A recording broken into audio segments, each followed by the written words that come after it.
Good morning and welcome to the 5K Revelations Draft Open. I'm Andrew Baeckstrom, a designer here at Direwolf Digital, and I'm joined by my colleague and I would say commentary savant, Patrick Sullivan, who's just loving the praise I'm lavishing on him right now. How are you doing, Patrick?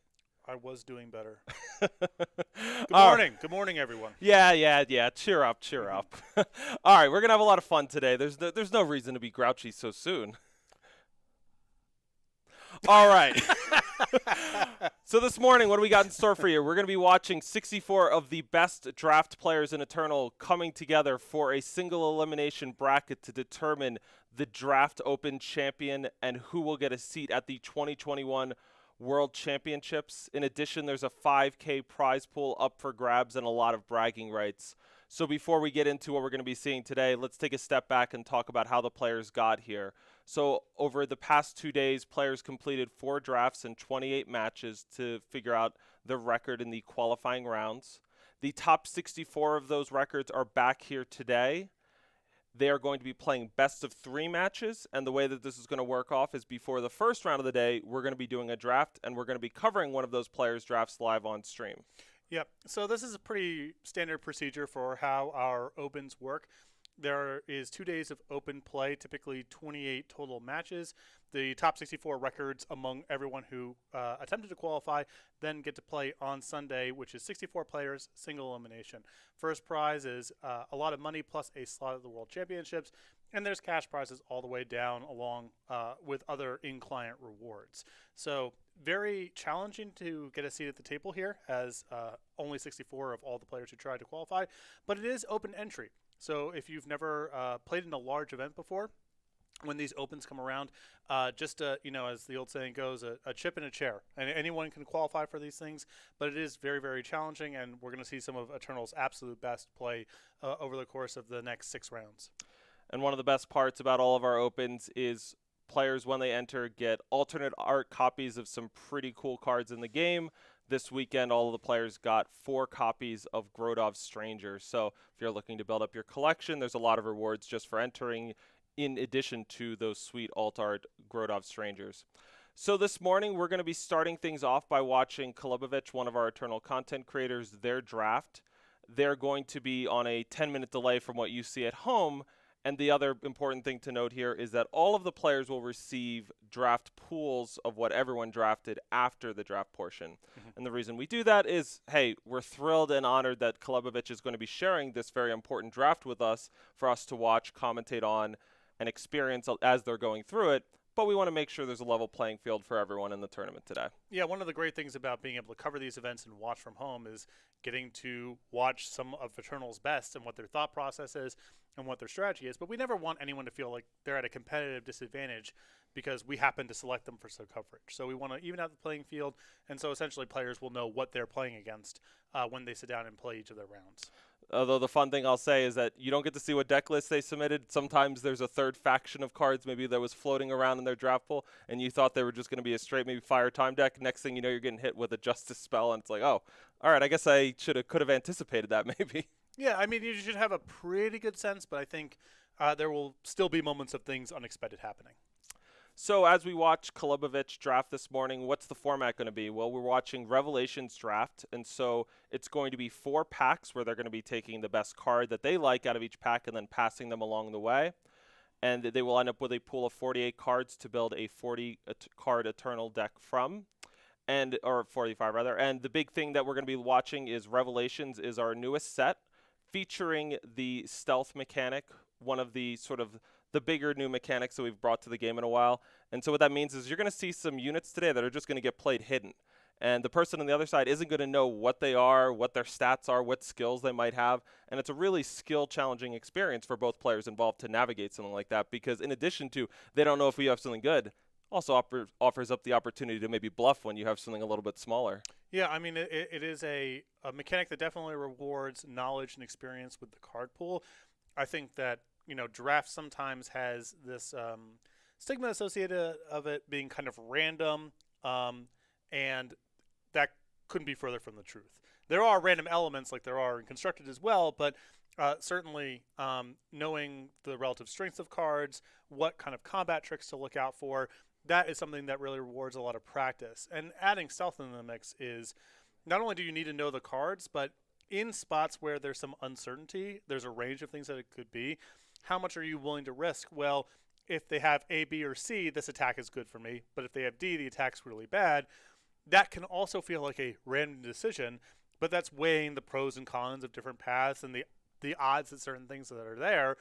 So even these moments that emerge, sometimes that can feel a little bit random. The better players navigate those spots way better than the weaker players do. So this top 64 is going to be chock full of our best drafters and best players because these mechanics reward a lot of experience and a lot of skill. And to watch Kolobovich's draft this morning, we're going to be seeing every pick as they make them. We're not going to be hearing what they're talking about. We're going to be giving you our perspective on some of the choices that they encounter along the way. Like with any draft format, one of the first things Kolobovich is going to be trying to figure out, and we'll be delving into, is which factions are they going to be. You probably don't want to play all of them. And so first of all, which sort of early picks are going to lead them down those paths, and then as they get deeper on into the draft, maybe they know they're going to be something like a Fire Time deck or a Justice Primal deck. What sorts of cards are influencing which things they want more or less? Do they need more removal? Do they need some combat tricks to get them through a key attack step? Do they need some card draw? All of these sort of things that are going to flesh out maybe the early base of units that they might start drafting. One of the interesting things to talk about. All right, looks like we are good to go.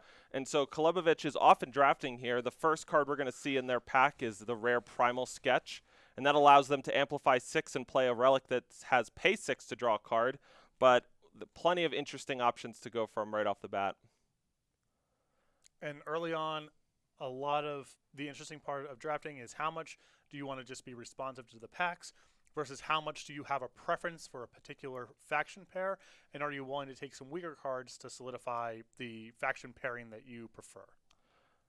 I love that uncommon off-book officer there, and they take that. That 4-cost 2/1 double damage, you can either summon to play a 1/1 with Aegis or silence an enemy unit. A lot of good versatility there for a 4-drop early, and so now they're going to be figuring out which they want to pair that up with. Maybe another Justice card, a couple of good options in this pack, but maybe they'll want to start getting a little adventurous. That Awakened Instigator could give a lot of benefit whenever you pull off tandem attacks, but they just go for that topple.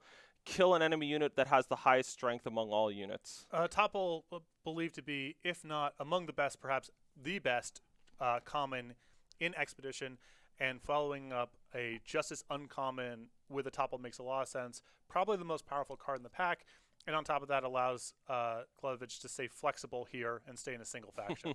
Well, they're really getting rewarded for just going down this Justice path to start. They picked up topple number 2, and now topple number 3 is in the pack. A common tactic you'll see drafters do is stick with one faction early, not because you want to end up in one faction, but because by sticking with one faction and heavy in the first pack, when you open up something really juicy in pack number 2, if it's a different faction, hey, you're ready to go and move in. All right, and Ursa's Squadron here, I think a really strong follow-up to all these Justice cards. Still no reason to move off and take another faction card for the sake of doing it. Probably the most powerful card in the pack, and allows Kolobovic to stay mono Justice for the time being. Yep, so a really fantastic smooth start for Kolobovic. If they take that Ursa Squadron, which they do, 2 good units to start off with, 3 copies of a premium common removal effect, and so now things are going to get a little trickier here as there's no mono Justice card in the pack. Queen's Elite, a solid 3-drop for a Rakano strategy, but they could just go and add an entirely new faction from one of these mono faction options.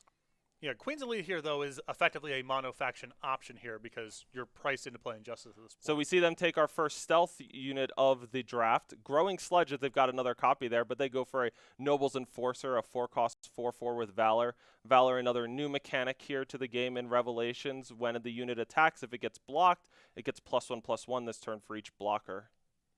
Rune of Relocation there, a very nice way to fill out, and a topple basically dead last here. Yeah, so certainly getting rewarded. It certainly seems like Justice was quite open to them in their seat. They've managed to pick up a couple of options for time, but my guess is Kolobovic will be quite open if they open up a bomb card in another faction other than Justice or Time. And they're certainly confronted with something like that in this form of Linux Molten Wing, this powerful Rakano Valkyrie. When you play it, it's a 3/3 flyer for 3, and when you play a weapon, it deals damage to an enemy equal to that weapon's cost.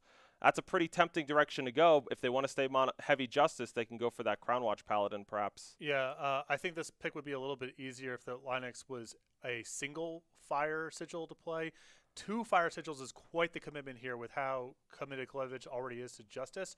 The Crown Watch Paladin is probably the safest choice here, especially with already having some equity built up in time cards.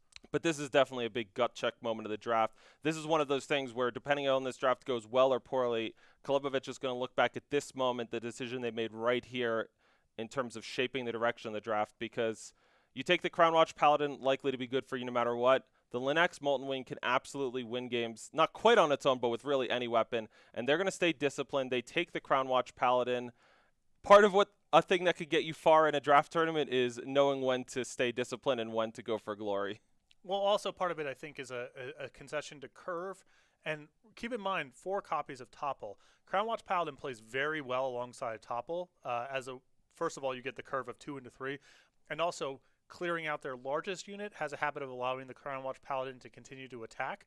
So there's some curve and some light synergy elements in forming that pick as well. And I like what you're describing. They take up that 3-cost Covenant Peacekeeper, summon, stun an enemy unit, and we're starting to see a path for their deck with early Warcry units followed up with removal and other interaction to ensure that they can keep on attacking.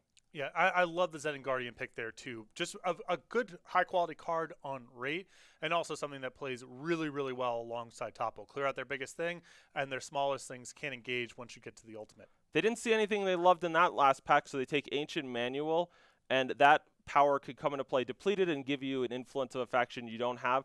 And what that's doing is it's setting Kolevich up in pack 3 or pack 4. If they open up a ridiculous Shadow or Primal card they could splash, they're now going to be a little better at doing it.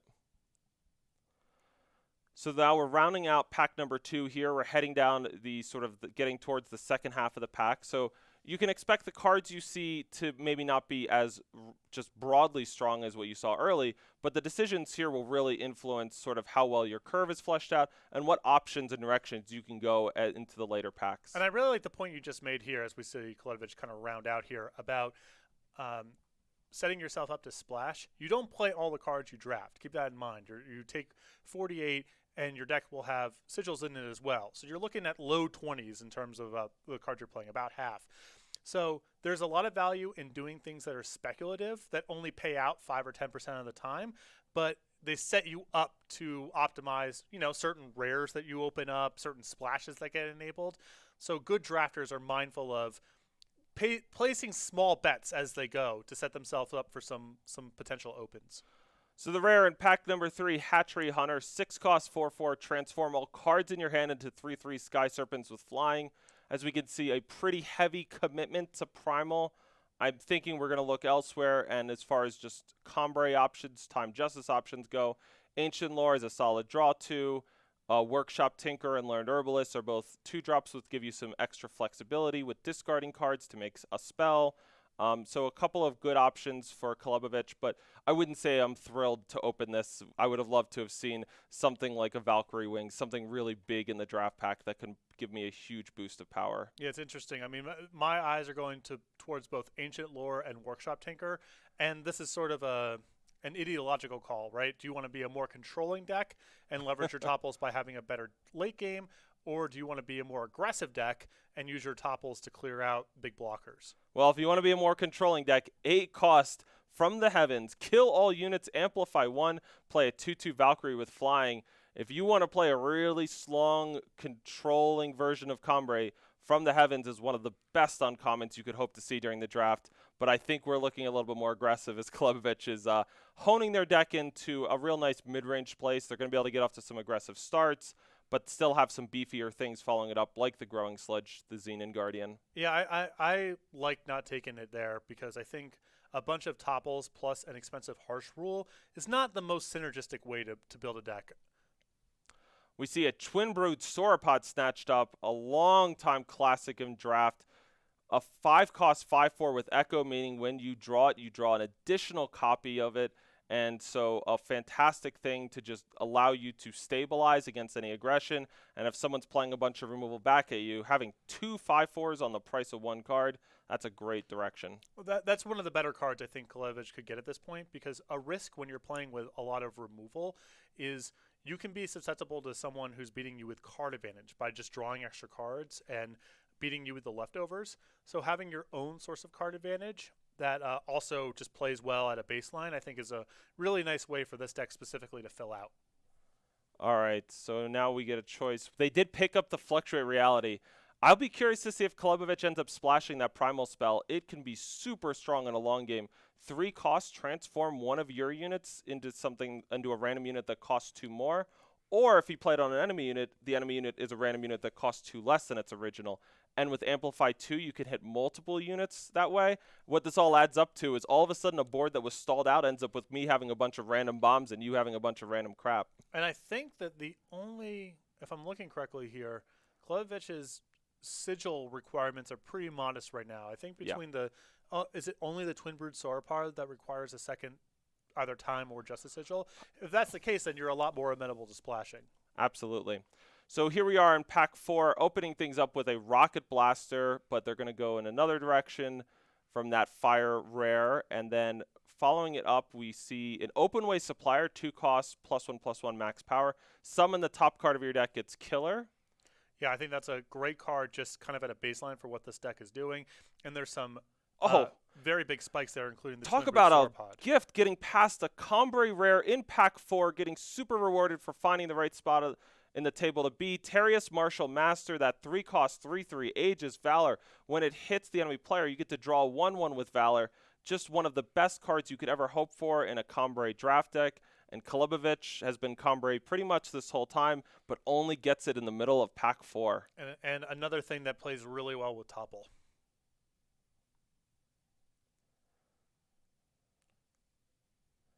Now we see a couple of interesting options. That Pumpworks Engineer, another Warcry unit, this one with Stealth and cost 3. And I don't, looks like they did not take that one. Sometimes it would be a little tricky to see where they went. Okay, and we see Kolobovich is one of the good things that you can do in draft is you could start moving cards from your starting deck to the pool section, and that helps you get a sense for what your curve is going to be like.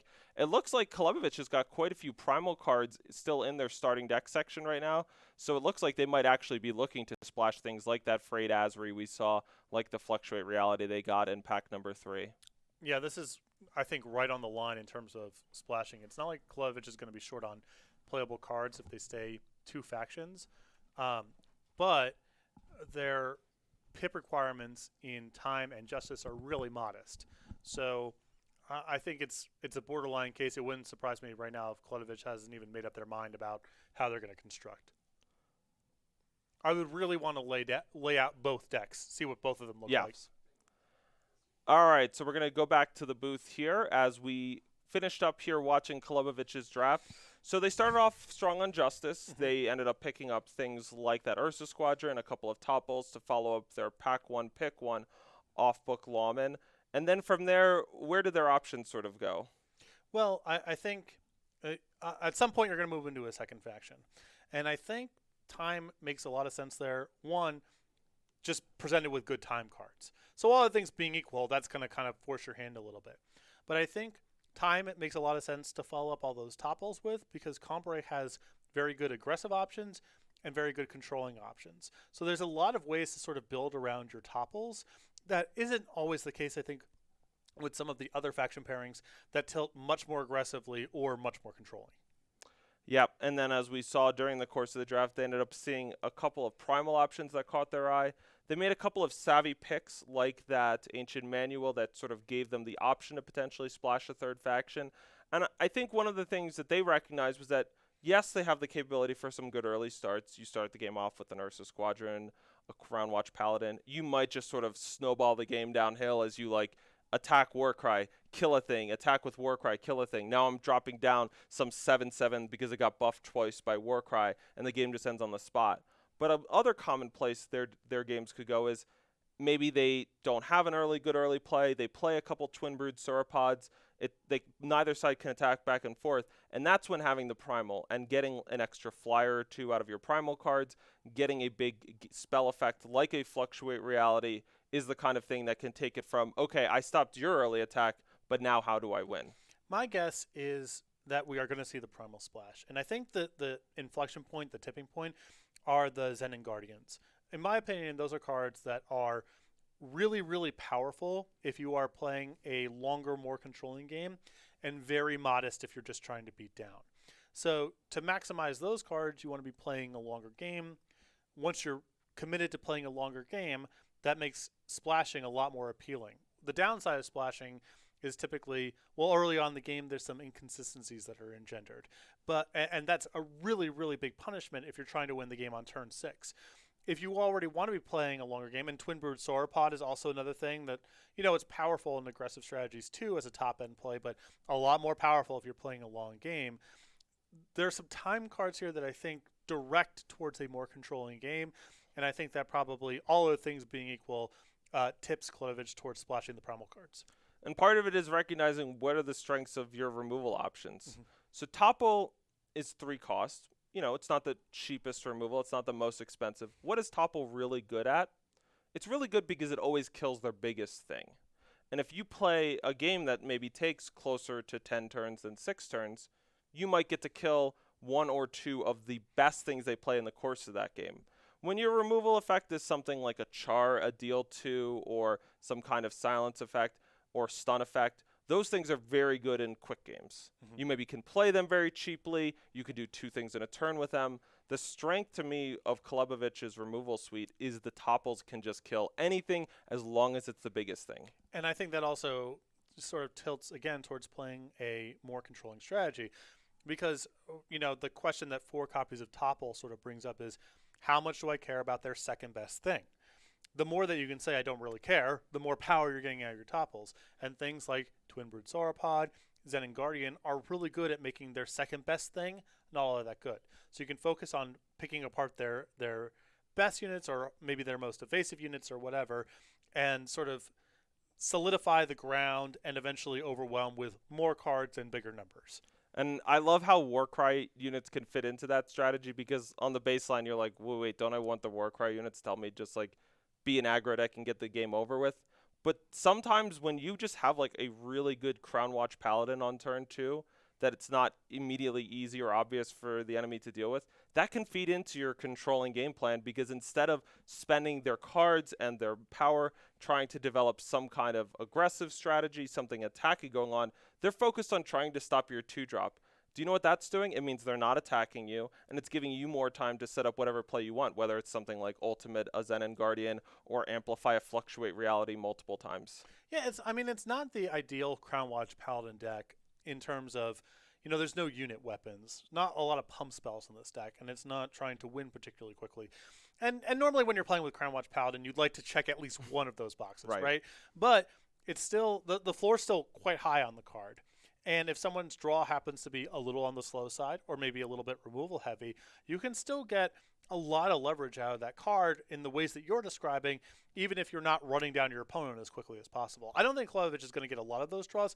There are some opening hands that on the margins, I think, can be pretty beatdowny, but even if that doesn't manifest, the Crown Watch Paladin could still be quite good.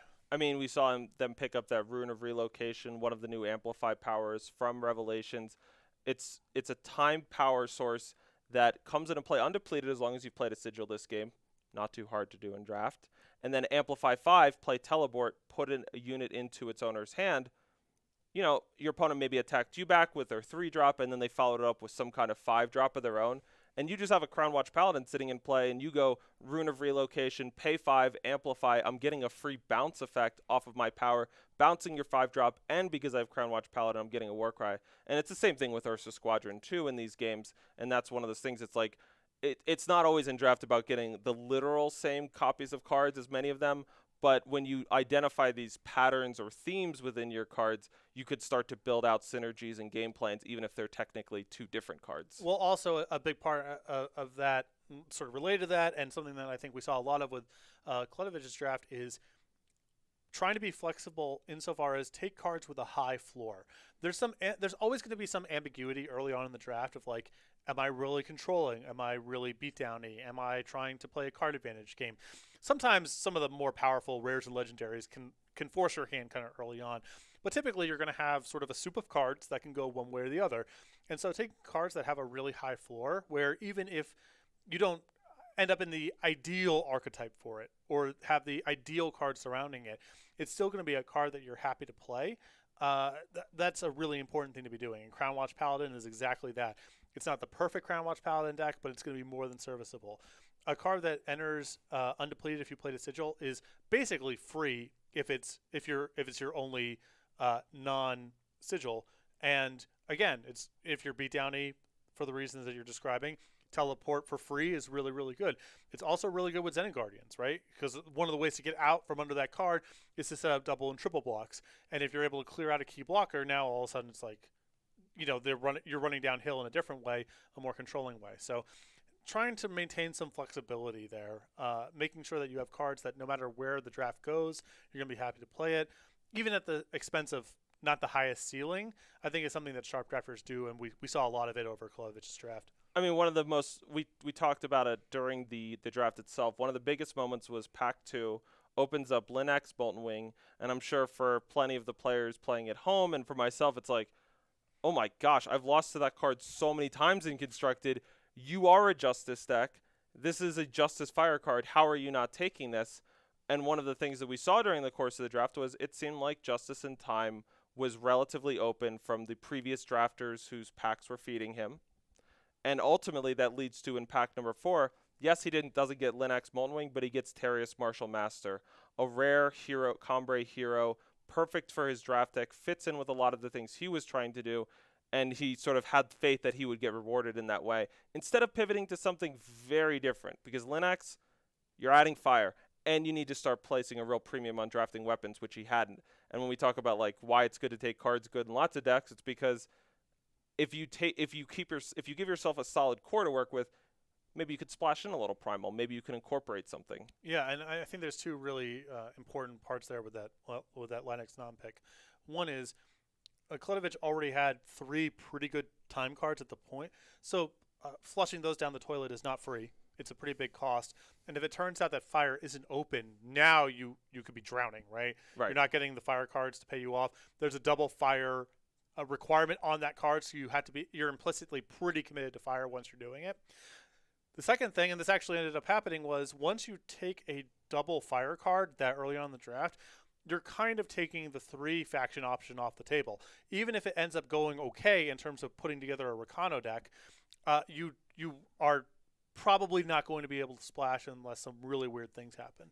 So not flushing the 3 time cards down, and also leaving the flexibility to end up more than 2 factions, which could end up being the actual way that it plays out. We don't know if Kledovich is going to play those primal cards yet or not. Certainly plausible. Being able to be that flexible and that disciplined in front of a shiny trinket like that is not an easy thing to do, but it's really important to, actually weigh how open do I think fire is, how much of a commitment is this, both the pips and the specific cards you need to maximize this card, and am I just giving up too much equity, too much flexibility in other places? And Kolovic made a very disciplined laydown there, and I think their deck ended up substantially better than it would have been had they gone down the Rakano path. And so an obvious question somebody at home might have is, well, you mentioned he has a couple of good time cards. Why don't those become his splash in his Linux deck? And one of the things when you're looking to splash in a draft deck isn't just how good is this card, it's actually how good is this card as a splash card. And so a great example of this would be something like his Noble's Enforcer, a 4-cost 4/4 and Cambrai. And now that's a very good draft card. And it has Valor. You get to play it on curve. It's the biggest thing. It's got Valor. It's going to be able to consistently attack. Whenever you're splashing cards in a draft deck, one of the things you need to ask yourself is like, how good is this card when I play it wildly off curve? Because a very common experience is you're not going to play as much power as you would actually want to be able to play that card consistently. You just don't have enough power sources to do that.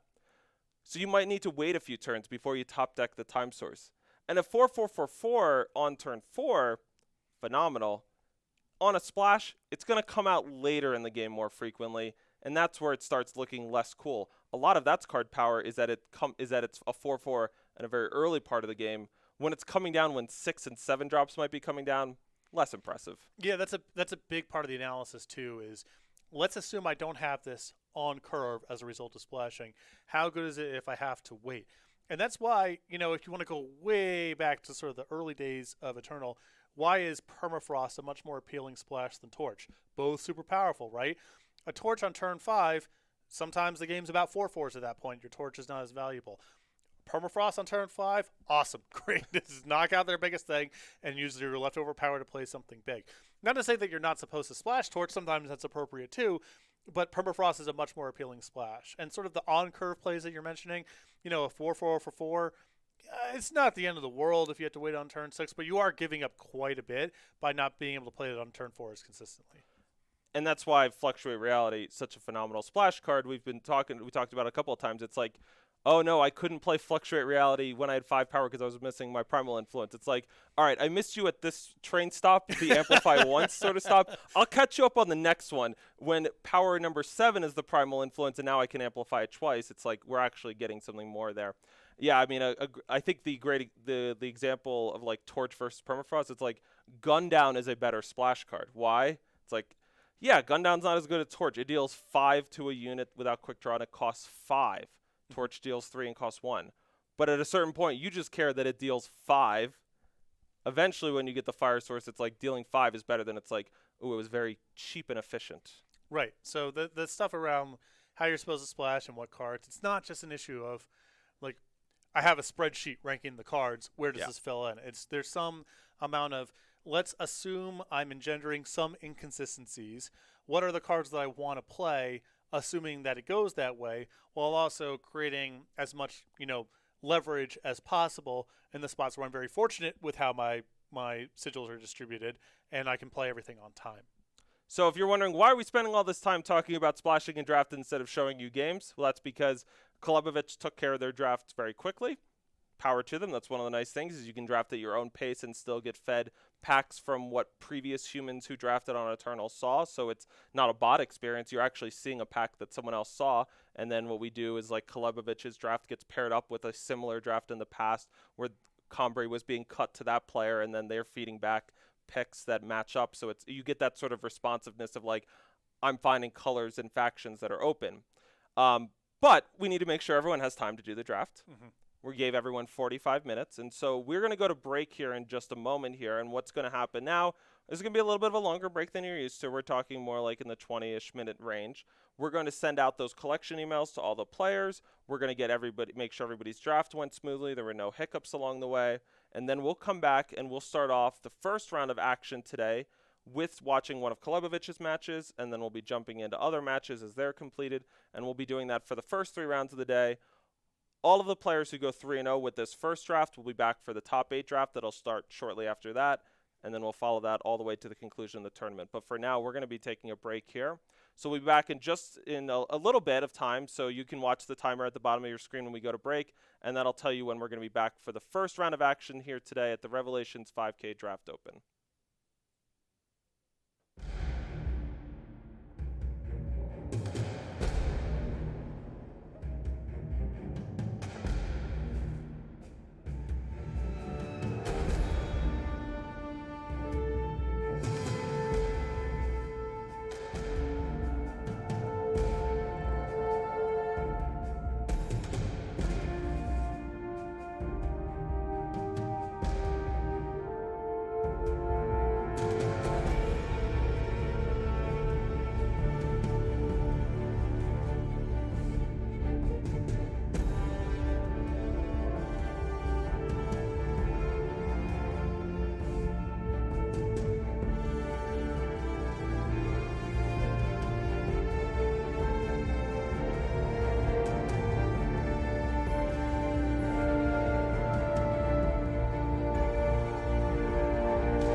Welcome back. Andrew Baeckstrom, Patrick Sullivan here. We are going to be getting started in just a few more minutes with the first set of draft matches for our 5K Draft Open this morning. We started off today by watching Kolubovic draft. The other 63 competitors also completed their first draft of the day. And those are the decks that they're going to be using for each of the first 3 rounds. Though keep in mind, this is a single elimination event. We're going to be playing best of 3 matches. But if you lose one of those best of 3 matches, you're done for today. Right, so it's going to be a really tough cut to be able to win the whole thing and get that slot to the World Championships. You need to go 6-0 through 2 drafts against, some of the best drafters on the planet. But there are, some prizes along the way, no matter where you finish. But that top spot is a lot of money plus a slot at the World Championships. So I'm sure all 64 players, some of whom are already qualified, but outside of that group of people, really, really aspiring to get that slot at Worlds. So we're going to be starting off our first round with Kolubovic's match, and we'll watch those 3 games to their completion. After that, we'll jump in with any remaining competitors still in the field that are going until everyone has sort of advanced or been eliminated from the round of 64. But starting things off with Kolubovic, we're going to be checking them out. We anticipate we're going to see a Combrei deck, Time Justice. One of the hanging questions is, might there be a third faction of Primal splashed in? We don't know the answer yet. We'll find out probably pretty fast once we get down to see what they sort of have in their opening hands. But that'll be a fun thing to look out for. Yeah, I mean, usually you can tell when someone's going to be 2 or 3. What was cool about watching that draft is, in my opinion, it's right on the line. I'm sure there are viable 2 and 3 faction builds for the card pool that Kolubovic drafted, and it's just going to be a function of which one they prefer. And that's part of the thing that players were doing over the past couple weeks as they prepared for this event, is trying to get a feel for the format.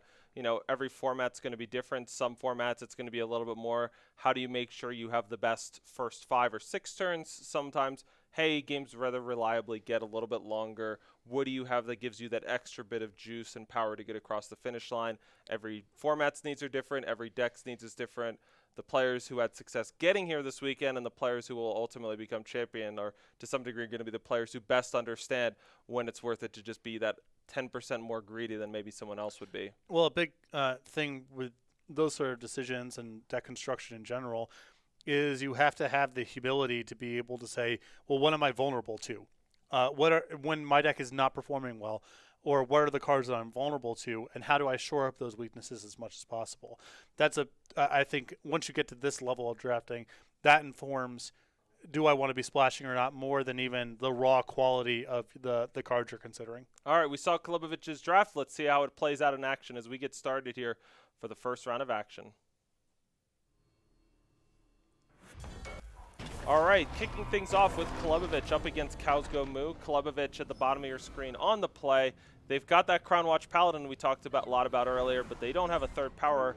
Meanwhile, Cows Go Moo looks like they're drafting a bit of a Praxis strategy. They've got multiple Pyro Elementals. That 6-cost 4/3 charge is 3 cheaper if you played a spell this turn, but nothing quite doing yet in terms of getting that one out. And this is a really strong opening for Kolubovic, in part because their deck is so well set up to play a late game that if they get off to an early advantage like this with a Crown Watch Paladin against a slow hand, they get the early advantage and they can hang if the game goes late. All right, so Cows Go Moo finally draws that Open Way Supplier, that +1 maximum power 2-drop on the turn 4 when they could play that 1/5 flyer. They're going to get out the Open Way Supplier and hopefully it leads them to something great in the future. But yeah, Kolubovic is just all the sort of the wheels are in motion right now. They didn't get bricked on power. They've gotten out a Noble Enforcer. They can now get out a Twin Brood Sauropod. And what looked like it may be a little sketchy draw at first has definitely developed. Yeah, I think I would have preferred an attack there with the 1/1 as well in the previous turn. Given how Cows Go Moo's start has materialized here, there's almost no chance they want to trade off max power. At the end of the day, it's not the biggest deal. It's only 1 point of damage, but I think Kolubovic might have missed out on a free point. Yeah, and if there's one thing that we're going to get from having Patrick Sullivan in the booth, it's he's going to be able to point out all the times when someone can pick up one little point along the way. Yeah, I mean, I lose my share of games, but I don't miss my points.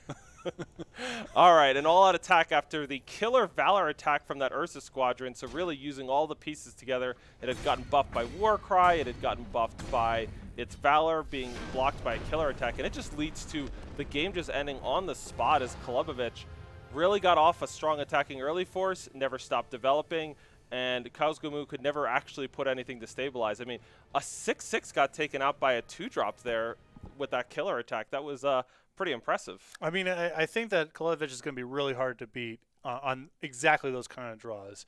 If they're able to get a little bit of an advantage early on, I'm not worried about them hanging in the late game. And so if they're able, especially once you start talking about Warcry triggers, then everything is stacking on top of each other. The place that I think most concerned is what happens when they get on the back foot. What if their draws a little bit on the slow side? Because there's a lot of kind of unwieldiness, I think, baked into turns 4, 5, and 6. But those kind of openings are going to be really, really hard to beat. Yep, and Kausgomu will get the benefit of being on the play this time around. No longer going to be on the draw with multiple Pyro Elementals just sort of charged up but not able to come out. For Kolobovic, another fantastic start. I'm loving how their hand looks. They've got an Ursa Squadron backed up with multiple topples. I will say Kausgomu has their work cut out for them this game. Yeah, I mean, it's topples backed up by a hand that's a little on the slow side, if you had to kind of critique it a little bit, but this is just a really good balance of stuff to do early and the implication that the late game is going to be good as well. That 1/1 Spear Dancer will grow +1/+1 every turn that Kausgomu hits with another unit. Right now, though, that's the only thing getting in there, so no bonuses for the Spear Dancer quite yet. As a Xenon Guardian, that 3/3 joins the fray. And now Kolobovic gets probably to use the first of their topples, clearing out the highest strength unit, that Xenon Guardian, opening up another attack with their 2-drops. And for Kolobovic, this is exactly how they want these games to go. And I'll say Kausgomu, their deck here looks like a very awkward balance of very aggressive pieces and very controlling pieces. A lot of 1/5 flyers meets 4/3 charges. So another topple is going to take out, or rather we're going to see that Amplify power, the Rune of Relocation, teleport the Foot Soldier back to Kausgomu's hand. They drew another power for this turn. They're really struggling to sort of get their game plan in effect. We just see tempo piece after tempo piece. A Warcried up Covenant Peacekeeper stuns now the Foot Soldier, opening up another attack. For Kausgomu, yet another power off the top, and it feels like for Kausgomu, they are about to be out of this tournament. It doesn't seem like either of their draws came together in quite the way that they had hoped, and Kolobovic, to their credit, has given them no time to try to sort of draw out of these early struggles. And Kolobovic also set up, I think, last turn really nicely in terms of if they drew a sigil, awesome, and if they drew an expensive card, awesome. They kind of set up for both draws. All right, +1/+1 and overwhelm to each of their units. Behold the truth, Kausgomu. Kolobovic advances to our top 32 here, and we were talking about Kolobovic managed to draft this deck very quickly when we got to watch them. They seemed very confident in what they were doing. No difference there in the games. Kolobovic was better early and better late. And Kausgomu hand there was a little rough just in terms of having enough action. Sort of flooded out with sigils there, but you know, the little pieces we saw of Kausgomu's deck there looked a lot less cohesive. I know both players are just sort of playing with a bunch of commons and uncommons. Like, what does cohesive mean? But like I said, the 4/3 charge and 1/5 flyer sort of implies a weird blend of offense defense and Kolobovic's deck is a lot more streamlined as far as how would you describe it? What are the draws that they're going to get in their opening hands and sort of through the first few turns of the game? All right, so moving down, we're going to be checking out another action. We're going to be checking out a match from Apple Chips upcoming in a moment here. They're in game number 2, and we're going to get to see the rest of this match in just a moment here, as we'll be following along with a bunch of matches. And we've got Apple Chips here up against Magikarp. Apple Chips up the top of your screen. A few more factions than we've seen so far, and they've got, looks like, a Hidden Tinker Apprentice up there is a 4/4. Facing down a 5/3 and a 1/1 and a stun 3/1. So this game certainly looks like it could go either way as an Iron Priestess joins Apple Chips. And one thing we didn't talk about, Patrick, was just, no splash from Kolobovic. A nice smooth set of draws. Yes. I mean, I guess it's still not 100% sure whether or not they're playing the Primal, but it certainly looked like just a Combray deck from what we saw. All right, so Apple Chips here. all of their, I'm seeing some deadly units. I'm thinking they might have a Waxing Moon in play. All of their units are going to be deadly, and then on half their turns and the other half the turns, they'll get to draw an extra card. So Waxing and Waning Moon may be in effect for Apple Chips. For Magikarp, we've got a Stone Scar deck. A lot of juicy cards in hand. Which way are they going to go next? Because they've got 5 power. They've got some 2s, 3s, and 4s. A couple of different options. I guess a big question always when you're in a spot like this is they've got a 5-3 Overwhelm. Are they the aggressor, or are they trying to slow down what Apple Chips is doing? Well, the Waxing Moon, Winning Moon makes that really tricky because that's just an alternation between I'm better at playing a late game when you're drawing the extra card, and your opponent is prohibitive from playing a short game when everything has Death Touch, which is very hard to raise in the face of this. Like, you kind of can't attack in this spot. It's just there's nothing to be gained. So I think you need to basically alternate between setting up shop on the Death Touch turns and then being able to set up an attack on the turns where that's shut off. Yep, so right now a deadly Copper Hull Porter would just sort of eat up some damage and you wouldn't get much through. And we're going to see Soul's Fury sack the Permafrosted Blood Spear Foot Soldier to deal 4. Apple Chips, we see them drawing an extra card now from Waning Moon and taking 1 damage. No longer is everything deadly, but we'll be back to the Waxing side soon enough. They are still eager to attack here as we see their Ursa Squadron and Tinker Apprentice queuing up here.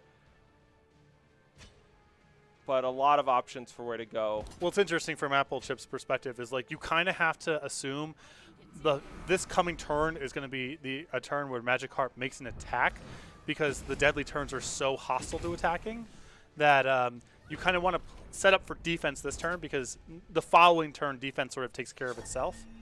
So look at that play. They played out an Afflictor, paid 1, discarded a card to play a -1/-1 curse on the hidden Rampaging Commando. It was a 3-1. It's dead now. So Apple Chips got well rewarded for taking a chance by cursing that hidden unit. If it had started the turn for Magikarp, it would have flipped up and played a free Rampage. Yeah, I mean, I guess part of the reasoning there also is some amount of time you get the 1 health unit, and that's awesome. But the other 2 targets are just not that appealing. So you might as well roll the dice there. So I like that Magikarp is continuing to push in damage. They've got a Detonation Cannon in hand with Amplify play Detonate, which deals 4 damage to the enemy player. If they can get them low enough, Magikarp might just be able to finish things off with that cannon. Yeah, there's this weird balancing act here that Apple Chips have of, yes, ostensibly the late game is good for you. You're drawing extra cards, but also you are going to be taking damage from that, and it's possible you can get punked out. So you want to be pushing your advantages here a little bit, just because you're at risk of kind of getting burned out and dying to your extra cards. All right, so a 1/1 Decay Grenadin shows up. We see the Staunch Protector come down for Apple Chips. Another Detonation Cannon. All right, so Amplify 3, play a Detonate. Got them down to 6. If they could squeeze across 2 more points, the second Detonation Cannon wins the match. They use the Detonation Cannon to kill the Afflictor. And, oh, wow, Waxing Moon, or Waning Moon, draws a card and takes damage. They're down to 5. Magikarp is on the precipice of tying up this match. Can Apple Chips finish the job first? Yep, great job of sort of, again, managing the offense-defense of getting your shots while you can, also protect your health total, and try to get into this, like, sort of weird balancing act of keeping yourself alive and just burning out outside of combat on top of the moon damage. All right, so when you attack with 2 units and a Staunch Protector out, those units get Endurance this turn, so that's a pretty nice pickup there for Apple Chips. It's going to make it even harder for Magikarp to get across the finish line. But if Magikarp can just survive, the Detonation Cannon plus the damage from Waning Moon will finish this game off in the next few turns. Yeah, I mean, you can just play your unit here and double block, right? And then hopefully, the Detonate plus the 1 damage is game, but a lot of things can go wrong here. All right, so Magikarp just is going to be on mono chump mode this turn. If they can get it back to their turn, the Detonation Cannon and the damage from the Waning Moon will win the game for Magikarp. We see Apple Chips just pick up a Shadow Sigil. Let's see how this plays out, but I'm feeling really good about Magikarp's chances right now. Yeah, I mean, I'm assuming here that Apple Chips is going to just send in everything, and I guess maybe not, right? Because you can if you don't know about the detonation cannon, you do need to pull some stuff back. So on the table, the safest attack is probably just attack with 2, get that tandem attack for endurance, and set up for next turn. But Apple Chips was unaware of this, but that won't work. All right, so they are going to send in with everything and just hope that the chump blocks come. They do, and so Magikarp falls down to 3, but now the Waxing Moon will slip over into Waning Moon at the end of this turn. We'll see the Detonation Cannon, Amplify, play Detonate, take 4 Apple Chips, and now with a simple pass back of the turn, the Waning Moon draws an extra card and deals 1 damage to its owner, Apple Chips, and that's going to kill him. So that Waxing Waning Moon was really strong for Apple Chips in the game, but at a certain point, it became the ultimate liability of the match. And this is why you don't miss a point of damage. That's why you don't miss a point of damage, because that's on the nose. 1 more life there is easy win. But, easy win. But was able to Magikarp was just able to, I mean, every turn was a different dance, right? It's like, I need to keep enough stuff around so Apple Chips can't just attack with everything. I need to keep enough stuff around where I can threaten to attack back with some damage, and I need to get exactly this number of turns to allow the moon triggers plus my 2 copies of Detonate to finish off the game. So very interesting game both strategically and tactically. Yeah, and it's one of those spots where it's really good if you can not tip your hand. You don't want to let them know how all out you're going and reveal that you have some base damage loaded up. All right, here we are here. The deciding game of this match between Apple Chips and Magikarp. Apple Chips will be kicking things off with a Seek Power. Looks like a pretty solid curve of spells in their opening. Meanwhile, for Magikarp, they're stuck on 2 power with their draw for now, but they've got a bunch of cheap cards they can play. And I didn't know if there was just a splash off of a power that was happening, but it looks like Apple Chips is the full 4 factions. So an interesting matchup between very low to the ground, very aggressive Stone Scar deck facing off against 4 faction soup. So a Tower Inspector there, that 2/1 will be +2/+2 if you played a Relic, and +2/+2 if you played a unit this turn, but it's going to get Piercing Shotted, take 2 to the face, and your unit takes 2.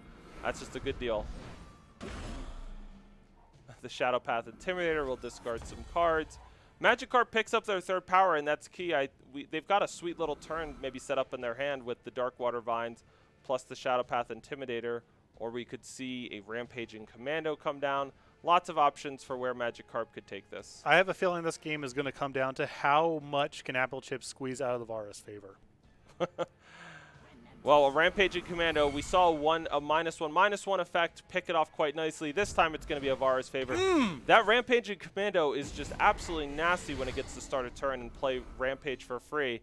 But just 1 damage will take it out. And if you're willing to risk that your Vara's favor might be pointing at a 3/2, you can get a huge return on that side of it. Well, the upside of turning their 1/1 into a different 1/1 is, again, it's just how often do you have to be right about what you're targeting for that play to be profitable? It might be only 5 or 10% of the time, and we already saw that card in the previous game, so the odds have got to be a lot higher than that. All right, so now Magikarp gets power number 4, Retrofitted Sentinel. They can either give it charge or give the top unit of their deck +2/+2, or give itself +2/+2, and they're just going to go for charge here. And so now Hypnotic Valkyrie, 5-cost 4/4 flyer. It had an Amplify, but Apple Chips is happy to give it up just to get that 4/4 down. Yeah, not in a position here to be picky about squeezing the most out of every card here. Just got to stabilize and hope that your superior card quality over a long game carries you home. All right. Apple Chips is going to get their 2/2 taken out by a Detonation Cannon, opening things up for that Retrofitted Sentinel. Ah, send in the Grenadin! You wanted the Grenadin? Oh, yeah. I mean, I think Magikarp's attack ended up being correct if Apple Chips decided not to block there. But you like getting that 1/1 decay. Yeah. Totally. All right, so we see Glen Pathcutter and Darkwater Vines join. Now Thorncrawler and Bright Mace Paladin for Apple Chips. And that 4/1 lifesteal stealth unit, that could just make a real big swing in a game where maybe you're trying to attack with 4/4 flyers in the air. Makes it so much harder to race back that thing can pick up some lifesteal points. Yeah, and it's not like Apple Chips' hand is rolled up here by any stretch. They're down to 1 card in hand, which they can't even play. But picking up 4 and trading off with a card, that can give you the cushion. Maybe you can start attacking with your flying unit. Maybe if you pick up a mod for the Bright Mace Paladin, you really pull ahead. So It could get good soon. I love this play by Magikarp, using that Shadow Path Intimidator, summon an enemy you can't block this turn, using it on the hidden unit, that 4-1. It flipped it up. It was a 4-1 lifesteal can't block, and they got way less scared of making that attack. Now we see a Tinker Apprentice, one of the bigger stealth units as a 4-4. When it goes to the void, the top unit of the or weapon of their deck will get +2/+2. Going to complicate the board a little bit for Magikarp. The problem with Magikarp right now is just like all of the stats on the other side of the board. They've got Apple Chips down to 13, but where is this all leading? Yeah, it's the card quality is starting to become an issue. Very cheap cards. 4/1 drops in play. But I think the inflection point, as I sort of guessed earlier, was just how good is the Varus favor, and it was as good as possible. So we see Gleaming Grenin going to trade with the 4-1. For Apple Chips, I think, they're not happy, but since that unit can't block, limited in how you can use it, and I think they're quite happy to get that 4 points of lifesteal damage through. It's not going to get better than that. And once it's just sitting there on the table, it's vulnerable to being picked off by a myriad of potential deal ones. So, again, it's not great. It's not ideal, but sometimes you just got to cash in your check and move on with life. All right, so they use the weapon from Malaga Munitions to buff up that 1/1 Decay Grenadin and just sent in the whole squad. The Tinker Apprentice ate the 2/2, but, we're back to things are looking pretty good for Magikarp in that they're getting the health totals lower. They have more units that can attack. Can this be enough to overcome maybe the discrepancy in how strong their units are? Yeah, Apple Chips there with an interesting line there, because I think attack with both, attack with one, and attack with neither are all justifiable for different reasons. It is ostensibly a 3-turn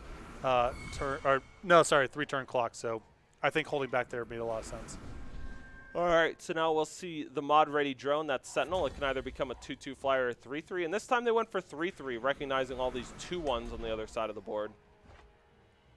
Now an Afflictor is picked up for Apple Chips.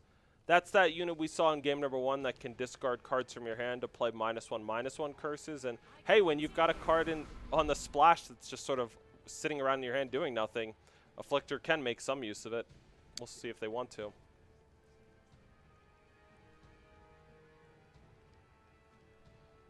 I'm assuming their 1/1 is good enough at blocking that it's not worth pulling the trigger. But depending on the exact cards in Apple Chips' deck, like, do you have a good 7 that you can draw where your power could potentially be tied up next turn? It could be correct to use it. So we're going to see that Afflictor, and they're just going to use it on the Leatherhide. It was still hidden. They didn't know what it was. It's always nice to have these cards that sort of allow you the option of, like, hey, it would matter a lot to me if I could just know what I was dealing with here. For Apple Chips making their attack here with their 4/4 flyer, a lot of it is just knowing how big is what's hidden on the other side. Now we see another Wandering Forge. This 4/2 gets +1/+1 when you have a relic. Magikarp does. They're attacking with their first copy. They've drawn a second, and for a while now, Apple Chips just had the biggest thing, but now it's starting to go in Magikarp's favor. Yeah, I mean, this is a really nice draw here. It's probably one of the better cards in their deck, full stop. But you would maybe have some reticence about trading off your 5/3 against their 3/3 when they have a bunch of 4/4s left over. Now with a replacement 5/3, it makes that attack much more appealing. I think the thing that Magikarp is particularly concerned with is that 4/4 Tinker Apprentice. When it goes to the Void here, it's going to give the top of their deck +2/+2. And so all of a sudden, things could flip the other way. By making the attack, you open something big to come through. Magikarp recognized that. They could have killed the 4/4 there, and they killed the 3/3 instead. They did not want to kill the 4/4 and proc that when it goes to the Void trigger. Right. This game is going to be going on for probably a few turns regardless. So you want to just cut out the amount of time that they're drawing really heavy. So eventually you're probably going to have to kill that 4/4, but you would prefer to lengthen the timeline a little bit before that actually has to happen. Afflictor really shines in these sort of grindy, slower games where drawing your 8th power is not that valuable. Using it there to take out a Glen Pathcutter, there was nothing in hand for it to buff when it went to the Void. A really nice spot for Apple Chips to convert a really bad card in their hand into something that's keeping this board a little bit smaller and more manageable. Yeah, and it's a really tough attack now from Magikarp's perspective, because if you're if you trade off with the 4/4, the rest of your units still aren't in a position to attack into the other 4/4 the following turn, and now the top unit of the deck has +2/+2 to boot. So we see a weapon get played on the Leatherhide, the Wandering Forge get in, trades with the Inquisitive Alchemist, excuse me, and now we see the Waxing Moon show up once again. It was good for Magikarp last time. Will it be better for Apple Chips this time? Yeah, it's interesting that that's like somehow one of the worst draws in the deck right now. It's just like any unit's good. The Deadly will allow maybe this Afflictor to trade with something big. So that's certainly got to be a consideration for Magikarp right now is maybe you don't mind attacking here, but do you really want to trade this 4/2 with that 1/1 Deadly? Well, I mean, the advantage on the other side is about to be overwhelming because 2 cards a turn plus implied the next unit is huge. So you sort of need to run down Apple Chips before you get overwhelmed yourself. You're not really in a position to sit and wait with Apple Chips at 8. You got to get in your shots while you can. All right, so we do see that trade. Now we see a Scrap Metal Fury. It'll add 2 fire cards to the market. And we see a Dive Bomb get picked up. That's a pretty decent combat trick, but you like to actually have some units. And right now Apple Chips is down to just a Hypnotic Valkyrie. They're going to need some real help off the top. Otherwise, Magikarp's just going to keep pushing through. That Scrap Metal Fury, when it dies, you draw Grenadins equal to its strength. So it's just becoming, even though Apple Chips can like eat all of these attacks, it's just becoming really hard to stop them. And you can see part of the reason why you were willing to cash in your 4/4, 4/2 for a 1/1 on the previous turn. The 1/1 really raises the floor on all your draws. Apple Chips whiffing last turn is such a huge deal. Wow, D'Angelo might draw cards equal to the highest strength unit you have. So they get to draw 2, but they drew 2 units. All right, Rail Driver Valkyrie. I think Magikarp's going to find a way to squeeze these last few points across this. Yeah, we're going to see Waning Moon deal another point here. Apple Chips is down to 2. Turn for the worst. 1 cost, kill an enemy unit that's taken damage. A lot of good things happening for Magikarp right now and very few for Apple Chips. I mean, yep, this is a pretty safe attack with all. Can only go so bad. Even if there's a trick here that kills an attacker and both of your units get eaten up, even that's not that bad. And getting even 1 point of damage across here is incredibly valuable. Right. You have to let the Rail Driver Valkyrie come across if you're Apple Chips. That's sort of the given here. Mm-hmm. You need to block the things that deal 2 because you're at 2. The question is, do you want to use this Dive Bomb to make it so the Hypnotic Valkyrie doesn't actually die in the attack? We are going to see that. And so now we're going to see some blocks. And Apple Chips is going to fall to 1. And with Waning Moon coming not this turn but next turn, that is going to be an issue. Meanwhile, Magikarp loves it. They get to pick up 2 more 1/1s. You love getting 1/1 tokens when the enemy's at 1. Turn for the worst. Well said. Kills the Copperhall Porter. Hopefully Apple Chips has some ridiculous card to top deck next turn because it's going to need to come right now. I mean...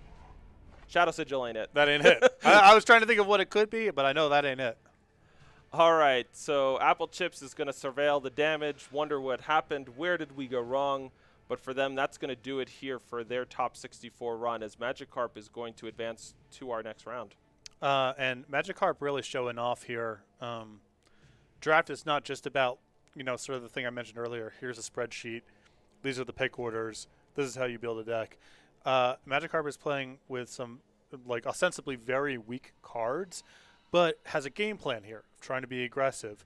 And in the games 2 and 3 that we watched, was able to overwhelm superior cards by just having a tighter curve, some really great tactical play. I mean, Magikarp's play on the table here, I think both tactically and strategically was excellent. So Apple Chips letting the fire burn low here before they pass it back to Magikarp, who will queue up the attack that puts them into the top 32. Congratulations to Magikarp. And yeah, it's a real exhibition in turning 10 dimes into $1. Yeah, I think that if you're going to sit here and wait a little bit, you're going to make your opponent sweat. It's got to be in a spot where there is a card you could have to get you out from under it. It's like not that stressful. Empty board at 1 with a moon. It's sort of like, come on, we know. Both players did have access to their other draft pools, so I bet there was a little bit of Magikarp going like, what do they have here? What could they have here? What could be hard for them to play and be taking a moment? And I think at a certain point they probably figured it out. All right, I think they're just giving me a little bit of waiting Yeah, time. even like ACOS harsh roll with Amplify makes some Valkyries is not anything there. So Right, you I'm still s- die to the waning yeah, the I'm following turn. straining to think of what the card could be. Yep. All right, so we're going to be checking out Watchwolf and Evil Hippo here. We've seen Watchwolf in action. They were in our World Championships last year, and so lot of great stuff to see from them. And looks like a tough game for Watchwolf. They've got a big attack coming their way that they had to use some telekinetic shackles to sort of stop for a moment. This is game number 3. How much does Horn Vorlunk help? And now they get to play a regen unit and the Spell Sword. That regen 2/1 means the first damage it takes won't count. Oh, a saddle up going on the flyer. I think we might be here to witness the end of Watchwolf's run, but let's see if they've got anything up their sleeve. Watchwolf probably the person here in the top 64 who I know the best. Treasury Guard, and now we'll play a Treasure Trove. Does it give it anything that we need? Okay, Watchwolf doesn't know about that saddle up, but saddle up plus that 2/2 flyer looks like a lethal attack to me. Is Evil Hippo comfortable pulling the trigger here? I mean, you're probably going to be priced into making this play next turn if you don't now, because you don't want to give 2 turns of draw steps. So it's risky, but I think you got to go for it. All right, and the Evil Hippo is victorious here. Condolences to Watchwolf 92 on making it to another top 64, another great finish for them, but their tournament run will go no further this weekend. Yeah, so Watchwolf 92, that's John Sekenic. I don't know if you know him personally. I've met him a few times and talked to him since he started playing Eternal, yeah. Yeah, Central Jersey card player who I've known for a number of years. I used to work at a store in Central Jersey called The Only Game in Town. There used to be a card game tournament that involved like scholarships as payouts. And when John was in his middle school and high school years, used to play in those events. So going on, 21, 22 years of knowing him, but has acquitted himself very well in Eternal as well. Competitor in the World Championships last year, and I would expect to see him back. All right. So we're going to be checking out another match here in just a moment. Central Jersey, not a place I'm familiar with. I'm from South Jersey. I know of South and North Jersey. Apparently there's a Central Jersey too. Yes, there's a Central Jersey as well. This is a matter of some debate among ignorant people, but for those who have read a book, any book at all, they know that Central Jersey is actually a thing. All right. Well, Phoenix looks like they took down game number 2 here. So now we are tied up at 1 game apiece. We didn't get to see too much of that match as we were wrapping up our debate on the geographical distinctions of New Jersey. But we are going to get to see game number 3 here between Phoenix and Knife once those players are ready to go. I love hopping in after, covering a long, pretty complicated round, hopping in just to like lethal attacks. If we could just get a lethal attack camera, is that like something we could ask for? We got the producer back here, so I'm sort of talking. All right, great. Yeah. Just get the clip of the lethal attack so we could just go through and do that real quick. Yeah. It'd be a nice feature. Yeah, just the mono Mortal Kombat finish them Exactly. compilation. Yeah. Why even cover the whole round? We could just give you the Cliff Notes version, My favorite lethal, like sometimes when you've realized you won a game, it's not at this point if you're gonna win, it's how you're gonna win. When I have Torch in my hand or a Snowball and my opponent's at 1 and it's Nightfall, I have never cast the Torch or Snowball in my life. You just always have to end the turn and watch them die to Nightfall. Yes, absolutely. Yeah, you just don't want to. You don't want to leave them thinking, "Oh, I would have lost anyway." You gotta let it sting as much as possible. Yeah, this is the twist the knife school of thought. Absolutely, yes, yeah. Because you might run into this person down the road, and then they're shook. You gotta always be thinking,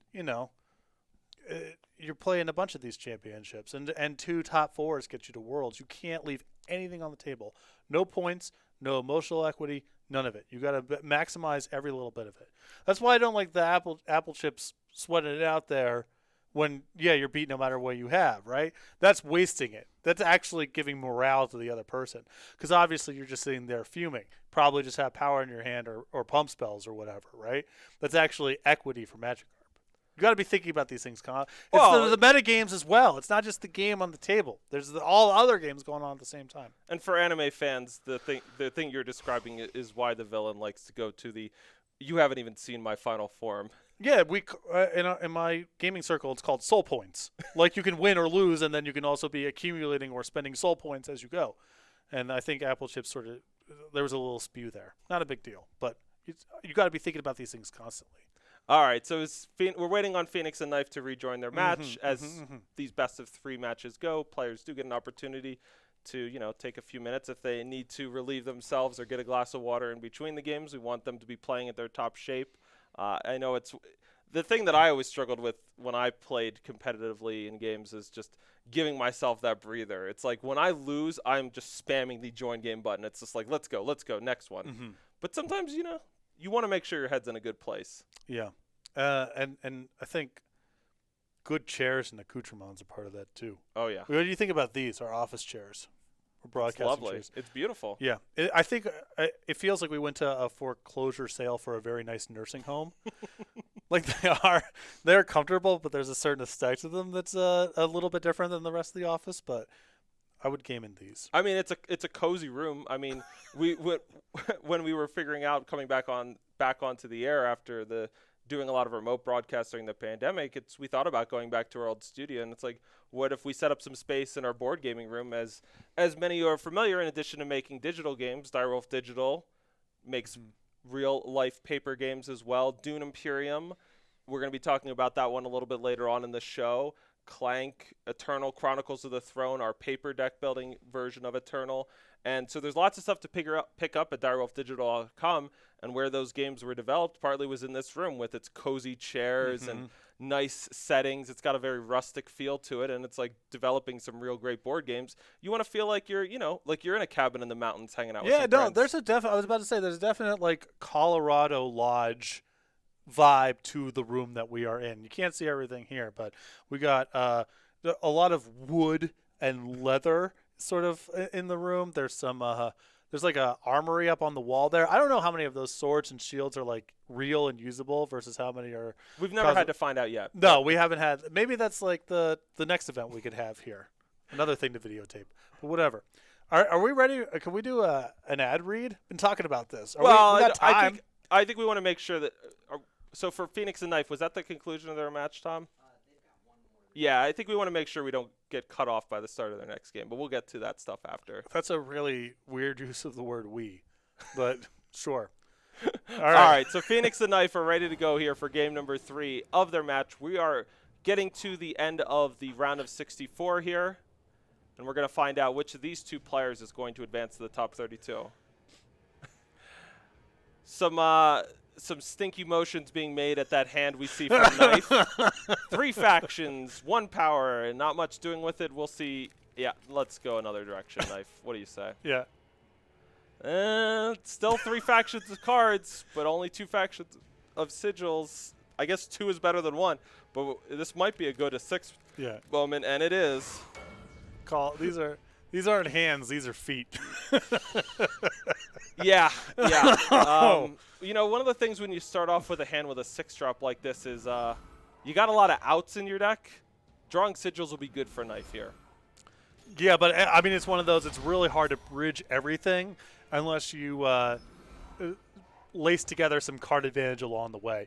Because drawing like 5 sigils in a row is ostensibly good, but like, is the rest of your hand really equipped to hold up to that point? All right, so Phoenix kicked things off with a Razorbot. That 1/1 Deadly Grenadin pokes in for 1. Following it up with now with a Watchwing support whenever they play an attachment, including this one. Give the top unit or weapon of your deck +2/+2. So Phoenix has got some goodies coming along the way. And it's here now in the form of a 5/4 Leatherhide. That 3-drop will really take the game in a great direction for Phoenix if Knife doesn't have an answer. Meanwhile, Yeti Snowslinger shows up. That 2/2 is going to be happy to let the 1/1 Deadly come through. And now we see that 5/4 Leatherhide. It's hidden to Knife, but they've got to be scared. I mean, that's a really bold attack there from the 1-1 because normally a 1-1 deadly, you would just want to sit back against infiltrate, draw a snowball. So really signaling that there's a very powerful stealth unit hidden down there. I mean, it's a very it's. I think it's tough to make this attack. That signals way too much strength. All right, yes, because that, yes, normally hidden units, 3-drop hidden units don't really get bigger than 3/3. 5-drop hidden units don't get bigger than 5/5. That Watchwing support, giving +2/+2 to the top of the deck, might spell for a nasty surprise if Knife chooses to block. They don't. The Leatherhide connects and gets a permanent +1/+1 bonus. The good news for Knife is they've got this regression in hand, and that curse will shrink that unit every turn by turning it into a random cost unit that costs 1 less. As soon as it gets down to 0, it's just going to die. And now we see Leatherhide number 2 appear for Phoenix. For Knife, they picked up the 5th power, so I would say their draw has really started to get to a reasonable place. Now the question is, how do they start flipping this game into something where they're not just slowing Phoenix down the whole time, they're actually winning? Yeah, I mean, I think the path basically is, as you mentioned, you play the regression, and from here, your defensive posture's not bad. You can kind of block some stuff. If you draw your 6th power, all right, now you have the Sentinel out. Now attacking on the other side is even more challenging. And then the top of your deck, like if you draw anything heavy, you're doing pretty well. There's a long way to go from here. Phoenix has 3 different factions available, 4 cards in hand. It's not even like you're guaranteed to be an advantage from that spot, but you've at least flattened the game out. Like we're at parity or close to it, and if you've got powerful stuff in your deck, you have the time and power and faction pips to be able to cast it. All right, so Phoenix, it's got a lot of options here. They picked up a Deathwing, and that's going to be pretty sweet. Oh, look at that! It transformed into a Rocket Blaster, and that allows them to sack the Watchwing support and deal 3 to the Yeti Snowslinger. So regression, a pretty solid removal card. It always makes the thing into a random unit that costs less turn after turn, but sometimes it turns it into something really useful there, like that Rocket Blaster was. Yeah, it is not just a removal spell. There is some static brought into the equation. And now they're going to use Nectar of Unlife to finish off the Tower Top Patrol. And definitely a hard call about whether or not to do that or play the Deathwing. And they're going to kind of get punished here, I would say, because that Telekinetic Shackles, blowing that up for just 1, that whole sort of sequence, was a really nice swing back for Knife. Yeah, the consolation prize is your Phoenix's board is not bad at attacking into a 1/5 from here. But yeah, you know, if you knew about the hand, I think you would have preferred a different line. Yeah, and that Nectar of Unlife has Amplify 3, draw a unit from your Void and give it Decay. So Phoenix also got punished in that they thought they had a good opportunity to use it without amplifying it. It didn't work out, and so now they gave up the Amplify for it, and they didn't get what they wanted out of the card. Yeah, I think at the end of the day, I think I still like Phoenix's line from last turn because it's one of those high ceiling, high floors. Right. If it works, awesome, you're really far ahead. And if it doesn't work, well, whatever, it's 1/5 against 3/2 and 1/1 deadly. You're still in a position to attack. But yeah, I mean, like I said, I think that if you knew about the hand, you'd have taken a different line. But, you know, you only know what you know. Yeah, it's really good for me to emphasize which play is right, knowing what's in the other player's hand that they don't know, because it makes me look really smart because I have just a ton more information than the players. Right. Yeah, obviously that wasn't going to work, and so, I mean, what are we even doing here? All right, Glenn Pathcutter and Deathwing show up. For Knife, they picked up a Wisdom of Elders.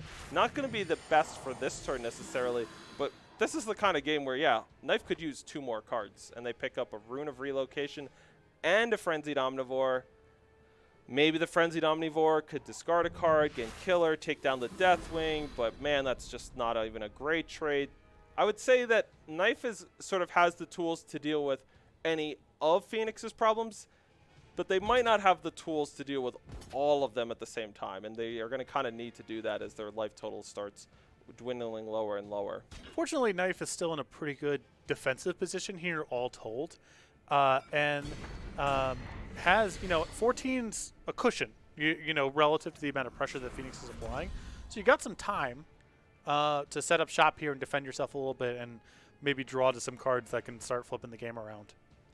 Yeah, if I were to describe Knife Spot, I would say they're not dead, and it's definitely not impossible, but they're going to need one or two things, I would say, to go right to sort of put them in the driver's seat in this game.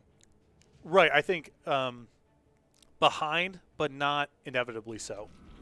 All right, so we're going to see Frenzied Omnivore, Ditch Time Sigil, it gets Killer, it trades with a Deathwing, so not necessarily the ideal sort of 2-for-1 that you draw up when you're trying to catch back up, but anytime you're getting to take out a Deathwing, that unit is awesome, so you got to feel pretty good about it.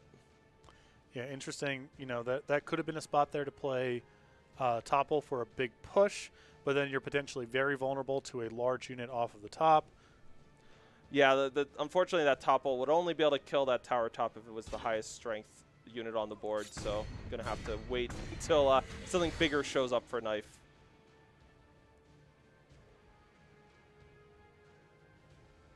And you just follow up here with your 4-1 and hopefully... Love the Dune Phantom. Love it. Not the best against deadly flying attackers, No. but blocks a lot of things really well. What was the deck list I sent you the other day? Was the first the 7 draft LS? deck with Dune Phantom plus D'Angelo Houndmaster. Yeah. Maybe not the best mix of offense-defense we've ever seen. All right, so the Dune Phantom is going to show up. It's going to block that 2-1. Still nothing doing to block the Deathwing. It's just continuing to get up there. And not only is Knife's health total just continually dropping down, look at Phoenix's. They're up to 32.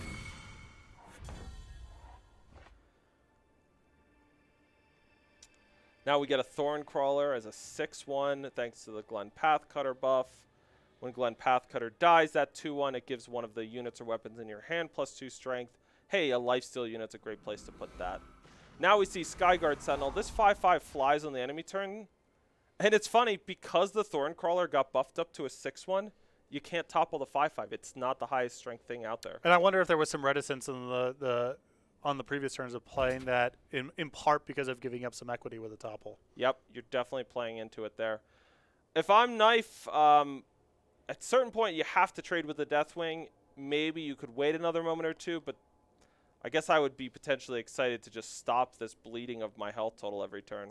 Yeah, I mean, what's interesting from Knife's perspective here is Phoenix has 4 cards in hand. What on earth could they be? I think at a certain point you have to think the topple is part of the equation here because they haven't had an opportunity to play it profitably, and it's just a reasonable card that they could have here. So I wonder if they're trying to play as much as possible to not play into it. All right, a Metabot station brings along a Grenamender for Phoenix. They can sacrifice it later to get another 1-1 Grenamender.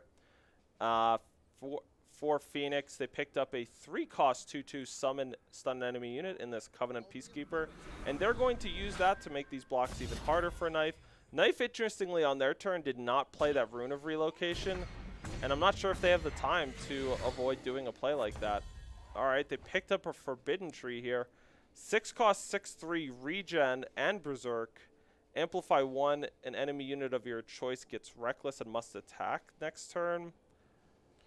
Maybe also the Hatchery Rare could be in Knife's deck, and Totally. with 3 Primal Pips, and so holding back cards in hand once you're at 6 could be valuable. And yeah, Knife's just going to give it up here. They didn't believe that the Forbidden Tree was going to turn things around. They are going to fall and be eliminated by Phoenix, who's going to advance to our top 32. That was our last match of the round, and so before we go, we want to make sure to tell you about Dune Imperium and Rise of Ix. So you could see a lovely copy of Dune Imperium here. It is our officially licensed board game adaptation of the Dune universe. It ties in with the upcoming major motion picture from Warner Brothers. Let me tell you, when you see the arts for the cards, you get to see all of your favorite characters. You get to see Timothée Chalamet as Paul Atreides. And so Dune being one of the most successful science fiction stories of all time, hearing the name Paul Atreides, maybe that means something for you. But if you've never delved into the Dune universe before, Dune Imperium is a great place to start. It's from the makers of Clank. Paul Dennen designed it, and the whole team here worked on it.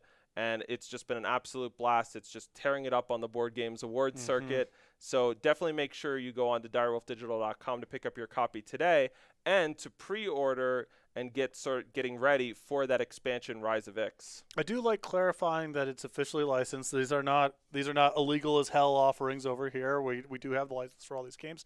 Additionally, if you pre-order from your local game store, you will receive the Boundless Ambition promo card as well as part of that, and you get to support your LGS in the process here. The email that I received here clarified if you pre-order from your friendly local game store. I don't know if that's an official designation or just a colloquialism, but regardless of friendly or unfriendly, if you pre-order Dune Imperium Rise of Ix, it will come with the Boundless Ambition promo card as well. And so, yeah, you'll be able to use this card and add it to your existing Dune Imperium games. It'll work for you once you get the expansion Rise of Ix. And so, you see Baron Harkonnen here. The universe has been brought to such vivid life by all of the art in the games and all of the pieces, and it's just an absolute blast of a time. And it combines two really awesome genres of board games. There's some deck building going on. There's some worker placement. Whether or not you've played those kind of games before, I promise you it's the kind of game that you can pick up and play with some friends. And it's been just an absolute blast. And for me, somebody who wasn't intimately familiar with the Dune universe until the last couple of years, and then I found out, like, oh, a lot of my coworkers are really into this, and I've started checking it out, read the book, and it's a really awesome science fiction series. So if you're into big epic sci-fi stories, Dune is absolutely your kind of jam, and Dune Imperium is a fantastic board game It's version of it. a very rich universe, and the head of our board game division, Paul Denton, is a game designer that I hold in incredibly high esteem, and it's not a mystery why Direwolf's offerings of board games are so widely, both like kind of critically and casually acclaimed. Paul is a master at this stuff, so could not come from a higher endorsement from me or from the company at large. So if you're a fan of Dune, if you're just a fan of board games in general, I really suggest picking up a copy. And again, if you pre-order from your local game store, you get the Boundless Ambition promo as well. All right, so lots of great stuff to check out at direwolfdigital.com beyond just more Eternal content. For now, we're going to take a couple-minute break, and we'll be back with round 2 of this draft open with the 32 players remaining. Stay tuned.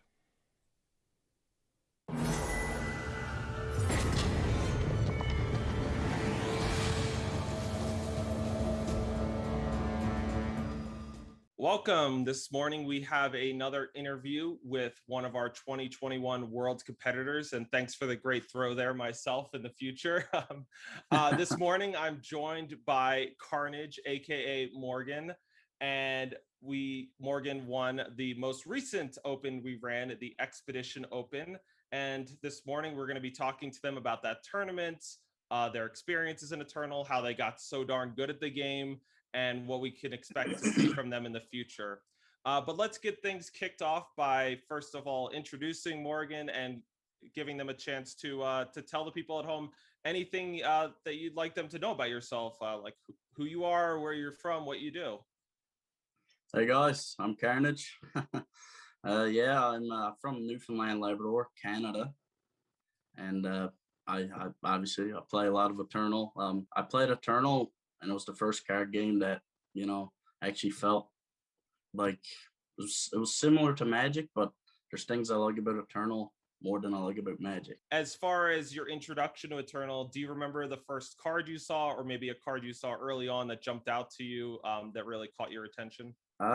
Channel the Tempest, I'm gonna go with. I don't know. I've in Magic, I've always played like heavy control decks with some kind of crazy win con. What's better than having a win con that draws you cards?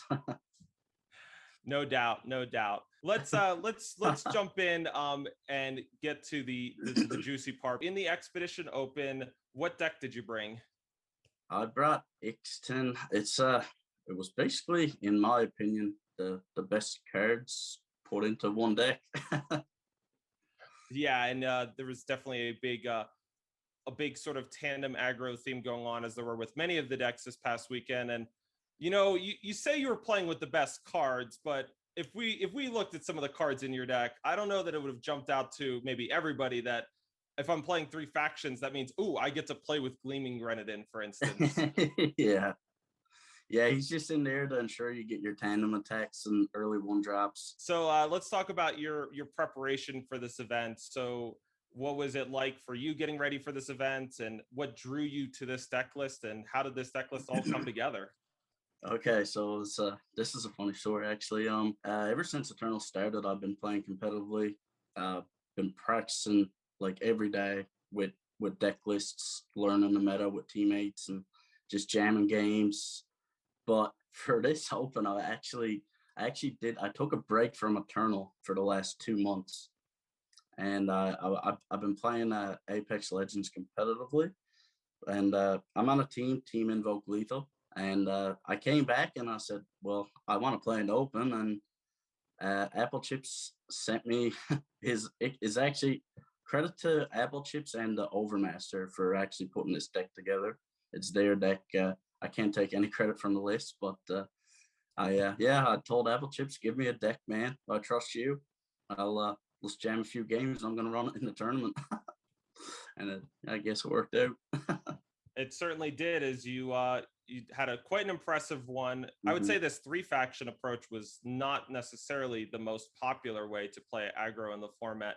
What Yeah. advantages did you think you got besides just sort of, well, I got to play with all the good cards Yeah. that you got from Yeah. this Um, specific three faction so build? the other strong aggressive deck in the format was just really Horu soldiers. Adding the fire, I mean, you get the Houndmaster, you get Short Hopper. He actually won me 2 or 3 games.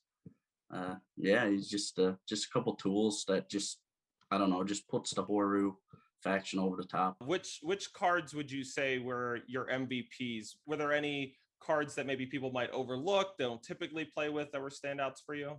Um, the All Star card in the deck, honestly, for me, is going to be League Explorer 2 drop.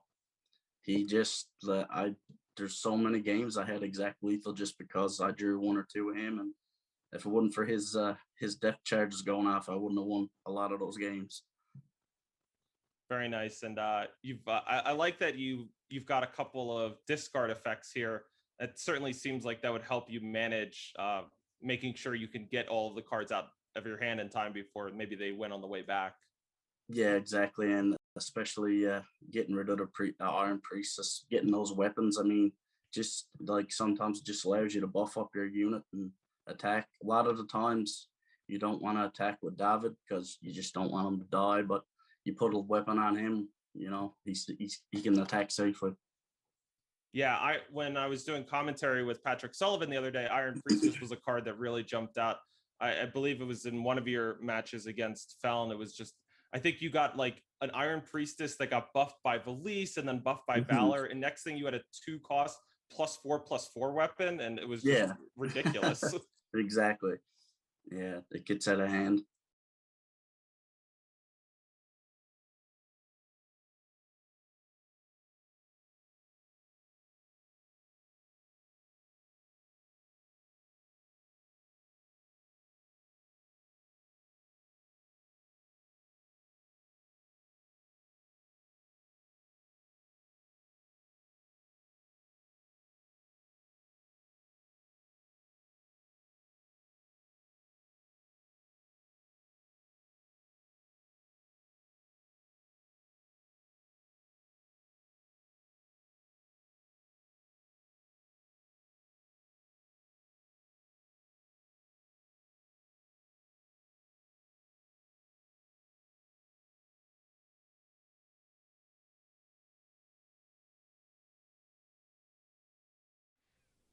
All right, welcome back, everybody. It's time for the top 32 here at the Revelations 5K Draft Open. We've got one round in the books. We got to see a bunch of players book their ticket for the top 32, and well, half the field sort of set aside the rest of their day because they're eliminated.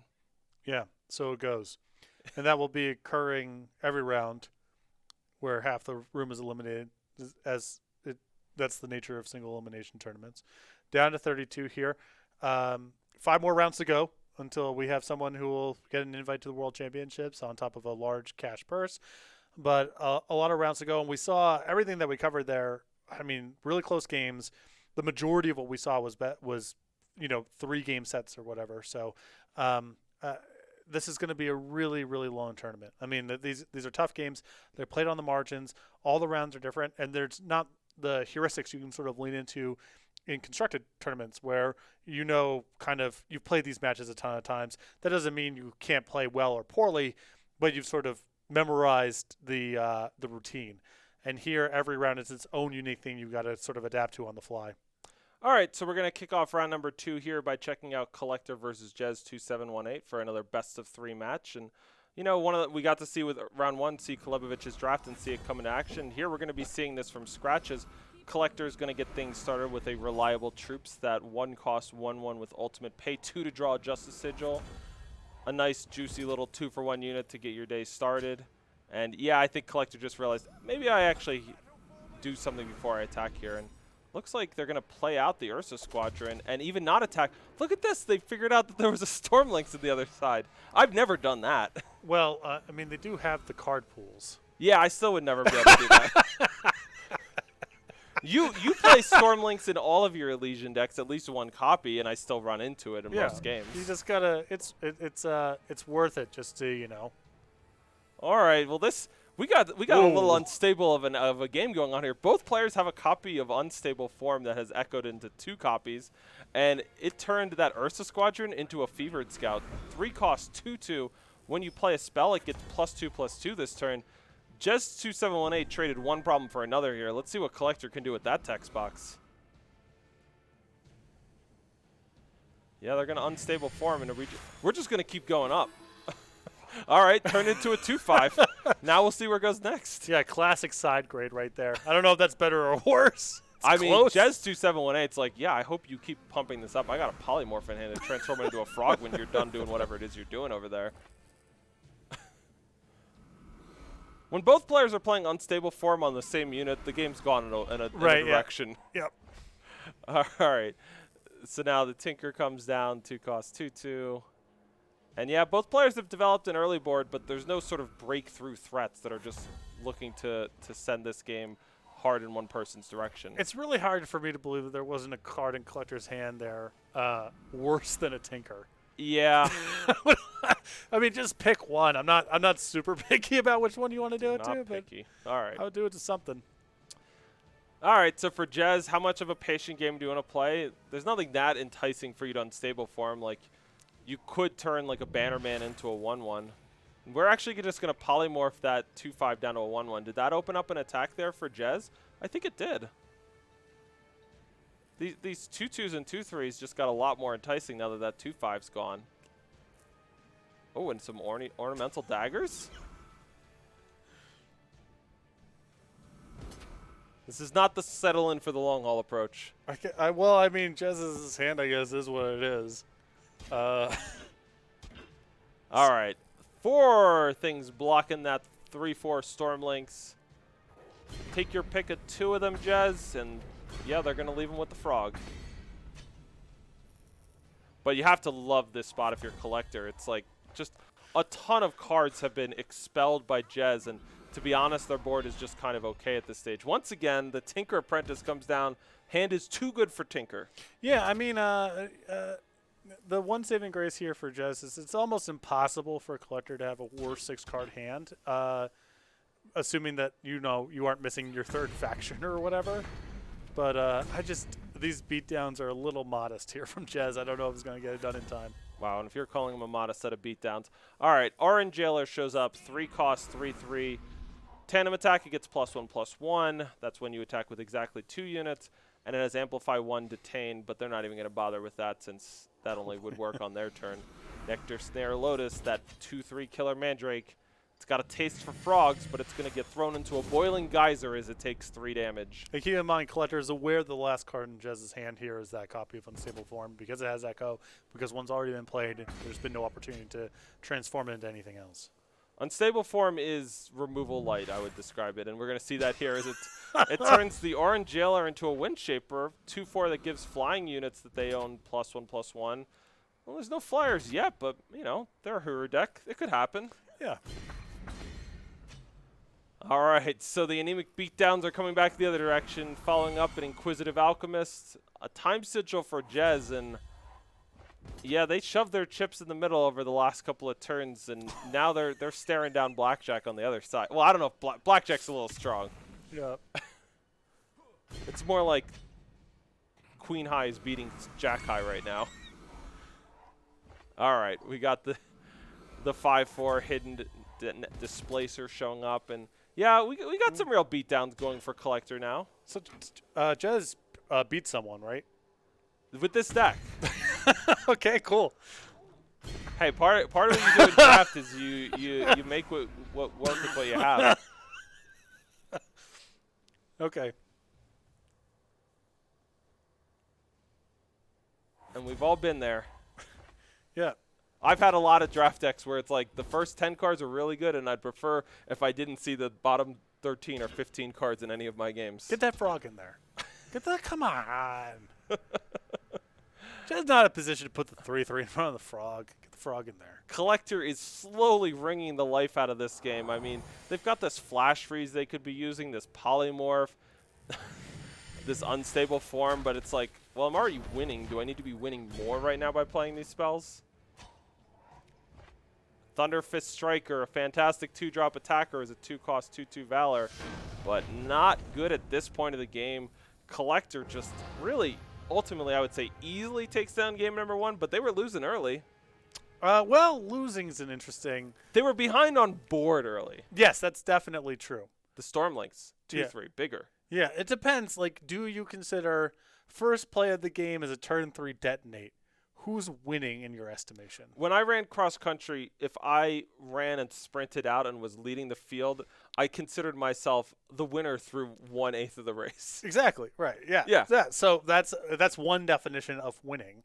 But if we define winning as the likelihood of eventually being declared the winner, then the answer might be different. Right. And that game right there was a really good illustration of, yes, you did have a stranger with a dagger on it. That was the biggest thing for a little while. You got in like 1 or 2 attacks, but it's more complicated than that, as it turns out. Yeah, Collector ultimately, as the game progressed, just had some bigger like 5/4s and 4/4s in hand, and so turning your 2/2s into a 3/3 and your 2/3s into a 3/4, yeah, it was good early, but it ultimately not ended up lining up against the size of those units. Yeah. All right, here we go here. Collector, bottom of your screen, got a nice smooth draw with a lightning strike into some bigger units. For Jez 2718, about the same as game 1, except a nice smooth distribution of power, and maybe with that 4-cost 2/4, we got a real nice place to put those ornamental daggers. Right. That's the big thing here is a 2/4 flying unit is orders of magnitude better than any card that Jez played in the previous game. So that could be the start of something. You put an ornamental dagger or 2 on that, you got a stew going. All right, Boiling Geyser going to cook that Stormlinks alive. And for Jez 2718, they're going to have to go up against quite a bit of removal this game from Collector. Lightning Strike and Topple in hand. So if Jez 2718 is going to win this game, it's not going to be because the first 2 units that they played this game got through. Right. Yep, there's going to be some resistance here along the way. I think I would have preferred Lord Herbalist on the previous turn, just because, it's kind of it all washes out kind of the same in the spot where Collector doesn't have any interaction. But there's a chance that you're just kind of using all your resources every single turn, the game drags down, and then the Lynx as a trick could come up. Unlikely, but I think I would have liked to see the effort. So we are going to see Primal Sigil get pitched for Secret Pages. And for Jez 2718, that means when they play that Secret Pages, whenever they play a spell, they gain 1 health thanks to the Learned Herbalist. And we're already moving in. We got 1 Ornamental Daggers on the Learned Herbalist. If Collector plays nothing, are you scared enough if you're Jez 2718 not to attack here? Nope. I mean, once we've played 1 dagger, I feel we're sort of priced into this line. All right, so the Lightning Strike takes out the Learned Herbalist. Now the Frayed Azuri shows up, 4-cost 2/4, flying. Summon you gain in Aegis. For Collector, they're going to match it with their own 2/4, and we're seeing sort of a similar pattern. All right. So this game's got a lot more interesting now.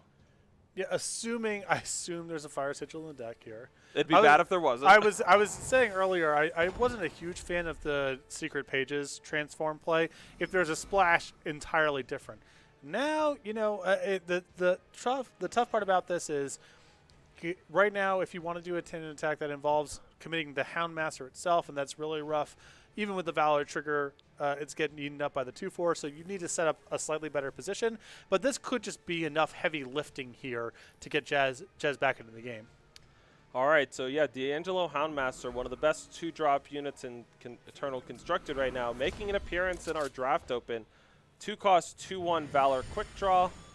Well, there's a bunch more good things it does, but it just got toppled, and yeah, it feels pretty bad to get your 2-drop toppled on this late turn of the game. Right. I mean, Jez's spot here was, like I said, just had a lot of eggs in that basket, just needing more cards, more material to claw back into this one. So that's a really painful topple. All right, and how about another topple, taking out the Frayed Azuri. All right, all the topples are gone. We got some unstable forms. We got a 4-drop. Jez, do you want to move in and try to maybe get something dope that costs 5 or 6? Yeah, against 3 cards in hand, I'm just trying to spike something big and, obviously random, but, you hit the right spot of this, you might be able to claw back in the game even if Collector's Hand is good. Maybe a Decro Vindicated at 6 or a Hellfire Valkyrie on 5 or a lot of potential ways this could go. Unstable form. Ashar the Deadshot. 6-3 deadly quick draw. Good luck blocking that one, Collector. Yeah, that's it. That counts. That'll play. So now this game's Collector is no longer, with all of the removal spells expended, is going to have to find a way to maybe race back here. Well, at 23, that's a lot to deal with, but, Collector has enough just raw stuff here that even blocking and swinging back here with the leftover 2s and 3s in hand is plausible. Definitely. All right. So Orange Jailer is going to come down and then Workshop Tinker. And will we see a tandem attack pump up the Orange Jailer? We will. Yeah, like you mentioned, Jez has the best unit, but once we get to a spot where it's 4 versus 1, that's less of a fair fight. I mean, Refresh is not a well, it's not a bad draw here. I just don't think it's enough. Yeah, so 2 cost, either give one of your units +4 health or give yourself +4 health. And now we're going to see Unstable Form go after the Orange Jailer, turning it into an off-book Lawman. Well, 2-1 double damage is still a pretty good one. I guess it's no longer getting buffed by each tandem attack at least. Tinker. Give the top unit weapon +2/+2 and scout, and they're going to scout that sigil to the bottom. Everything's coming in for Collector right now. Yeah, dropping him down to 5, and with another chump blocker being played here, I think Jez is actually going to have to full-on pump the brakes. And once Jez stops attacking, that's sort of the end of the road here. Your way of trying to win this game is just Ashar is applying enough pressure that eventually you do some chump blocks. You draw enough units where combat gets complicated for Collector coming back and you're still hitting the whole way. The minute you got to pump the brakes, just all of Collector's extra cards are going to overwhelm you here. All right, so for Jez 2718, they really would have loved to have just rode this Ashara to an attacking finish, but when you don't draw any support along the way, you're going to have to maybe pump the brakes, and they're doing that now.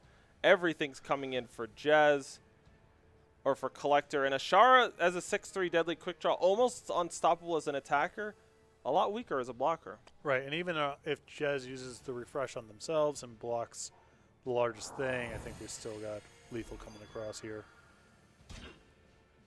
Yep, that's exactly what we're going to see. Exactly 9 damage coming across for Collector.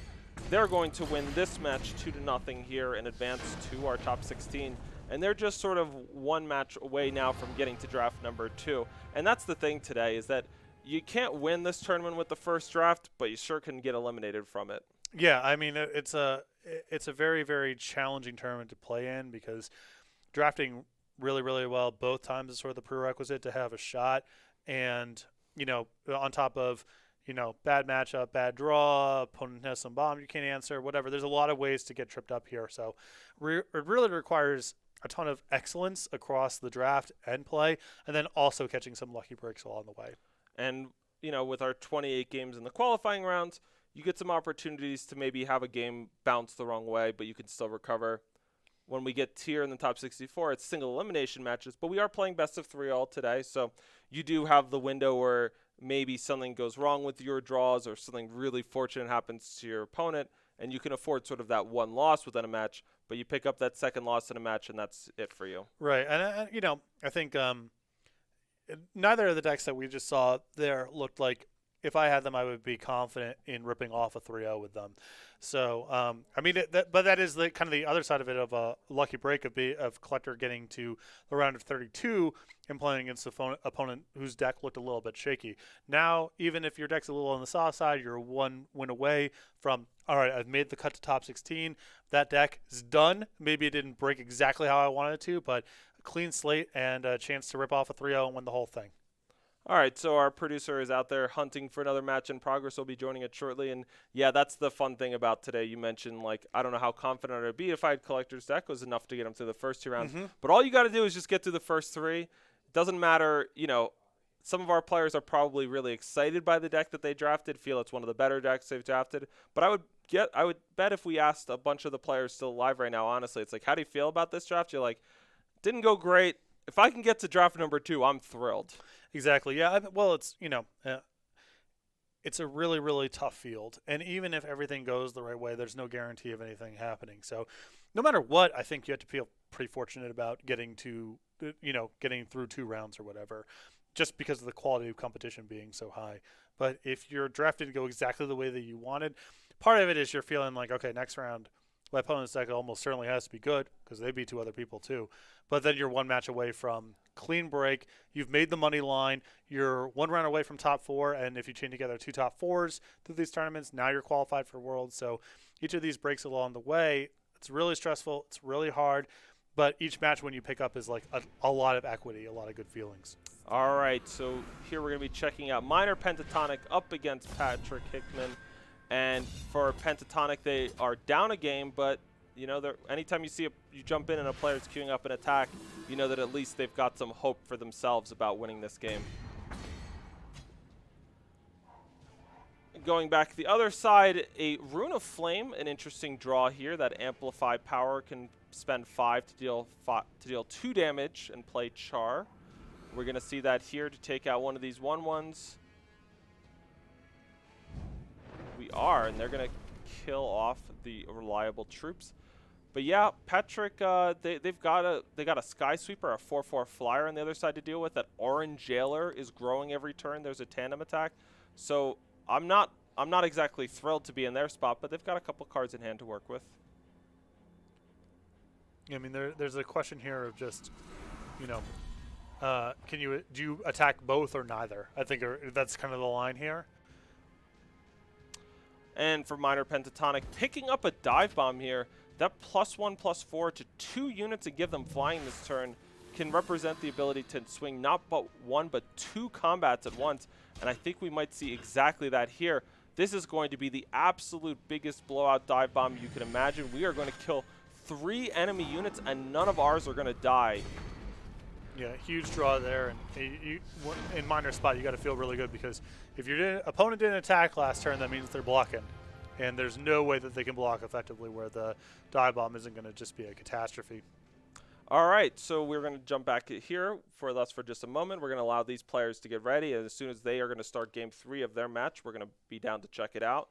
So yeah, we've got a Skycrag versus Rakano matchup here. We saw the awesome power of Dive Bomb, and I love the way that one just so perfectly lines up oftentimes with what you're trying to do with setting up a tandem attack. It gives +1/+4 to 2 of your units. They both get flying. That's a great recipe to successfully pull off attack with 2 units exactly. Yeah, and in draft, often the Skycrag versus Rakano matchup feels like the Skycrag's tools are a little bit more fragile, a little bit more fidgety, a little bit more tricky, and the Rakano tools are, not quite as evasive, but just more size, more substance. Usually when you get in the spot where the Skycrag player is blocking, that's going to look really good for Rakano, and the Dive Bomb, they're just the perfect trick for that spot. Yeah, if I'm in this tournament and I'm up against a Primal player, one of the things I'm going to be looking at is what is their interaction looking like? Is it a lot of stuns or is it a lot of Lightning Strikes? Because Lightning Strike means they want to play defensive, and something like Flash Freeze means they more often want to push damage through. Mm-hmm. All right, so kicking off here, game number 3. Patrick's kept their hand. It looks like a solid 1-2-3 curve of units, so they're going to keep that. On the bottom of the screen, Minor Pentatonic redrew once, does not have Justice in their opening hand, but they're going to keep because they've got a 2 and a 3 drop they can play. Yeah, I think Minor's hand looks like a very classic, not thrilled, but not bad enough to go down to 6. So a Raging Jackal, a 2-1 Valor is kicking things off for Patrick. And now they get to play a Bannerman. So all of a sudden, they're going to have a tandem attack potentially ready to go on the third turn of the game. How will they take advantage of it? If they play an Awakened Instigator, that pushes some extra damage through. Let's see what they want to go with.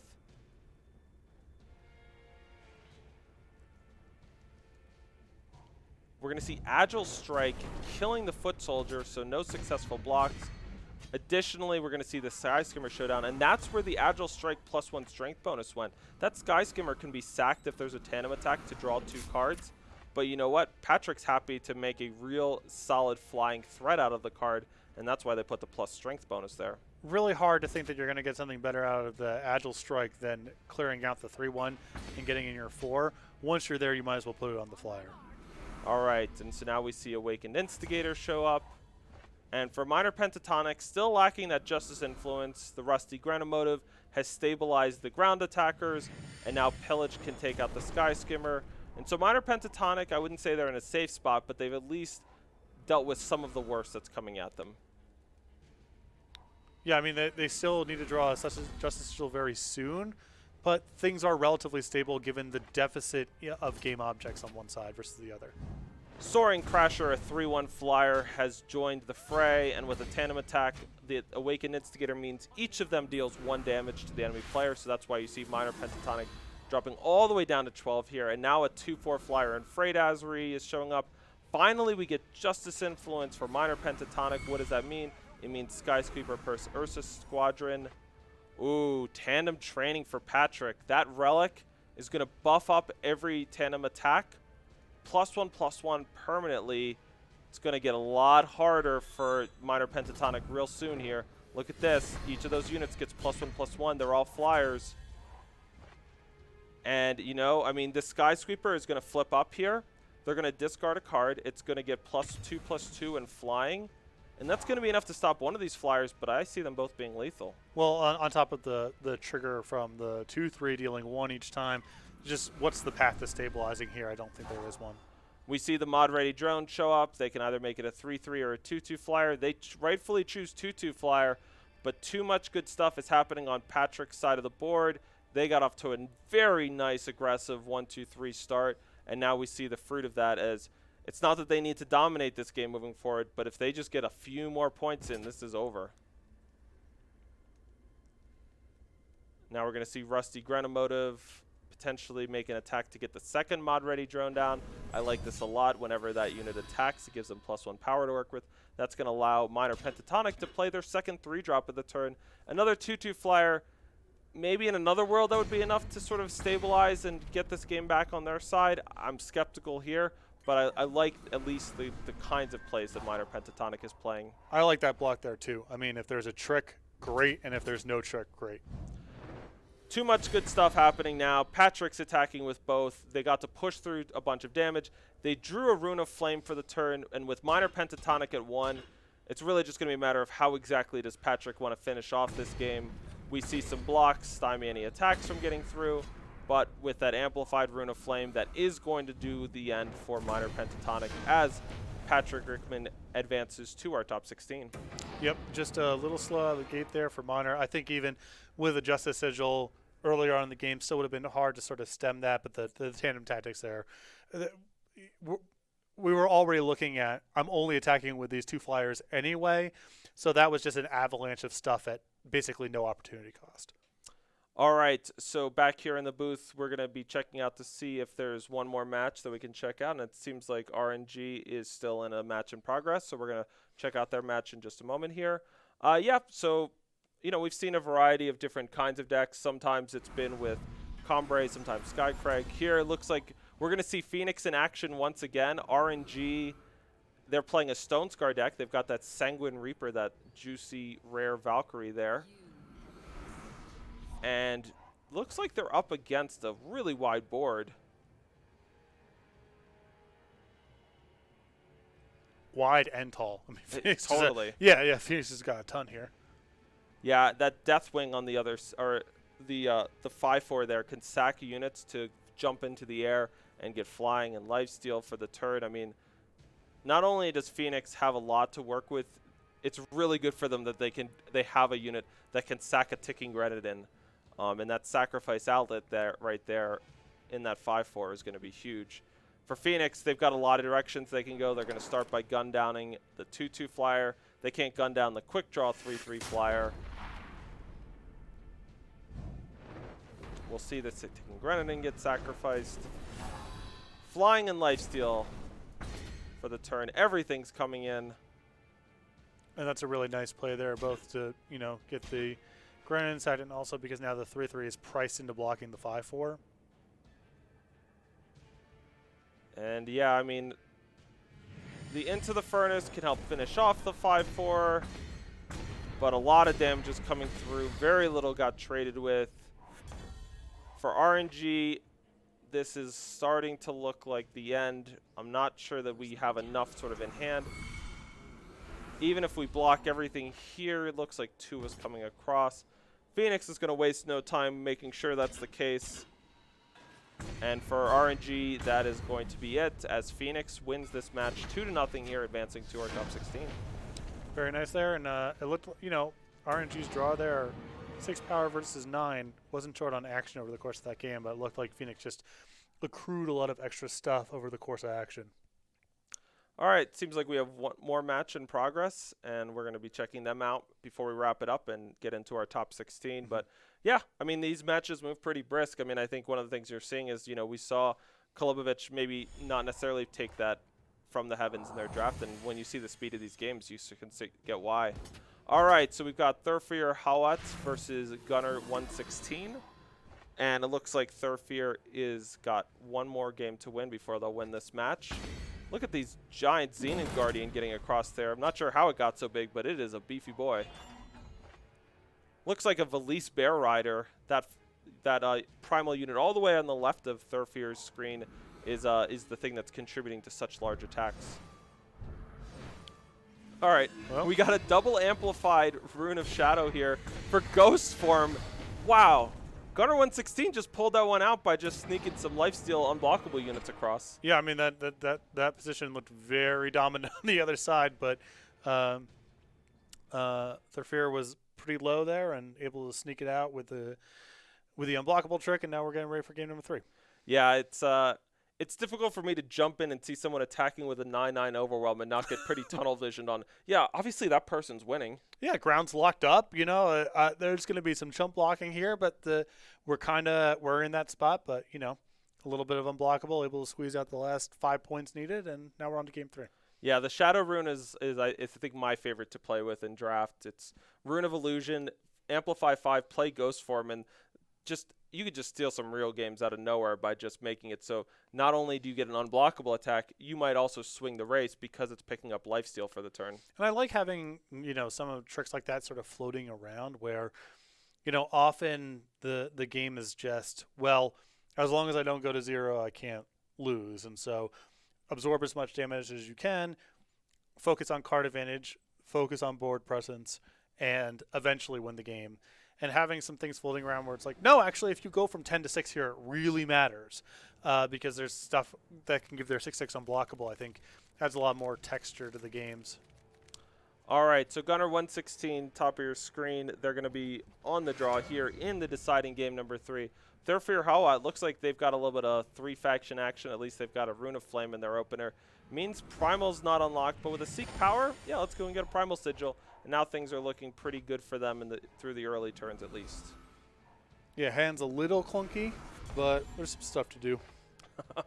All right, a Steel Fang Chakram. If Thurfir Hawad can stabilize, they got a lot of tools to keep the pressure going. But yeah, all the cheap stuff is coming on Gunner 116 side. And I'm guessing Boiling Geyser is going to get thrown out here.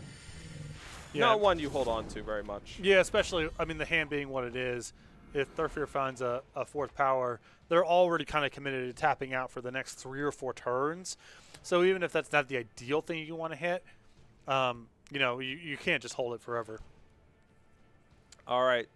Shadow Path Intimidator got picked up for Gunner 116. They're going to attack once again with their 2/1. And for them now, where are we going to go? There's not a whole lot to do with that Amethyst Acolyte. No. All right, just a Shadow Path Intimidator. It's going to make themselves discard some cards on the top of their deck. And that's a pretty smart play. Their removal spell, Enhanced Spore Breath, gives a unit -1/-1 for each unit in their void. So, yeah, discarding some cards from their deck helps power that up. Now we see a Horned Vorlunk, that dinosaur, a 3/4.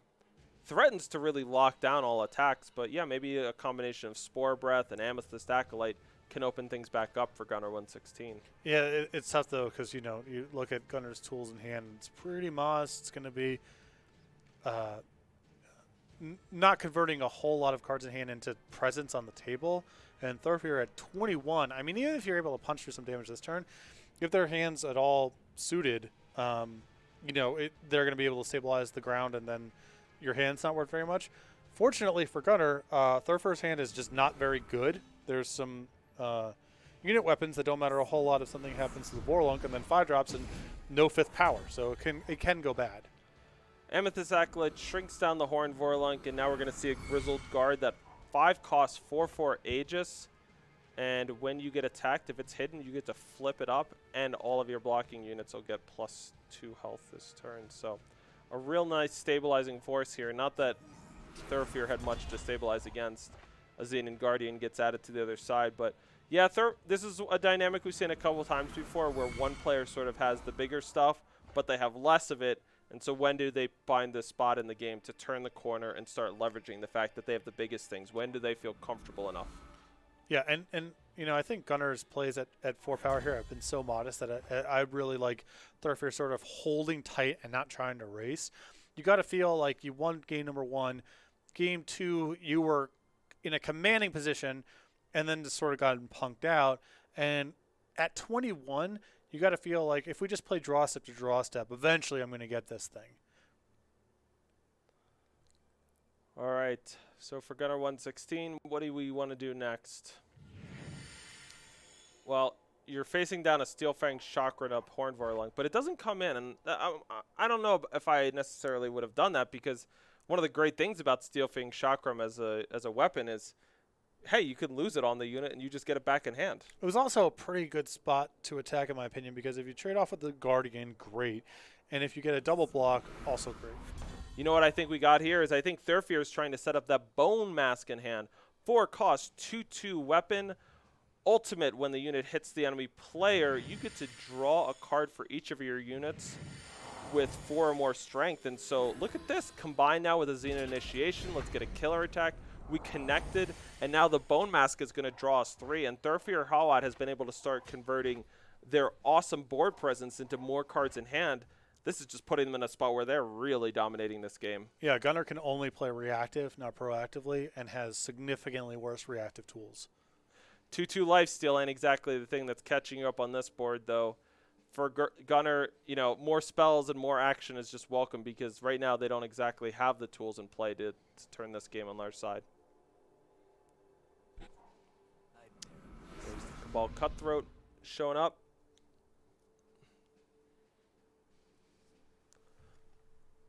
And one trick that we should note in Gunner's hand is Infuse with Venom, and that gives one of their units +2 health and deadly this turn. And so that's a way that at some point this game they might be able to trade off a smaller unit with something big like that 9/6 Horned Vorlunk.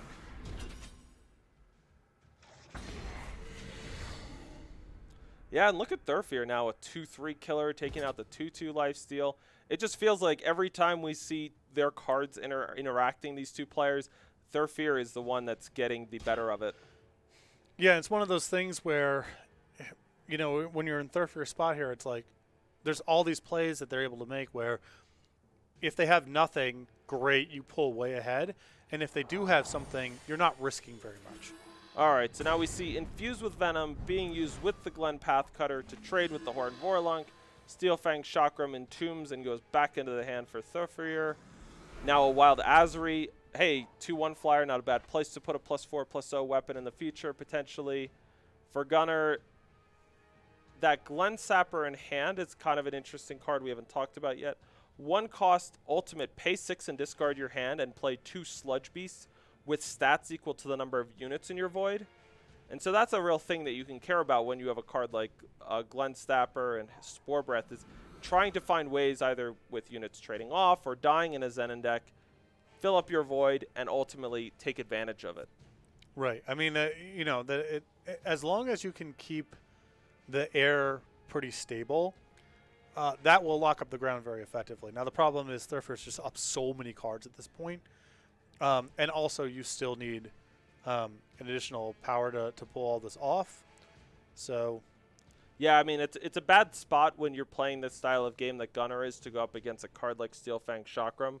It really rewards your ability to just sort of manage one problem at a time. But when you're playing that style of game and that's how you're sort of handling things, well, one problem at a time is always +4/+0. Right. Yeah, you can't do it incrementally. All right, so Spore Breath is going to just take out the Death Snare Lotus. We don't see the Glen Sapper come down yet.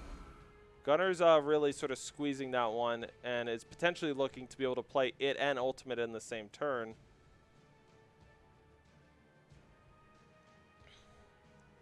And for Thufir, it's a question of, do you want to just suit up something with the Steelfang Chakram and get in there?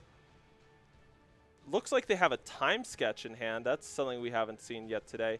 That's the rare Time Amplify power. Amplify 4, play a Training Camp. What's a Training Camp? It's a relic that has pay 4 to play a 2/1 soldier. They're not going to go for it yet, but that is another card which just longer game really starts to pick up for you. All right, Vara's favorite trades very nicely for Gunnar, and it feels like a welcome breath of good news where that is a time when Gunnar had a interaction, feels like it went positively for them.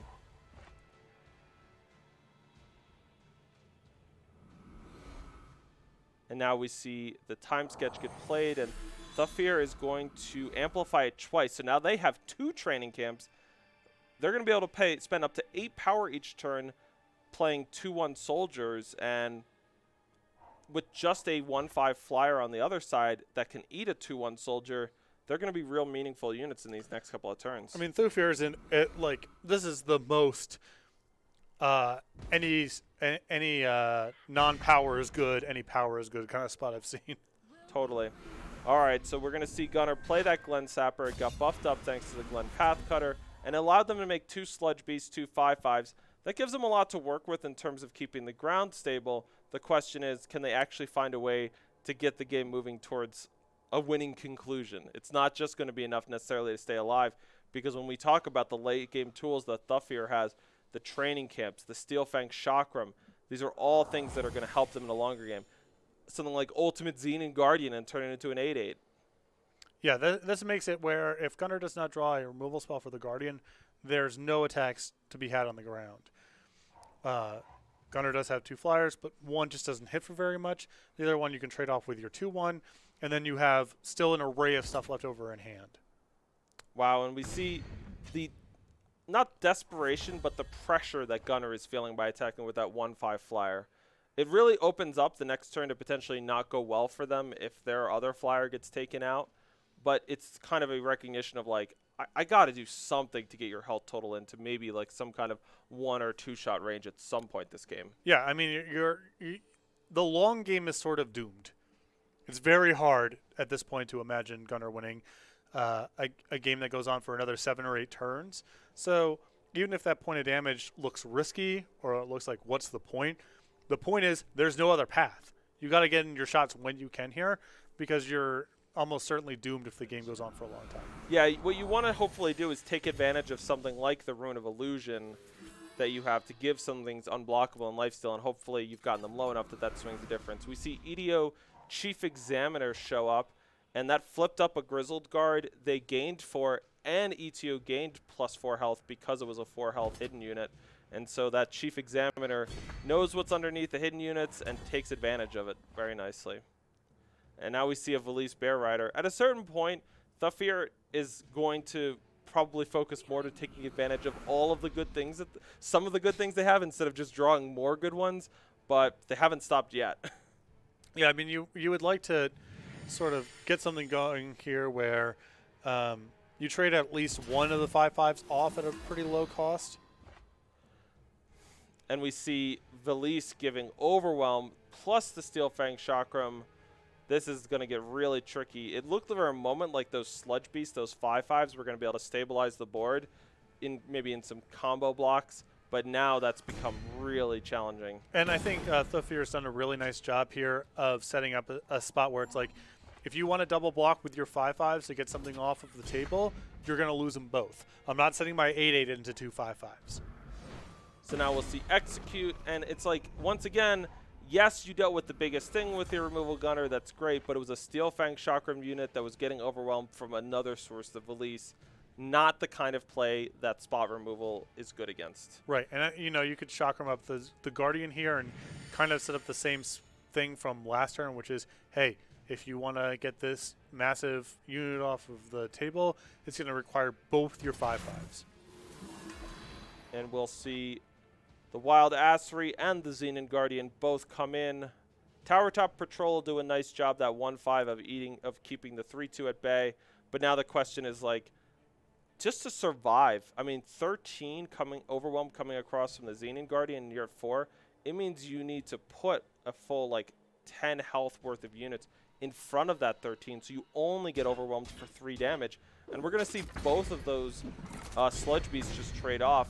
Yeah, it's nice that Gunner once again was able to trade with the biggest thing on the board, but there's going to be more problems in the future. Other things are going to get Steel Fang Chakram to get overwhelmed, and can Gunner top deck something which breaks up this paradigm? Time Sigil ain't it. This is real. I think we have reached the end of the road for Gunner. They recognize it too. Thufir Hawat wins this match, advances to our top 16. Yeah, I mean, Thufir's deck looked to be much more coherent of the two. There was a weird thing going on the other side where, yeah, I have some tools for playing a late game, and I have a lot of 2/2s for 2 that don't really do much other than being 2/2s for 2. And it's really hard to draw all your cards in the right order to make sure you're hitting every step of the way. And in Thufir's spot, you're just a little bit bigger. You can absorb those hits early on in the game and then win with overwhelming card quality. Not surprising to me that the one on the other side involved a massive unblockable trick on a board that was otherwise locked up. It really looks exactly how you'd like your time mid-range decks to play out. You've stabilized, and then not only did you stabilize, but you have something bigger, so you're applying pressure. You're making it tough. Anytime your opponent's trading off resources with you, trading off their units with you, and you're the bigger deck, you're that beefy time deck, it just makes it so much less likely they can ever string enough together to win the game. Yeah, and I thought that Thufir's approach there, which was essentially, am I at risk of dying? If not, I'm never going to allow my opponent to trade profitably. If they're ever engaging with my stuff, it's going to require 2 of their cards to answer 1 of mine. With the Steel Fang Chakram, it's only, if you take your time, if you're patient about it, eventually you can set up spots where it's like it requires a double block and both of your things die. You're never going to be able to put 2 5s and 5s in front of my 8/8. I'm never allowing that sort of trade to happen. Anytime you're getting one of my pieces off the table, it takes 2 of yours, and obviously you can only do that for so long before you run out of pieces to work with. All right, so that's going to do it for the round of 32 here. We'll be back in just a few minutes with the round of 16, and we'll be checking out another part of my interview with one of our upcoming World Championship competitors. So get a chance to check out what Carnage has to say for themselves and get to know somebody you'll be seeing later on this year. All right, we'll be back in just a few. Stay tuned.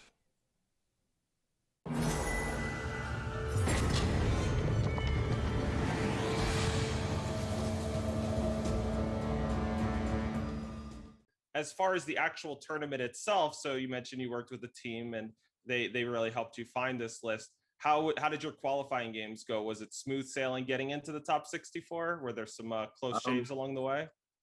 Well, like I said, I went into this tournament. I didn't take it too serious because, like I said, I took a couple months off Eternal, and I just wanted to come back and not stress this one.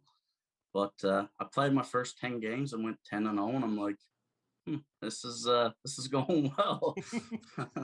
End up getting a few losses and ended up with a 28 record. So yeah, so then then a lot of my teammates helped me test that. When we got the open deck list, my teammate Phoenix actually helped me play the exact matchup for my round 1 opponent.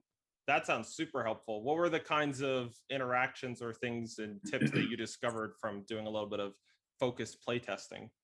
So play testing went terrible. We done about 30 games. I was facing a time justice primal variant of soldiers, I guess. And a lot of my cards, I mean, I play 4 copies of Manacle, 4 copies of Permafrost, and he was playing 4 copies of Lay Siege, which literally it destroys my deck. And uh, I forget the name of the card. She's a 3 cast Aegis when she hit Arius. it. Tarius, yeah, that's her. She was a really big problem for my deck as well. But yeah, we had 30 games. I literally won 4 games out of 30 in playtesting. And I said later that night, I said to the rest of the team, I said, if I can, I looked at all the top 64 deck lists, obviously, and I said to the team, I said, if I can actually manage to get past this round one, I said, I'm going to win. I got a feeling I'm going to win. Just Not had, bad. because the rest of the deck lists, I just felt like they were too, like, they were kind of slow versus the list I brought. Yeah, it definitely seemed like when we saw you playing against some of the shadow mid-range decks, which there were Yeah, a good amount of, that it was just they could just not get a handle on you, whether it was with exactly. charge or stuns or ways to buff your units. They just couldn't stop you from continuing to attack. Yeah, well, like from my team scouting out the meta, we found that there was a lot of film mid range slash control, a lot of Xenon mid range, and a lot of Argenport mid range. So it's basically all shadow piles with some, splashes. And yeah, that deck just seemed to destroy most of the shadow list. So that's why Apple Chip suggested I bring it. Well, it was a great choice for the weekend, and you were obviously rewarded with a first place finish. So great stuff there. As far as the top 64 goes, once you got past that first round, were there any close calls, close matches, or was there a match that stands out to you? Was like this was the sort of the match of the tournament for me? Uh, God, there was me and Kalapovich had a really, really good series. I finished them. I top decked. It was game 3, and I actually top decked a short hopper for the icy gaze, and got me over the top, which was really lucky. Pretty nice, yeah. And he's obviously a fierce opponent, so Yeah. pretty good spot to make sure you get your good top deck in that moment of the tournament.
All right, welcome back to the booth here at the Revelations 5K Draft Open.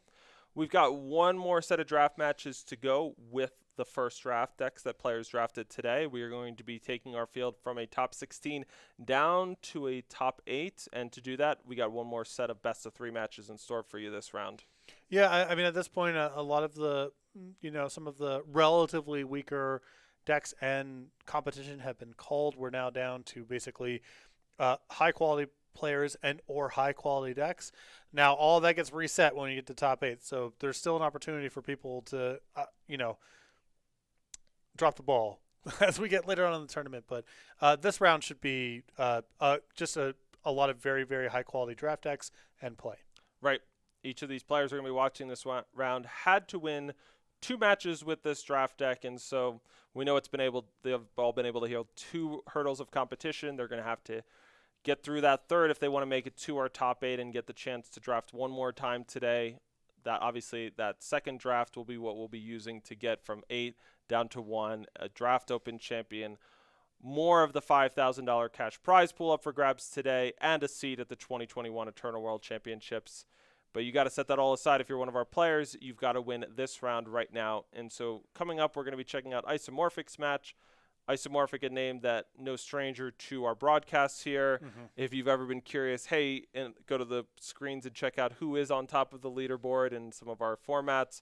A common name you'll see there, especially in draft, just one of the most consistent, strong players that we have in the game. And so no small feat going to be getting through him this weekend. And so we're going to check out their match in just a moment once it's ready. Yeah, and that's a name that goes, all the way back. Has been a dominant feature of the draft monthly leaderboards for as long as we've had them. And so not surprising to see them here in the top 16, one round to go to have a shot at the top 8. Yep, and sounds like our match is going to be ready, and we're going to be checking out in just a moment here. We're going to be seeing them in action against Klebovic. We started off the day by watching Klebovic's draft. They drafted a Cambrai deck. Isomorphic's got a Elysian strategy for us. Time Primal at the bottom of your screen. Look at that, picking up an unstable form. I love when unstable form shows up in draft. You never know where the game might go. But for now, it's going to be an open way supplier, +1/+1, maximum power, and Klebovic is going to match. Both of these players just gave killer to the top unit of their deck. Could be really good, could be on something really small. We'll find out in the next few turns. A really powerful thing to pair with giving a random unit killer, because so much of that power is sort of like the front-loaded one-shot. Getting an opportunity to upgrade that down the line is they don't read like synergistic cards, but they play very, very well together. All right, so Isomorphic going to offer the trade of suppliers here. Does Klebovic want to take the bait? I could see them doing so. None of their hand is very expensive. They've just got a lot of 2s and 3s, but they're gonna hold on to it. They want their maximum power for next turn. Now we're gonna see a 3/3 hidden unit in that concealed veteran. And we see Growing Sludge got the killer. That's a 5-cost 1/1, Patrick. But each turn that 5-cost hidden unit starts the turn hidden, it gets +4/+4. The worst spot for killer to show up. We just drew an 0/4 killer. So I said, killer and unstable form is synergistic. That's not synergistic. Yeah. That's the opposite of a synergy. Yeah. All right. But, Eager Offering's a good card. We're going to see the first unstable form get played here on that 3/3. It turns into a 4/3 Reckless Valor. So a good attacker here. And now we'll see the killer Eager Offering. You can't killer attack with a 0 strength unit. Not sure why you'd even want to. Yeah, it's interesting, right? Because from Klebovic's side, it's like, okay, so the sludge is kind of nice to have killer onto, but are you willing to commit to it knowing that the opponent has a random killer unit floating somewhere around? Now that it's been revealed that it's a blank, it's now very safe for Klebovic to play it. So the Eager Offering gets sacked to draw 2 cards at the start of the turn, and Isomorphic picks up a Dune Phantom and a False Prince, so we got a 5/5 and an 0/6 Flying Ambush, so some real offense-defense going on here. Classic. Both sides of the ball. All right, and now for Isomorphic. They know there's a big hidden unit on the other side of the table. There might even be looking, one of the things about having open deck lists this weekend is the range of what hidden units you have, it's a little bit constrained. Players know what is in your draft pool. And Isomorphic is definitely going to be aware that Klebovic drafted a 1/1 Growing Sludge that could get quite large in the next few turns. Well, there's the okay, is it Growing Sludge or something else? And then also the additional, is it the thing that got killer or is it something else? Right, we still haven't seen that show up yet. But Isomorphic knows it's coming someday. So we see that Growing Sludge, it grew up to a 5/5, and now here's where the game gets really tricky for Klebovic. You could just fire off this 5/5 killer attack and probably get good value with it, but as soon as you flip it up, it stops growing at the start of your turn, and that's what happens when you make the killer attack. Klebovic is fine. They like getting the 5/5 killer now, and so they're going to use it here and stop that 4-3 from continuing to chunk in. Well, the additional sort of complexity there, and why I think Klevich's play is really nice, if you wait one more turn and grow again, your topple's probably off the table. So if you want to cash in the topple here, you need to keep your 5-5 out of 5-5. It's implicit that you can use it on the false prince, and then also maybe Isomorphic play something larger, but they're probably not going to play something larger than your 9-9 if you wait the additional turn. We see Isomorphic on their turn now. They're figuring out where they want to go. They've got this Rune of Relocation, but I'll be honest, nothing looks that juicy to bounce yet for me. And they're actually going to use it on a Sky Sweep on the Open Way Supplier. It turns it into a face-up Sky Sweeper, which is just a 2-2. So as far as unstable forms can go there, they hit pretty low on the range. It's going to trade off with another 2-2. So I would say that generally things are going pretty well for Klubovich, but Isomorphic's certainly still in it. Not a bad Dune Phantom spot, I guess. Yeah, 06 is good at blocking a 5-5. And I think we'll see that. This isn't a spot where you want to play it scared. What is your 06 really for if it's not for blocking 5-5s? Well, also, you know, Klovich's attack really only looks good if you assume the 5-5 can't be easily answered. So the topple tried to kill the False Prince, but when False Prince gets a spell played on it, it turns into a 1-1 frog, and that just means it no longer has the highest strength of anything, and so the topple just sort of fizzles. But yeah, Isomorphic is turning this game into a race, attacking back with their frog and their 2-3, using the 06 as a way to keep some of the attacks at bay. And for both of these players, who wants this to be a race more? Well, Klubovich is no longer so confident, and they're going to hold back the 5-5 to stop the other attacks. Well, this is their offense-defense spot, right? Is like you still get in the 2 points of damage, and there's no crackbacks. Whereas if you attack with everything, you're basically dealing an extra 2 but taking an extra 3 on the way back. And with the health totals as close as they are, that's just not a profitable exchange.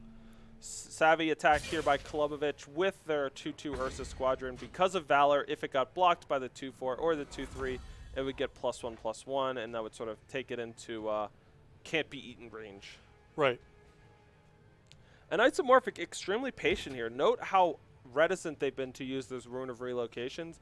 They've been waiting for the right spot when it's going to tactically matter a lot in the games, and instead of just cashing it in when they have the power, they're being very patient. Right, the game is close enough that you could imagine Klubovich taking a risky play at some point, especially now that we've gotten to this point where Isomorphic is hitting, not getting hit back. There's a lot to be said for being patient here. So what are we going to see? We're going to see a Rune of Relocation just bounce the Ursa Squadron. With the second one in hand, it makes sense that you would want to use the first one now. You know, you might get to a spot where you can never use them both this game. Right. And now we'll see a Xenon Guardian. So, okay. So Isomorphic has the air advantage, but the Xenon Guardian being an 8-8 means the game, the dynamic has changed in that sooner or later, Klubovich with that Xenon Guardian is going to overwhelm the current defenses. But with careful play by Isomorphic, you might be able to win the game in the air first. Yeah, I mean, you've got it's 4 turns to the finish line, assuming Klubovich does not draw a unit with flying or an answer. And you can definitely block for 4 turns against what Klubovich currently has. So now we'll see a Death Snare Lotus, take out another 2-2. A little surprised we didn't go after the Ursa Squadron there. We went over the other 2-2 Valor. I'm not sure why that was exactly. But bottom line, Isomorphic got in their 2 points, and now Klubovich picking up a Covenant Peacekeeper. That's going to help them stop the air attack for a turn by stunning an enemy unit if they want to. Well, it could also pivot to stunning the Dune Phantom if Klubovich wants to, and then that means the 5-5 is now eligible to attack too. So there's 2 different ways to play it. Totally. I guess I'd be a little concerned if I'm Klubovich about the counterattacks from attacking with too many things here. But yeah, we're going to see Ursa Squadron and the 8-8 come in, a chump with 1, and the other one's going to get eaten up, just stymied for a moment by the Dune Phantom. And now we see a post-attack Covenant Peacekeeper locking down the Freight Asri. Yeah, I like this play a lot more because, you know, you're so close to the sort of tenuous house of cards that Isomorphic has collapsing. And if you just play defense, your sort of long-term position is so good. Wow. Phenomenal pick up there by Klubovich. they were able to use Beseech the Throne, and they were able to draw into not one but 2 silence effects with Archive Curator and Off-Book Officer. And for Klebovic, for Isomorphic, I would say that they had a very tenuous lead, and it is going to completely collapse here as Klebovic deploys these 2 units. Yeah, I mean, you were hoping, can I just hang on long enough for my 1 flying unit to connect 3 times? That's off the table now, and so it's going to be really hard to cobble together these last 6 points. So once again, you love Klebovic making the attacks first. Don't give Isomorphic the information about how good your top decks were. We're going to see the blocks first here. And look, the Dune Phantom is just in chump mode now. We lost that piece, and now bam, here we go.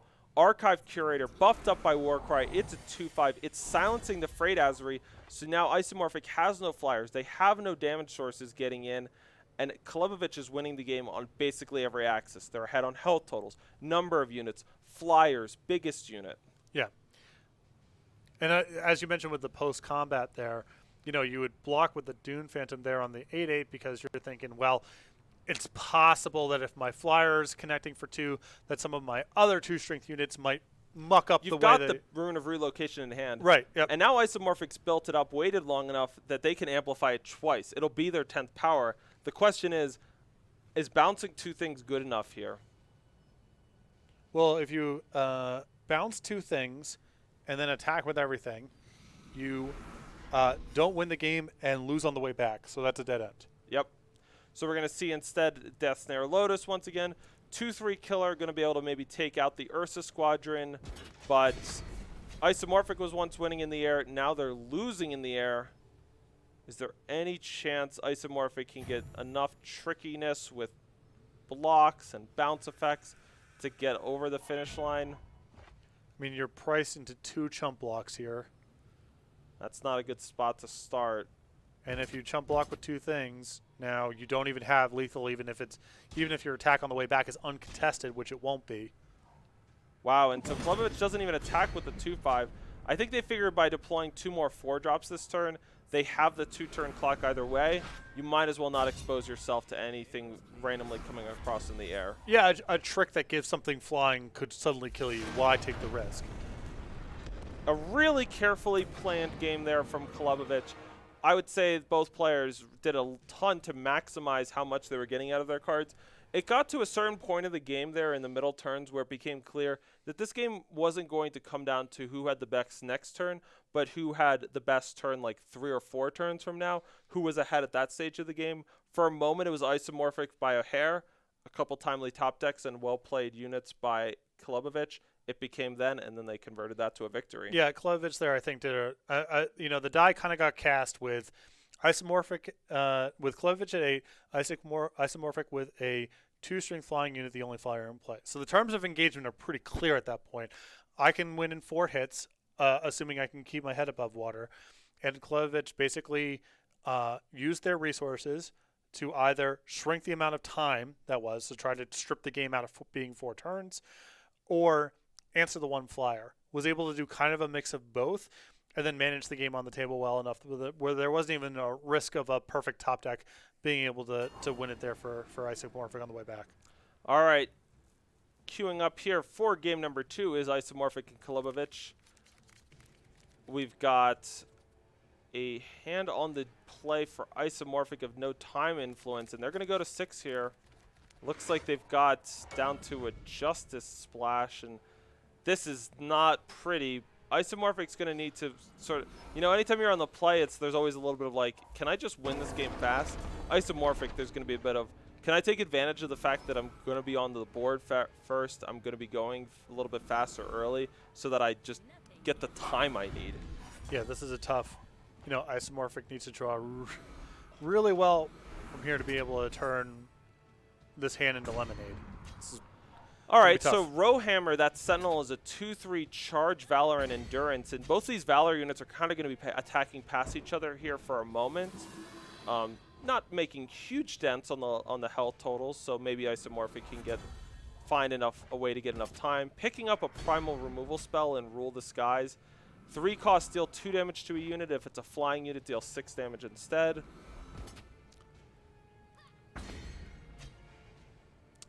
And yeah, we see now a Noble Enforcer. A 4/4 is going to stop Isomorphic's attacks. Do we go for a Rune of Relocation on the 4/4 Valor? We do, and that's going to allow the Rowhammer to keep on getting in. Yeah, that Noble's Enforcer there was a really great draw for Klevich because, you know, this hand's got some good tricks, some good card advantage, but just missing something with some heft to shrink the game a little bit. And, you know, that 4/4 is going to be tough for Isomorphic to manage in the long term. All right, so once again, Rune of Relocation on the Noble's Enforcer. Both these players are just getting in for 2 a turn here. And honestly, given how much Isomorphic had to redraw down to 6 and just had a clunky draw, the fact that like no real meaningful progress is happening on the board actually plays really well for Isomorphic here. Yeah, no, you sort of get the feeling of you can't tell that Isomorphic went down to 6 cards. That's usually the sign of the mulligan there, the additional redraw there was not a killer. Wow, but a topple here, going to deal with the 6/6. Now the Noble's Enforcer is going to start attacking, and Isomorphic's health total is dropping faster now. They're down to 11. They picked up a Grizzled Guard. That 4/4 Aegis, this is can be a potentially strong comeback tool for them. And we'll see what they can do with it. Yeah, I mean, Klevich isn't going to know exactly how to handle this. We might see them go for a stun effect, but that Aegis is going to pop it nicely, and because it was hidden, they didn't know there was Aegis on the other side. Yeah, but at this point, just the information is valuable to Klevich.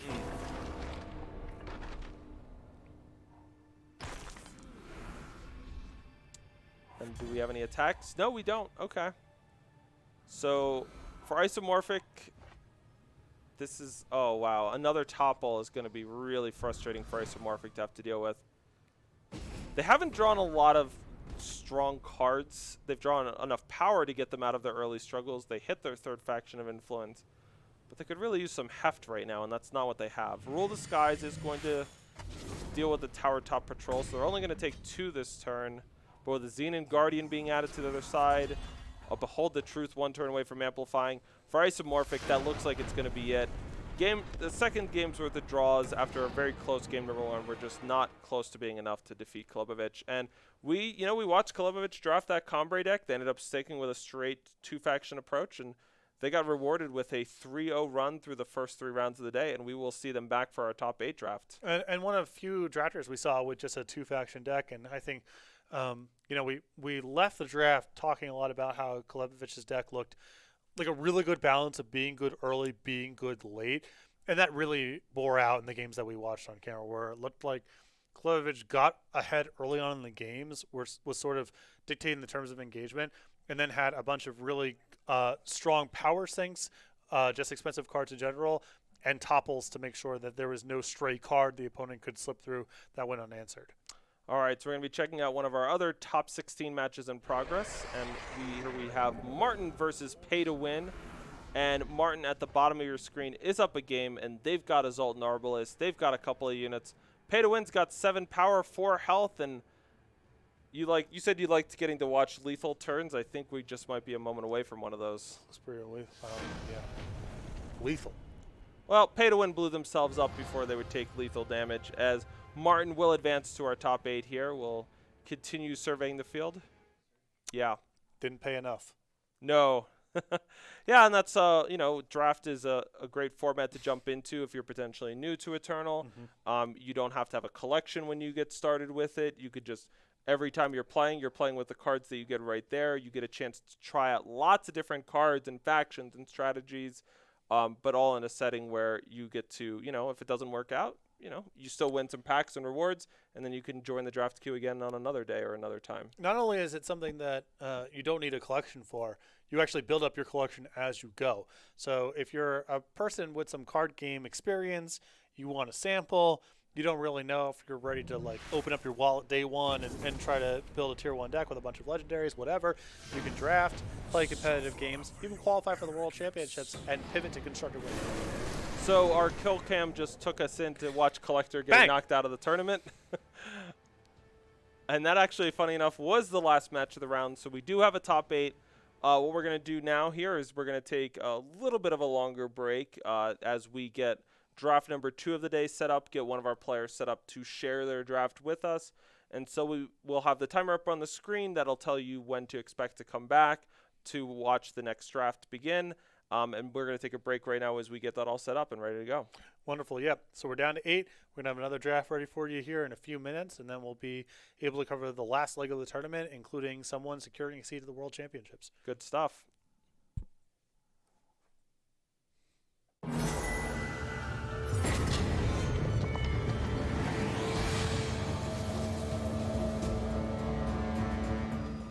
So let's talk about yourself and the game, and sort of some of the things that you really enjoy. So first of all, what's your favorite format to play if it's just, there's no tournament coming up and you just want to chill and have a good time? Usually I like, card games like Magic included. I really like limited formats. I like draft, and my all-time favorite format would have to be League, because I just love sealed. But as far as competitive, like if I was to play ranked, my favorite format will be Expedition. I find the games are more fair. I'm trying to say, like, there's a lot of games where you battle for the board, right? It's a lot of mid-rangey battles. It's fun. It makes you really think. In Throne, I mean, Throne's obviously fun too, but sometimes you just destroy your opponent and there's nothing they can really do. You know what I mean? Like, it's not so much as a stalemate in some games. Makes total sense. Do you have a favorite deck of all time? Yeah, I do actually. Spellcrag. It's by far my favorite deck. I try to get it to work every single season in Throne. I spend a lot of time working on that deck every season, but I had success. I made top 4 a few tournaments a while back, last year I think. Made the top 4 twice with Spellcrag, and yeah, it's definitely my favorite all-time deck. What's your favorite card in that deck? Well, it used to be Static Bolts, but when the first round of Spellcrag came around, but yeah, Sorcery, yeah, Prodigious Sorcery kind of put the deck over the top again to give it that extra power boost it needed. I'm with you. I always try to fit Static Bolt into that Me deck. too. Yeah. there's something that's just so nice about seeing those Yeah. numbers go up, right? Yeah, I mean, a lot of my team, like, I still try to fit it in there every time. My teammates are like, "Man, that card's bad." And I'm like, I don't know. I just like it like a lot. Totally. And how much of a deck builder are you? Do you have a favorite deck that you personally built?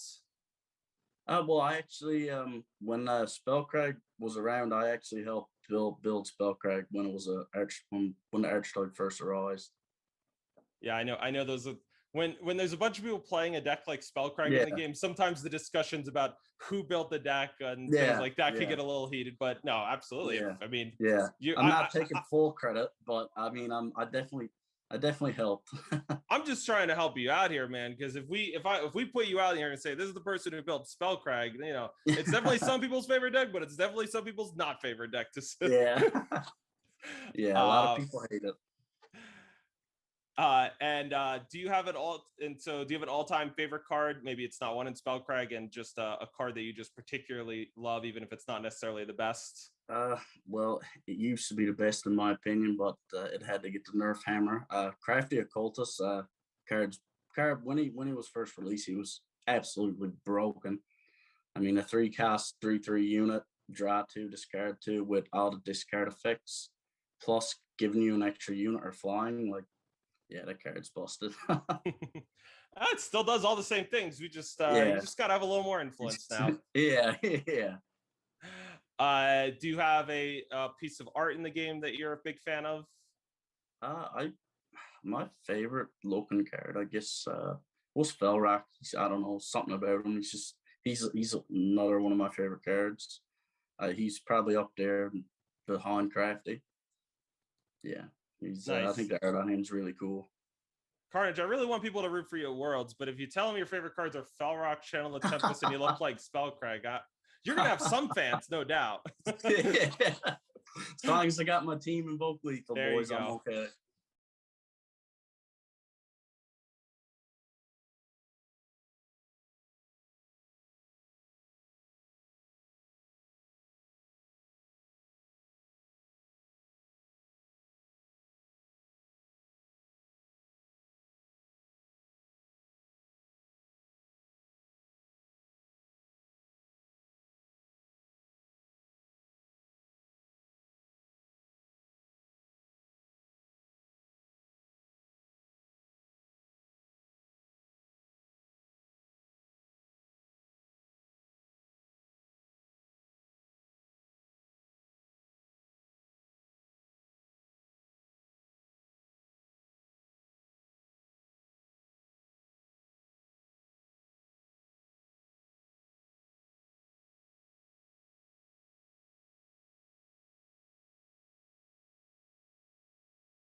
Welcome back. It's time for draft number 2 here at the Revelations 5K Draft Open. Andrew Baeckstrom, once again, joined by Patrick Sullivan. And we started off the day by checking out Kolobovic drafting his top 64 deck. Successfully managed to navigate all comers through 3 rounds. Went 3-0, is in our top 8. So let's do it again. Let's see what they can do drafting the top 8 here. And, you know, they ended up in a Time Justice, very straightforward, two-color sort of mid-range deck for the top 64 draft. We'll see where they want to go in their top 8 draft. Really convenient from a coverage perspective when someone you follow is able to win their first 3 rounds. We'll be running it back here, following them again, and we'll see if that Combre strategy is a preferred preference or just the way the packs broke the first time around. Right. And, yeah, I mean, when you get into these draft formats, it's good to have preferences. It's good to have things that you think are giving you an edge when you take them when other people don't. But you always got to be flexible because you never know when you might open the rare in the faction that maybe isn't your favorite one in that format, but could send you down a unique path. Yeah, everyone kind of lands on a range of there's an archetype that I prefer or 2 archetypes that I prefer, and I'm really going to just put my head down and try to do that versus I'm flexible, I'm trying to just respond to the packs. And it's different from format to format. Usually as a drafter, I'm more in the first camp of I get kind of familiar with a particular archetype. I identify a couple cards that I feel are undervalued or sort of fit the right way, and that's where I go. A lot of people that I know that drafters I respect a lot are much more in the I just respond. I try to get familiar with all the archetypes. So I don't think there's necessarily a right answer to that, but everyone kind of has to determine along the way, do I really like this particular faction or faction pair, or is it just more important to be responsive to the packs? All right, so Kolobovic is going to be ready to draft here in just a moment. We'll be bringing you each pick of their draft, and once again, like this morning, we'll be following the draft, then taking a break as they finish actually building the deck that they'll be submitting with that pool that they draft, and throwing the rest of the pools to the other players as well so that everyone gets a nice clean slate, despite one player certainly drafting on camera for us right now. All right, so we see Kolobovic. We're seeing what they're seeing. The draft for the top 8 has begun, and as soon as they hit begin draft, they'll get the opportunity. They have 45 total minutes to draft their deck and ultimately submit a 45-card deck to play with in the next 3 rounds. And really, it's up to them in terms of how much time they want to spend on the drafting portion, the building portion, maybe the eating some food and getting some water portion. Well, they went very quickly the first time around. But also the draft, once they there was a couple of inflection points where they had to choose between path A or path B. Pretty straightforward after that. All right, so here we are. Start of draft number 2 for the top 8. This is the draft that could get Kolobovic into the 2021 Eternal World Championships. They're going to draft the deck, and if they go 3-0 with it, they are in. And their rare is a voltage generator. That 1/1 Berserk, when it attacks, you increase the damage of the top spell of your deck by 1. So a potential start for a Feln spell damage deck, but, it really sort of, you take that and you're really going down a one direction early. Maybe there's something you could take like a Raging Jackal or, you know what, honestly, this isn't my favorite pack I've ever seen. So for Kolobovic, maybe it's just a matter of what do I really take that keeps me the most open to maybe something I like better in the next set of cards. Right. I mean, just if we're talking about what is the best card in this pack, it's probably either Inquisitive Alchemist or Raging Jackal. Neither of those are good enough to really define the path you go down. And so a lot of this is going to be an expression of faction preference, I think. And we see a Praxis Blueprints. That can be some fixing. It can give you a late game burst of power. There's also 2 runes. Runes are always solid. They work. They're nice in the sense of like they don't take up some of your unit and spell slots. You get to you're sort of whenever you're replacing a sigil with a rune, it's such a nice upgrade. But you do ultimately want to still make sure you have 25 premium cards. They take telekinetic shackles. That 1-cost time trick stops an enemy from dealing damage this turn, and you can amplify 3 to choose another enemy. It's not something that was on our radar, but it's a very flexible combat trick. Yeah, nothing wrong with that. There's that pack was so modest, no standouts, that I think taking pretty much anything with an eye towards the faction or faction pairing that you prefer is justifiable. All right, so now an Orange Jailer, a 3-cost Combray unit or Justice unit, and we could be heading in a Combray direction once again, but they got past an interesting praxis rare, Martial Izia, 6-cost 2/3 flying, play 2/6/6 Sentinels and entomb kill all Sentinels. So really high risk, high reward there. If you get Martial Izia down, you have an army in 1, but if Martial dies, she takes all of the Sentinels with her. Although that card has a lot of insulation against a lot of the best removal in the format. Topple kind of by definition doesn't work. Execute is something that you can play around at a pretty low cost. Char doesn't get it done, and so yes, there is some risk involved, but I think the specific texture of the format is pretty good for Marshall. All right, so looking through the options here, it looks like they're looking maybe through that sticky fly trap, a nice 3-cost Mandrake that's also got stealth. There's also the Row Hammer. So a couple of options if they want to just stay on a Combray path, but then also some options if they want to go for something bigger. Yeah, I mean, this is just not a clean of a start for Klevovich as we saw in the first draft where it was like, take some Justice cards, take some time cards, and just good Justice and time card for the whole draft. Starting off with some soft cards that you really aren't that committed to. I mean, the Orange Jailer is quite good, but Telekinetic Shackles you could get away from if you wanted to, but a Praxis Rare is like kind of an annoying thing to add to the mix of things to consider at this point. So they just take the sticky fly trap. That's a 3-cost 3/3 stealth, and when you get attacked by a unit with flying, if it's hidden, it'll flip up, and enemies can't fly this turn. So a real nice one if you run into somebody playing a bunch of flyers. Does lose a little bit of value, though, in a world where your enemies are going to see your draft pool. Yeah, I mean, you put a slightly greater premium on drafting more stealth units and trying to get that,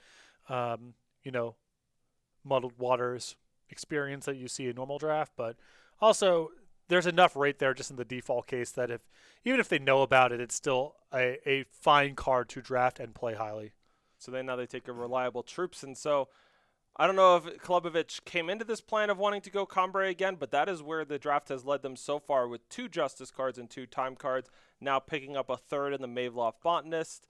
That stealth unit has when it hits the enemy player, you play a 3/3 Mandrake. Yeah, I mean, this to me feels like an expression of faction preference because there's never been a standout Combray card that Klevovich has selected where it's like, oh, okay, for sure, that's the best card in the pack. And there have been a couple spots where they could have deviated as well. So I assume we're just kind of going down this road now. Yep, and we could see Klubovich mozzing over some cards sometimes. We don't see the cursor of where exactly he's pointing at, but we see the hangers popping up. So we're getting some sense of where he's going, and he's going to go now for a Rune of Relocation.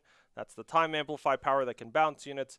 Following it up quickly with an open way supplier, and you're starting to get the sense that Klubovich has sort of found his comfort zone in taking a lot of time cards and might be once again looking to be heavy time going into Pack 2, and then we'll see where the draft goes from there if they open something that allows them to stay sort of in that lane or sort of entices them to maybe add a different faction this time other than Justice. Right, that's exactly the point I was about to make is just unlike the last draft where we saw Justice was a heavy commitment, and then maybe you end up being time, maybe something else. We're kind of in the opposite space here, where time feels like a full commitment at this point, not getting off of it. But Justice we could get away from if we open up the right card. All right, so starting off pack number 2 here, the rare is Righteous Fury, a Rakano rare. Give a unit double damage and lifesteal. A pretty awesome combat trick if you want to just get a huge amount of damage and health gain in one turn, but going to just stay relatively safe here and pick up an Amber Acolyte.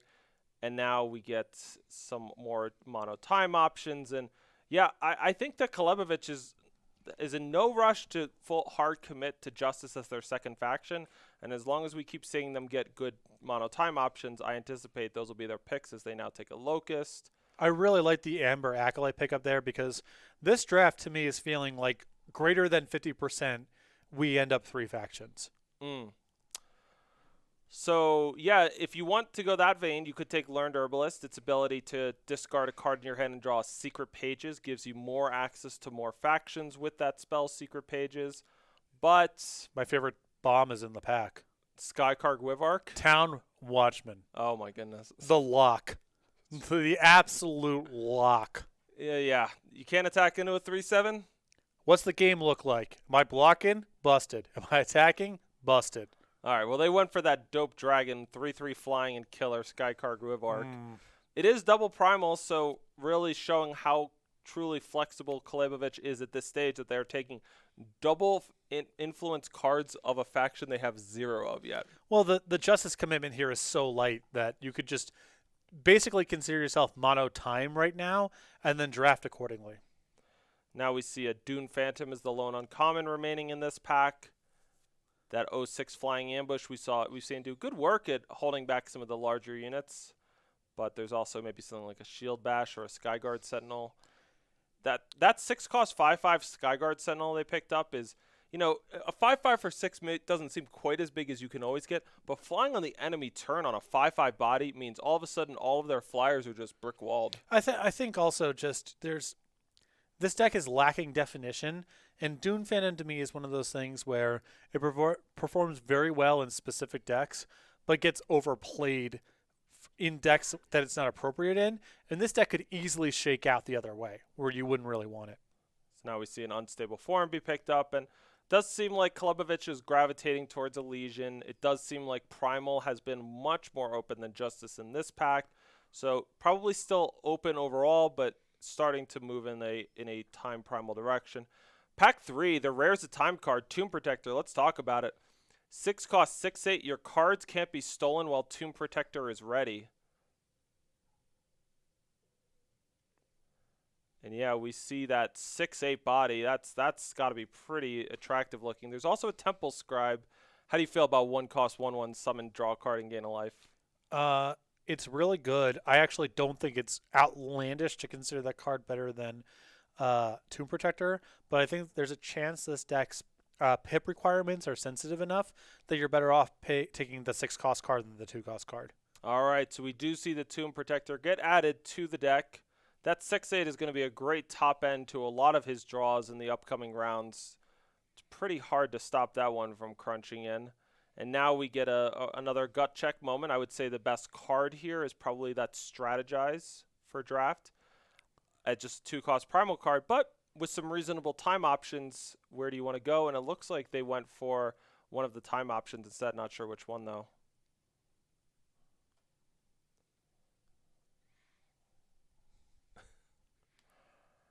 All right, bouncing around now. What are we going to go, Kalebovich? You could be a Cobalt Acolyte pick. Really, if your 3 factions are just this time in Primal, certainly saw some good options, and that Combray Healer is getting added real quick.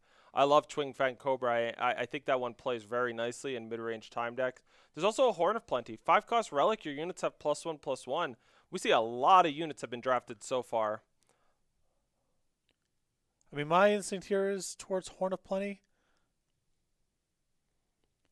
Yeah, this so just like this is the type of deck that's just like a lot of soupy stats and locking up the ground and whatever, where it just plays really well.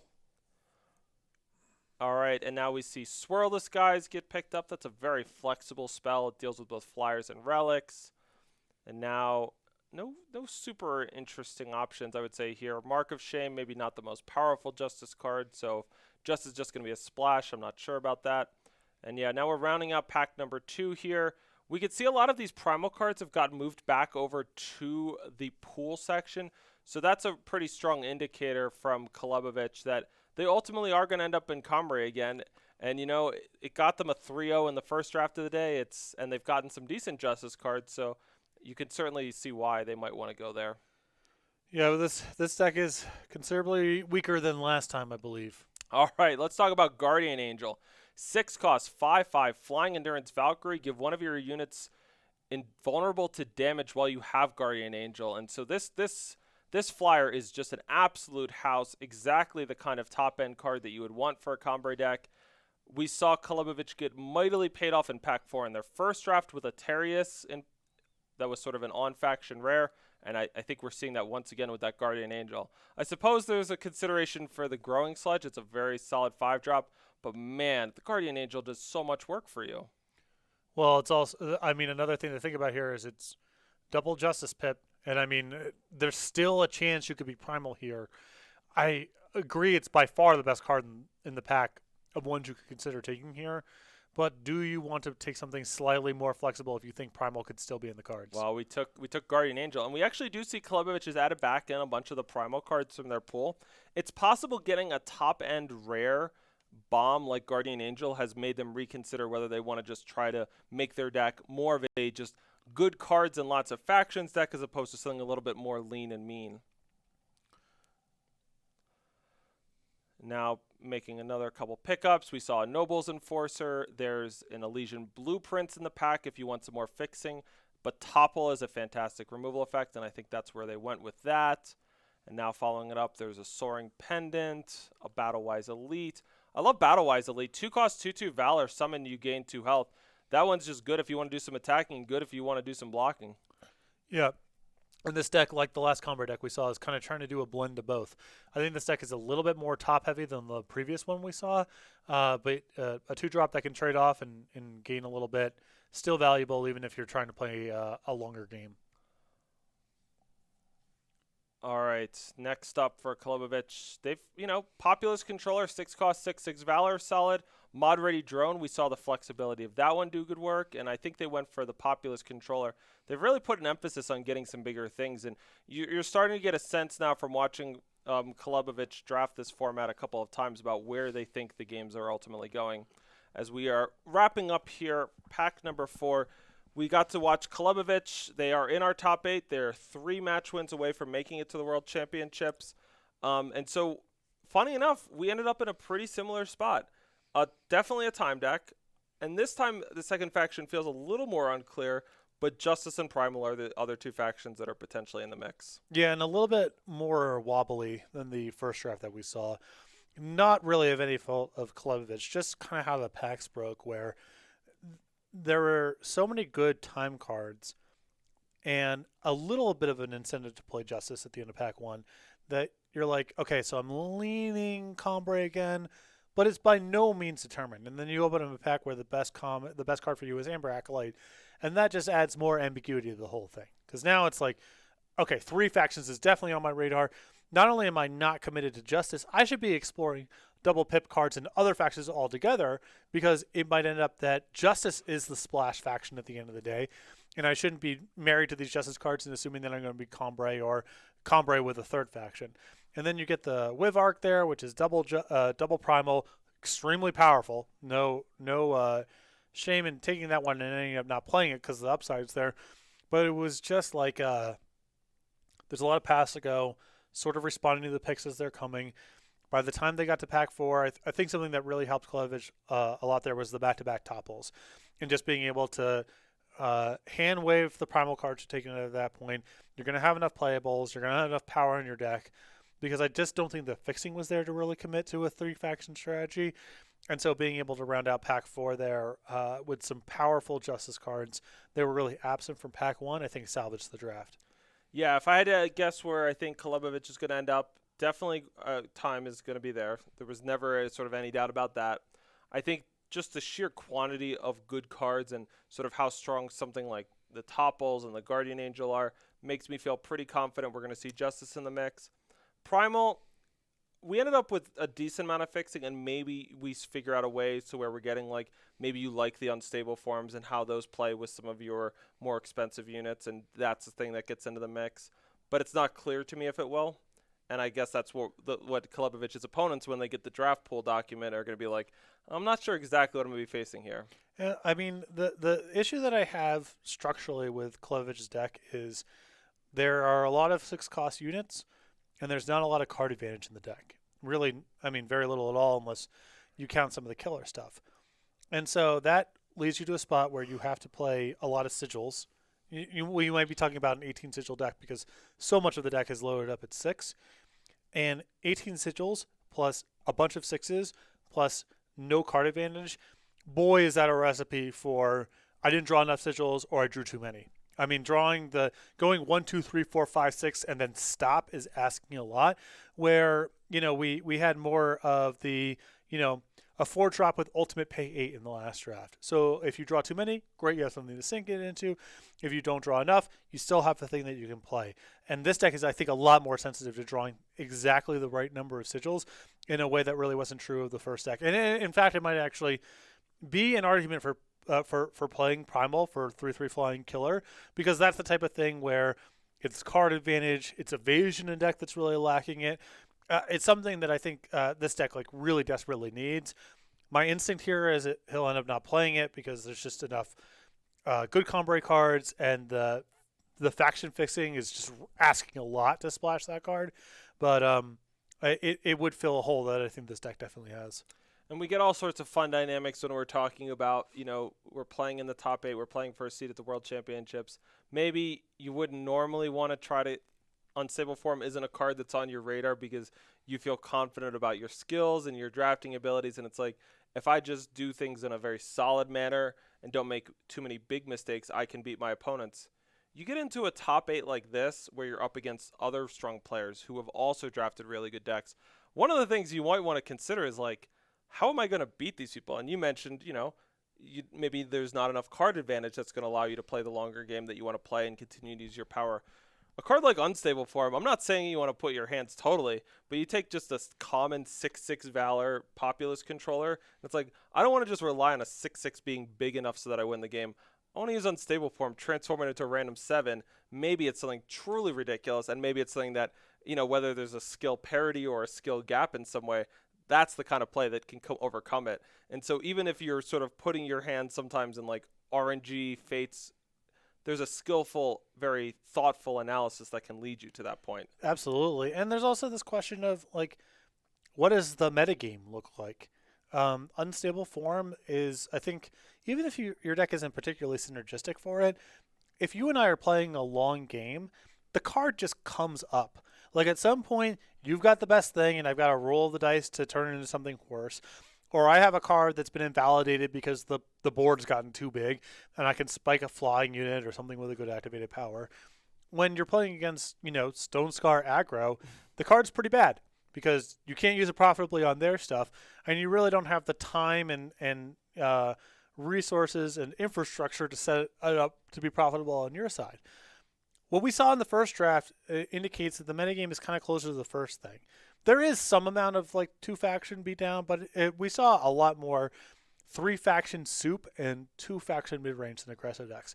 It looks like a pretty hospitable environment at a baseline for something like Unstable Form, and it's interesting to see do the other drafters have the same perception? All right, well, we will see. Right now, the field is finishing up their draft for the top 8 draft. As soon as they're done, we'll be getting them out the draft pools for each of the players. In the meantime, we'll be taking a little bit of a break here. We will be going to a break as we get the first round of drafts for the top 8 set up. Before we go, though, we did want to let you know about the upcoming promotion with Sagrada, the daily challenges that are available now. And if you haven't checked out Sagrada, it's one of Direwolf Digital's other offerings. You can check it out in the App Store, the Android Store, all of the major places, as you can see on the screen, where games are offered. And what it is a tile drafting game where you're putting together these beautiful stained glass sort of tile patterns, and there's puzzle elements going on here. And it's a really awesome way to just spend your time if you're just looking for, 5, 10, 20 minutes to kill and you just want to play a sweet puzzle game. What our daily challenges is they're an opportunity where you and everyone else doing the daily challenge that day will get the same tiles to work with, the same patterns, and so you can unlock sweet rewards by sort of scoring well on the leaderboard when these daily challenges come up. So if you've played Sagrada before, whether this is an adaptation of a real life paper game, and if you haven't played our digital adaptation yet, check it out in the App Store now. It's a great time to jump in, and it's a really just very pleasant and visually stimulating way to spend 20, 15 minutes at a time. And on top of it being available on mobile, it's also available on Steam and Nintendo Switch. So any of those platforms, you can download it right now. All right, so check out Sagrada. And with that, we are going to go to another break. We will be back in, we'll say about 30 minutes with the set of matches as we get all of our players set up and make sure everyone gets a chance to finish their drafts with the appropriate time they were allotted. I'll be back. Patrick Sullivan will be back, and we'll be bringing you 3 more matches to determine who will be the Draft Open champion and qualifying for the World Championships.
right, it's top 8 time here at the Revelations 5K Draft Open. Patrick, you ready to watch some draft matches? Absolutely. This one should be really interesting. Again, we watch Klevovich, who we opened the broadcast watching.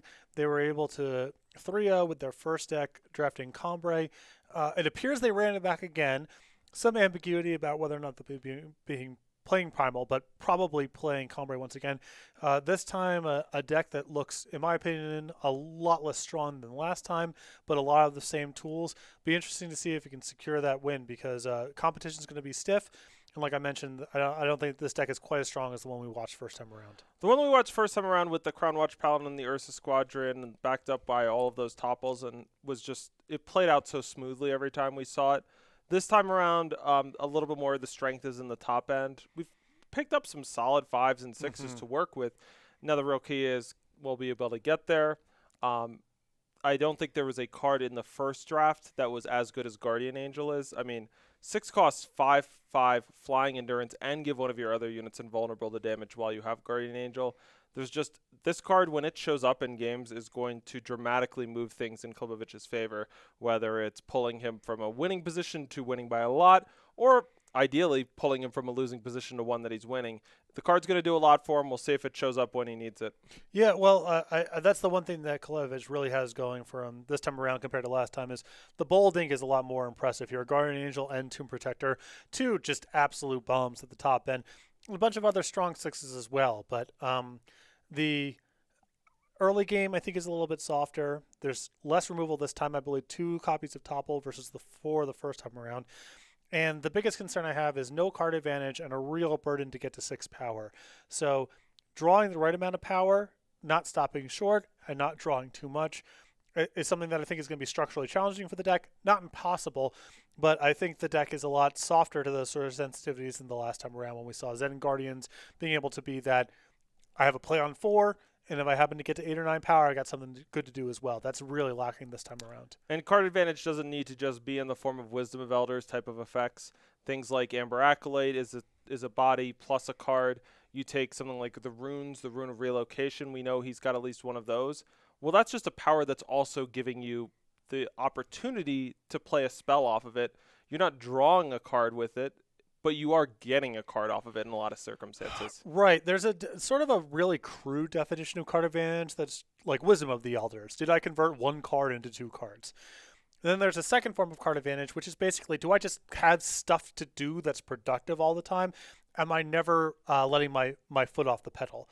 And things like ultimates, things like amplifies can be proxies for card advantage, even if you weren't literally converting 1 card into 2. A sigil that you can play and get a teleport out of it, yeah, you're not up a card if we're just like counting how many cards you're up or whatever. But that is something that is greater than the sum of its parts if the game goes a certain way. And so can you kind of manipulate your cards in the board states to squeeze the most out of it? Yeah, the way I do that is I play a Temple Scribe, and then I play a Rune of Relocation, and now I've built my own Wisdom of Elders, and it costs me. Right, yeah. Just this is card advantage, assuming you don't have an opponent. If I'm just sitting there, Oh, you think I might die before I pull off that maneuver? Or you might do it and then not have the time to actually deploy all the cards in your hand, or it just might not be good enough ultimately. It's a complicated game. That's part of the joy of doing the coverage, is you get to learn as you go. You get to pick up some tools and tricks for next time. Yeah, every game is different. Every game values different things, and so you got to figure out and adjust how you use your cards to match what's in front of you and what your hand demands and what your opponent's asking of you in order to compete with them. Yeah, this is where I get tripped up a lot of the time. you like just to the nuance. Yeah. All right, so as soon as Klevovich has joined their match, we'll be joining that one in progress. Mm-hmm. We'll be watching that best of 3 to its completion. We are still single elimination the rest of the way. As soon as Klevovich and his match is done, we'll check out any remaining matches in the field and get us down to a top 4, and that'll be this round of action for us. But, yeah, Klevovich has been sort of untainted by opponents so far. I guess they've just managed to run the field, and we'll see if they can do it one more time. Including taking out one of the strongest competitors, someone with a huge resume, in particular in drafted isomorphic. So a really impressive run through that first draft with a very, very good deck. Like I said, I don't want to be too pessimistic about it, but I think this one is comfortably worse. I think if you gave Klevovich the option of trading in this one for the first draft deck without hesitation, they do it. That doesn't mean it's all doom and gloom. There's some very powerful bombs. there's no bad cards in the deck, or there shouldn't be. I think they comfortably got to the requisite number of playables, but it's just going to be, I think, a little bit tougher this go around. Yeah, I mean, in draft, there's going to be some games where you win because I just drew a couple of bombs, and those represent a very small percentage of games, and I just ran away with it, and nothing that my opponent did really could have mattered. And then you'll sometimes get that the other way, and also this stuff goes along with maybe you didn't draw enough power. Overall, that represents a fairly narrow slice, and in the reality is most of the games, there's going to be things that you can do to improve your chances. Sometimes it might not be enough to get you over the finish line, but along the way, it's a little bit of it's about the journey, and there's oftentimes really small details. We talked about earlier, we watched that game with Magikarp where they were able to win a game just by getting them their enemy just low enough that they died to their own waning moon, where it was dealing them damage for drawing extra cards each turn. And the nature of Kolevich's bombs is also not like, oh, just play it and the game's over. It's like, first of all, they're 6-drops. And so there's a lot of game that's come up to the point where they get played. And for as good as Guardian Angel and Tomb Protector are, they are very strong, it's a lot of game goes on after it. So those cards are worth a lot. No question about it. You're really happy to have them in your Combre deck, and there's going to be some games where they do materially contribute to you winning. So they are bombs in that respect. But it isn't just some site that runs away with the game on an uncontested board. It's not some 2-drop that provides a ton of value or whatever. It is going to be a slog. Those cards do a lot of heavy lifting, but there's a ton of counterplay involved with those things as well. So you can't just shrug your shoulders and say, well, I've got a couple bombs and they're going to show up and they're going to carry the day. The nature of those cards is they're going to be worth multiple cards. There's going to be some times where, Guardian Angel in particular is going to be like, okay, the opponent didn't really have an answer, and you can leverage that to a win. But these are not bombs that make winning the game trivial by any stretch. Yeah, a big thing you'll see players do at this when they're drafting at this level, especially in Eternal, is keep in mind with those sort of like last couple picks, you might see cards in the pack that they might not be the best cards that you'll get for your draft deck, but there's a big difference with the cards that can interact with the best cards. And a great example of that is something like Infuse with Venom.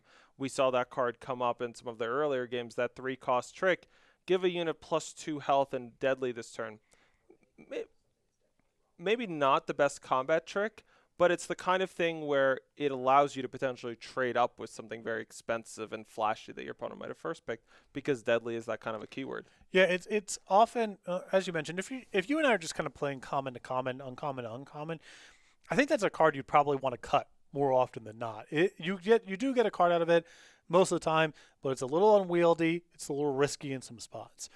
But in these kind of games where you have to beat your opponent's 3 or 4 best cards, and a lot of them are just not things that you can trade one card for easily all the time. In a card like that, some of the value comes from being able to stop their best cards from winning the game on their own.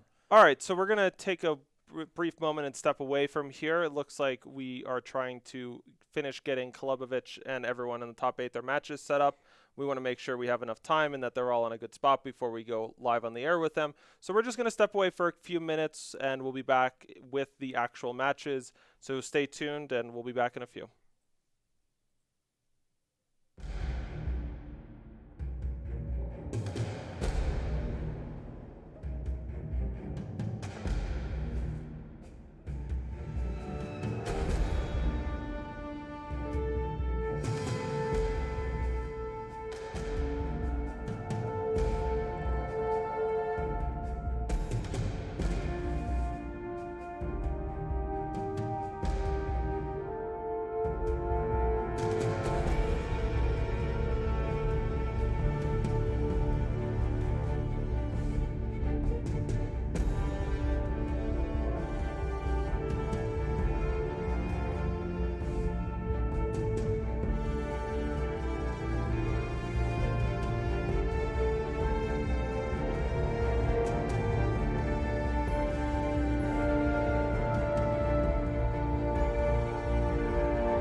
All right, we're back, and we figured out what the issue was. The games we're playing, we just weren't able to see them, but it's time to check it out.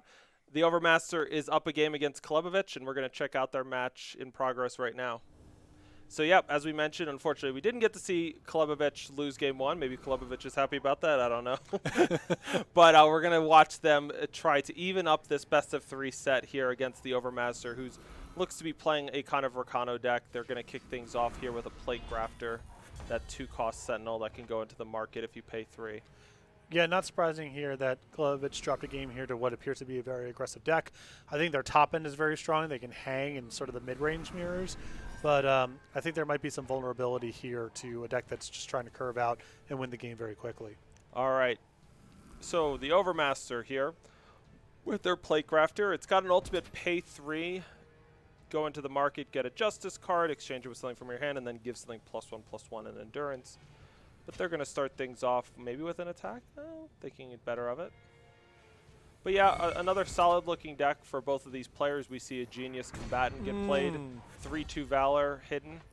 Brilliant. I love that play from the Overmaster. Very subtle, very intelligent use of the client. Use all of your resources before combat. I'm not kidding. No, use all your resources before combat, so the lack of a priority window does not open up. If you attack there as your first order of business, Klebovic, regardless of whether or not they block, gets to see that you don't have a trick, and this way it's concealed. Yep, pretty. Overall, I would say a relatively minor tactic, but one that definitely, when you're trying to like beat the best of the best of the best, every little edge could certainly help you. So it's fun to see these players going that deep with how much they're disguising what they might have. And yeah. I love it. I live for that. I live for those moments right there. All right, so we see a hidden Maveloft Botanist. That white glow you see around the 2 units on the right, that does mean that those 2 units are currently hidden to the enemy player. But obviously us at home, we get to just see what they are. But to them, they look very mysterious. So now we see the Genius Combatant. That's a 3/2 Valor that's hidden at the top of your screen, and it's going to attack in potentially with the Plate Grafter. It's always fun when you're on a side of someone like Klebovic is right now. When your opponent's doing the whole, like, attack with this, on attack with this, how much do you want to read into the fact that this was uncertain? Or maybe this is all just a big show? Will, I think attacking with the 2/2 there is a little bit dangerous because you went out of your way to conceal your hand last turn. Sort of implies a lack of a trick, and so I think the opponent is likely to block there if it's even close. So I think the Overmaster sort of made the main call there of, based on the line from the previous turn, very likely Klebovic, all other things being equal, will block. And if you're not happy with that outcome, it's too risky for you, you should not attack. All right, so for Klebovic, couple of options for this turn. We could go for that Rune of Relocation and just bounce something back to the hand, or we could continue to develop our board out first. One of the hardest things that Klebovic is going to have to do this game is figure out how to use that Send the Reserves. That's that 2-cost spell on the far right of their hand. And that one plays a 2/1 soldier, and it can be amplified for 2. And so when you have 4 power, you're getting 2 of them. 6 power, it's 3, etc., etc. When is the moment of the game when you're getting enough that it's worth it to pull the trigger versus when do you want to try to keep on hitting power drops? We're going to go for an Orange Jailer, and this 3-cost Amplify 1 plays Detain on both of the enemy units, opening up a tandem attack to buff up the Aura Jailer. And yep, we'll see the Maveloft Botanist just bounce off of that now shrunken fire unit for Overmaster. And they picked up a Finest Hour, and that card from the original days of Eternal, still just a great draft card. Yeah, that turn actually ended up being pretty good for the Overmaster because that topple was kind of stranded there, and basically Klebovic using all the resources to part of what you were getting paid out there was turning your unit into the biggest one, and it getting chewed up there is a really devastating tempo loss there for Klebovic. All right, so let's see where Klebovic wants to go next. The Overmaster attacked with everything, including that 2/2 Endurance. And now Rune of Relocation is going to bounce the Grafter back to hand. And this is going to open up that Botanist to get in. And that 2/2 that we see for Klebovic now getting buffed up to a 3/3 by an Ornamental Dagger. When that unit hits the enemy player, you get to play a 3/3 Mandrake. So because the Overmaster got kind of aggressive, we're going to now see Klebovic have a really solid comeback turn where they bounced one unit and got to play another one out of thin air. I still like the turn that the Overmaster had the previous turn. I thought that was great, but a very nice response there from Koletovich. And you could certainly appreciate why the Overmaster is getting so aggressive. You see that 7-cost dragon in hand. That thing has summon. Each of your units deals 1 damage to the enemy player. If the Overmaster just pushes through even a little bit more damage to this game, that dragon, even before it starts attacking, is just going to end it. Right, you have the combination of maybe the summon trigger finishes off the game, and even if it doesn't, you have a 4/4 flyer against someone with no flyer, so it's possible the following turn it cleans it up. Yep. So another attack coming in with the Genius Combatant and the 4/3 Reckless Valor next to it. And it looks like the Mandrake might trade off with the Genius Combatant. So another 4 is going to crack through. For the Overmaster, where do you want to spend your turn? Well, I'm assuming that if you didn't want to use the Finest Hour here to attack, you want to use the Finest Hour to be blocking. Makes sense to me. You see the mod-ready drone come down. Are we going to go for the 2/2 flying mode or the 3/3 mode? That's what Overmaster is choosing right now. I think that I like a 2/2 flyer because on the table, you still have my 2/2s can double block your 3/3, and you still have Finest Hour to cover you from a trick on the way back. Yeah, also Finest Hour plus a flyer is just represents, if you do 2 + 3, that's 5 damage, and then just 1 more attack by your 2/2. You don't even need to worry about the Hellkite to get you across. So now we could see a bit of a blowout moment here.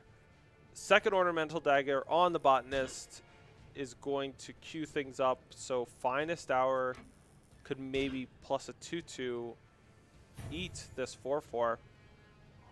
And it's a little awkward here because if you're Koletovich, you have this telekinetic shackles. It'll stop all the damage from an enemy like this blocking unit that's getting Finest Houred. If you do that, though, you're giving it up to the telekinetic shackles for very minimal gain. Right. The goal of this is not to have your 4/4 survive. It's to get rid of the 2/2 flyer. So you're not really accomplishing a ton here, but it's not going to get better than this, so you might as well. And you see Koletovich is really feeling the time constraint of this game. He's really sort of moving his chips in, playing that send the reserves this turn, just recognizing that there's really minimal opportunities before this game could end. Right, I think you want to play the 7-cost unit before combat because there's a very good chance that your 4/3 dies. I don't think you can even block down the 4/3 Valor. If you throw Oh yeah. There's no block, right? Yeah, so you'll see as soon as that gets blocked, it gets buffed up for each unit blocking it. So yeah, just a simple chump and a smart one from Koletovich. It'll stop them from dying on the spot to this Hellkite. But let's be honest, we're going to 1 here. The Battle-Wise Elite gets us up to 3 with its summon, but Koletovich, unfortunately, this is going to be it for their tournament unless something very bizarre happens. We get another Mandrake off the Botanist, Battle-Wise Elite, but yep, Overmaster just have to send in with that Hellkite, and this Dragon is going to put them into the top 4 of this tournament. Yeah, really nice draw there. Good early, good late, and I think Koletovich's deck just not quite up to snuff this time around. All right, so they go into the market, they pick up a monitor, but yep, nothing fancy needs to be done. As long as you hit A in space, you will be the victor, the Overmaster in this one. So Koletovich, a fantastic run in this tournament, ends in the top 8 with their second Cambrai deck of the day. We didn't see game 1. We're not sure exactly how that one went down. In this game, unfortunately for them, they sort of had the worst of both worlds with their draw in game number 2, where they didn't necessarily draw any of their great 6-drops that we saw them pick up during the draft, and they didn't have maybe an outstanding early game, and so got them in a spot where, yeah, they were susceptible to getting burned out. Yeah, I mean, it's almost the reverse of what Koletovich was doing with the first draft deck that we watched, where his opponents just seemed top-heavy and less powerful. And that time around, Koletovich was the one who was on the receiving end of wasn't better early, wasn't better late. In the Overmaster's draw, 7 sigils, 1, 2, 3, 4, 5, 6, 7, right up to a nice 7 at the top of the curve. Had some good tricks. Was better in combat sort of tactically, and Koletovich, unfortunately, will have to settle for a top 8 finish. All right, next up we got D-Dub and PD. I believe this is a game 3 here between these two players, as they're both fighting for their tournament lives. We see PD's all the way down at 4 as a tandem attack is coming through here. We see Azrog Streetbreaker. That's a pretty nice high rare card to get for a draft deck. And yeah, this is making things look pretty tough for PD. They're going to be able to block to keep themselves alive here against this lethal attack. And a dive bomb is actually going to make things a lot harder for D-Dub. They're going to lose both units. But the problem is they're at 4. And that Azrog could just attack next turn with one other thing. Looks like a Maveloft Botanist was picked up off the top. And I think this is going to be it for PD, though. Let's make sure D-Dub can navigate it right. Yeah, Rune of Illusion also part of the leftovers here. Is it just one more problem? Absolutely. So we're going to see a chump block there. And now shipping it, they'll play out the Botanist. And we could even win this game with Stone Scar Maul. So which way do you want to win, D-Dub? They're going to go for Rune of Illusion on Azrog. And yep, we will see D-Dub take down PD and advance to the top 4. Azrog Street Breaker, not a bad one to have in draft. No, and this is 2 decks now that we have in the top 8, now in the top 4, that are 2-faction fire aggro, which, you know, we didn't watch everyone. Obviously, in the first draft, there were 64 competitors, so we only got to catch a handful of the available matches. But we saw a lot of soupy 3-faction decks, and this is looking like a much more streamlined, potentially much faster draft this time around. All right, so we're going to check in on one of our other outstanding matches here as our quarterfinals, our top 8. As a reminder, this is by making it to the top 8, these players are getting a share of the $5,000 cash prize pool. Top 4 stakes get even higher. If you get 2 or more top 4 finishes this year, you're qualified for the World Championships. So each of the players that we've seen this round have gotten at least half of that requirement done. And with more opens to go this year, there's still time for you at home or for these players to finish off that quest. All right, here in game number 3 between Thurfir Hawat and Frafa, it looks like the Huru player is doing a little bit better to me.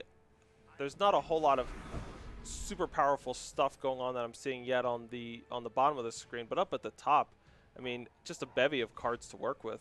Yep, I mean, and also got a lot of health to play with as well. Thufir is kind of out of stuff, but who knows about what has been stacking up on those Warcry triggers. Could be something to swing the game around. True. Loyal Watchwing can make for some really juicy top decks. We see another big attack thanks to the Awakened Instigator. Those Valor units are tricky to block down. And yeah, this is just a format where Bannerman's just not quite as good. When you're up against other 2-drops with Valor, it's a lot harder for them to be useful blockers. All right, so a Warcry up Rusty Grenamotive is going to get toppled. That's my prediction. Maybe Frafa's got a better plan, but nope, toppling and getting rid of the biggest thing on the board, opening things up for another juicy attack with both of your units, get another Warcry, put in another 2 damage directly to the face. All good things for Frafa. For Thurfir, what is going to be the top deck that gets them back in this? I mean, that 4/4 lifesteal in hand isn't bad. The Puma? No, it's not bad, but I mean, look at Frafa's hand. Mighty Strikes and Covenant Peacekeeper. This is not going to be easy.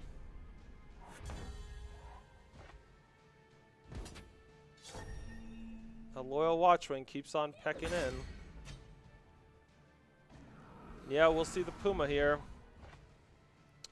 Ooh, that Blitzstone was a good pickup from Frafa. That 2-cost relic summons to deal 2 to damage to an enemy unit. And then the next time you play a unit, you sack the Blitzstone and you give that thing +1 strength and charge. Oh, look at this. Yep, let's just do a little stunning there. And now we could maybe play the Blitzstone, kill the Loyal Watchwing. Thufir, you got anything great off the top? Granite Acolyte, you can buff up one of them, but you got to deal with the fact that all these units are pretty close to lethal next turn, especially with the Mighty Strikes in hand. We know they're definitely lethal. Yeah, Thufir in this weird spot of somehow being both flooded and screwed on resources. Can only make one play out of the hand, and I don't think any of them are good enough to catch up here. Yeah. One of the best recipes to catch up is always just do 2 things in a turn.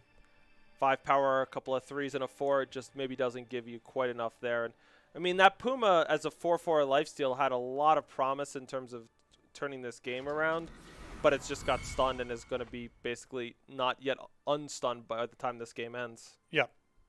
At least the hope of trade off, and then I have a little time maybe to draw out of it. Would have been hard regardless because Frafa's hand is just loaded. But that stun on the Puma there is probably too much. All right, so that Merciless Officer is berserk and hidden, but yeah, it's ridiculous, and Frafa's got it. All right, Unnecessary but nice to have. very nice. Yeah, yeah. The way I usually like to play those spots is I'll just like make the lethal attack, and then I'll have the Mighty Strikes, and if something goes wrong, then I use the Mighty Strikes. But to some degree, it's like, why even bother before you've proven you could deal with the lethal attack? Now, they didn't know what the hidden unit was, so you can certainly respect why, like, getting down a 7/7 charge Berserk is a good move. Also, just, you're on camera. Spin the ball on your finger a little bit, Why not? Why not? Absolutely. Was that the last match of the round for us? All right. Was that your shooting form? Dude. No. I would go over my head, but it wouldn't show up on camera if my hands are off screen. Oh, man. We're going to be back with the top four here of the Revelations 5K Draft Open, and we'll be working on my jump shot South Jersey during the break here. Stay tuned. We've got 2 more rounds of draft till we crown a champion. I'll be back. He'll also be back.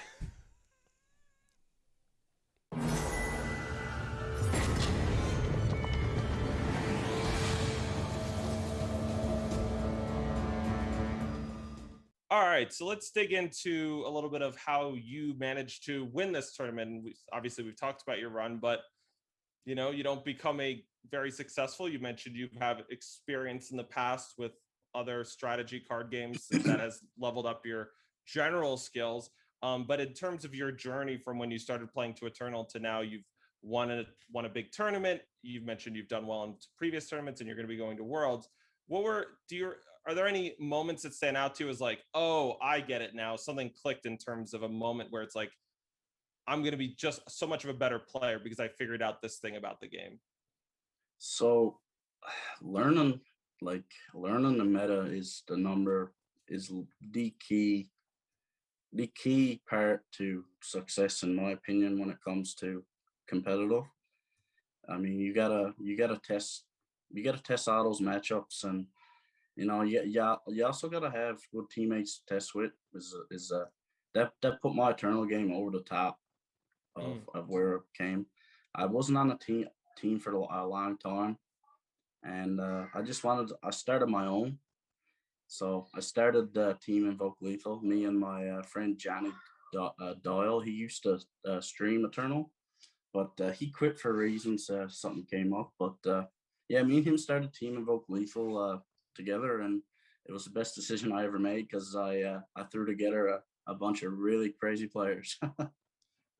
Awesome. And if for the people at home who hear this and are interested in trying to get better, what kind of advice would you give them in terms of what it takes to start a team, or how they can go about trying to join a team or finding players to connect with? Because it sounds like you had maybe some people in mind when you joined a team, but that isn't the kind of thing that just happened overnight. Yeah, I mean, Discord is the best thing you could ever do in the sense of the Eternal community. I mean, join some Discords, get talking. There's lots of Discords where you can just drop into the general channel and just talk Eternal. And I mean, before I was on a team, I was in some of those Discord channels and just reading what people have to say about the game, discussions about each format, deck lists. Like, it just, I don't know, it just gives you more general knowledge about everything to do with Eternal. It helped like a lot. I play a lot of different games, and I'm in a lot of different gaming communities, but Eternal, that's what draws me to Eternal. It's why I still play it. I mean, it's an amazing game. I love card games, but my main reason for still playing Eternal is the community and the people I met over the course of my, I guess you could call it a career. Since I started Eternal, yeah, the community is amazing. Nobody treats anybody with disrespect. Everybody's just so helpful. So now that you're qualified for the World Championships, what's your plan for sort of the next couple months? Are you going to take it easy, still playing the tournaments, and what's your mindset like as we head down the stretch here of the 2021 season? We're gonna play. I'm gonna play in all the tournaments. I'm never gonna miss a tournament if I don't have to. We're gonna get another Team Invoke Lethal member into the Worlds. That's the plan. That's the target. Oh, that's a great goal. Sounds like you'll be a great play testing partner to have in the meantime. As far as the World Championships yourself, sort of how much pressure do you think you'll be putting on yourself? Is it one of these things where you got to Worlds, you're gonna try your best and you'll be happy, or is it like, nah, I'm gonna really put pressure on myself to try to take this one down and be the world champion? Yeah, I mean, it'd be amazing to be the world champion, but I'm just proud of myself for actually making it to Worlds. Yeah, I've been playing Eternal ever since day one, and I've always wanted to make Worlds. Just to make it is cool. Like, it's awesome. Uh, but yeah, it's I'm not gonna be too hard on myself because the best players in the game are gonna be next to me playing. So That makes sense. And as far as the world championships itself, is there a player maybe in the world's field or potentially there that you at least would want to go up against because you know you're going to be in for a really tough match if you want to win if you're playing them? so this is my shout out to the boxer. I'm coming for you, bud. Very nice. Me and him go way back when it comes to Eternal. He's actually when I first started Eternal, he's helped me out a lot with deck lists and tips, and he's just, in my opinion, he's just the best player in the game. He's creative and he pilots decks amazing. Well, it's awesome to hear all the shout outs that you gave to the teammates and the people who have helped you along the way, because it's certainly a lot easier in any of these kinds of games like Eternal to have that sort of help from more people, more perspectives. You could be a really smart person and it's just like you could just still benefit from having other smart people help you along the way, share their advice, share their wisdom. Definitely.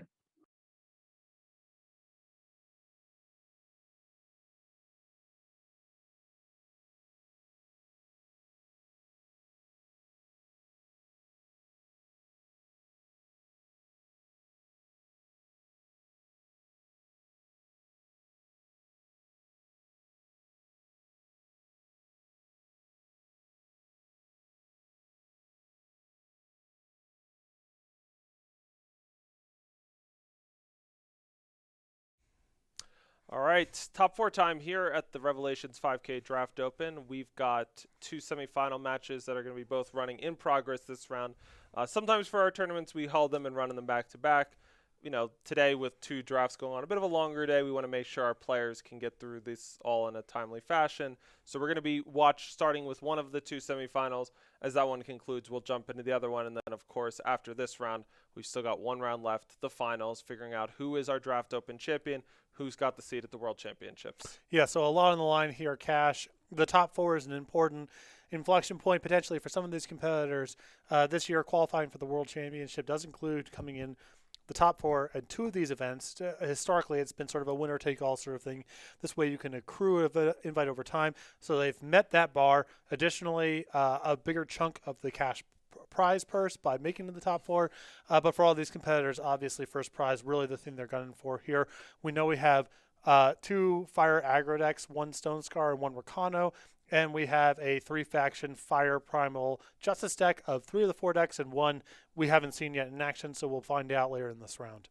Yep, and if you've been enjoying the action today and you want to draft, well, it's a great time. You can, join the draft queues at any time. But our next open, if you're looking to get your seat at the World Championships, will be in September, second weekend of September. I believe it's the September 12th weekend. We will have a Throne Open, and that's going to be a lot of fun. We'll be here doing commentary of it. And so if you want to start looking for your Throne decks now, definitely a great time to start getting yourself ready because, a big part of doing well in tournaments like in Eternal, like in a lot of other games is, having a deck that's good, but also having a deck that you're comfortable with, that you're well practiced with, that you've seen it in action in a lot of the major matchups, and that you are comfortable. Absolutely. So, yeah, you see the date there. It's Throne Open. That is going to be occurring September 10th through the 12th. the qualification system will be the same that it always is, which is you have 4 runs that you can do kind of at your leisure through Friday and Saturday. And then the top 64 competitors through that with the best record. Typically, you're looking at, 6, 7, 8 losses you're afforded, something in that range. It depends how That's many what you're people. aiming for. It depends how many people show up to the event, obviously informs that. The top 64 then get to play in this tournament, which will be covered by the 2 of us again. And again, that's a slot for the World Championship. That's cash prizes. That's incline prizes as well. And those tournaments are open to the public's a weird word to use. I mean, So anybody who's got an account. Yeah. And one of the things, the reason why we do those 28 games that you can play at your leisure, single game matches on Friday and Saturday is we don't want to make you be playing at a certain time that's not convenient for your schedule, maybe until we need to literally be on the air covering your matches. And so most of the tournament just runs at your leisure. You enter and you join the queue when it's time you're ready to play some of your games in your run. And you could do 10 of your games on Friday morning, maybe a couple more games Friday evening, and finish the rest off on Saturday. We all leave that up to you. The only thing we ask is that, hey, once you make it to the top 64, that single elimination stage, please join us here on Sunday where we'll be broadcasting your matches. And you don't have to do anything at home but just be playing in the client, and our spectator mode allows us to see into what's going on in your game. A nice feature about these tournaments that I've covered over the years is that they are very much international competitions. We've had people win these tournaments from all over the world, and I think having an invite system that allows people to sort of play no matter what their time zone is about as accommodating as possible. As Andrew mentioned it, at some point we do have to do the single elimination tournament. That can't be at anyone's leisure. Your opponents have to be there at a certain time. We have to pick a time, and some of that is going to be what is accommodating to us because we have to cover it. So those are all factors. But in terms of qualifying for the event, we wanted to make it as convenient for anyone as possible, no matter where in the world they are, no matter what their work or home schedule is like. And so these tournaments really, no matter where you are, no matter what your schedule looks like, playing these open tournaments is we're about as accommodating as any game can reasonably be. Yep. There's, I like to think it's the best of both worlds. We let you play on your own time, but then once in a while we come together Sunday morning, people from all over the world playing. And so if you were competing in one of these events and you're staying up until late Sunday evening to play, we appreciate your time and you spending it with us because it's just an awesome thing that we all get to do. All right, so it sounds like our matches are ready, and so we're going to start our first semifinal here with Popatito. This is it.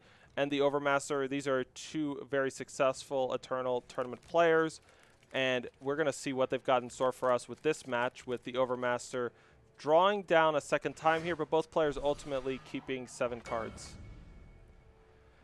And yeah, so for the Overmaster, looks like once again we've got a big old dragon at the top of their curve, but last time we saw it was a 7/4. This is just a full-on Steelbound dragon, 7 cost, 7/7 dragon. If they can get to that point of the game, that's going to be a huge boon to them. A classic. And then up at the top of your screen, Popatito on a Combray strategy.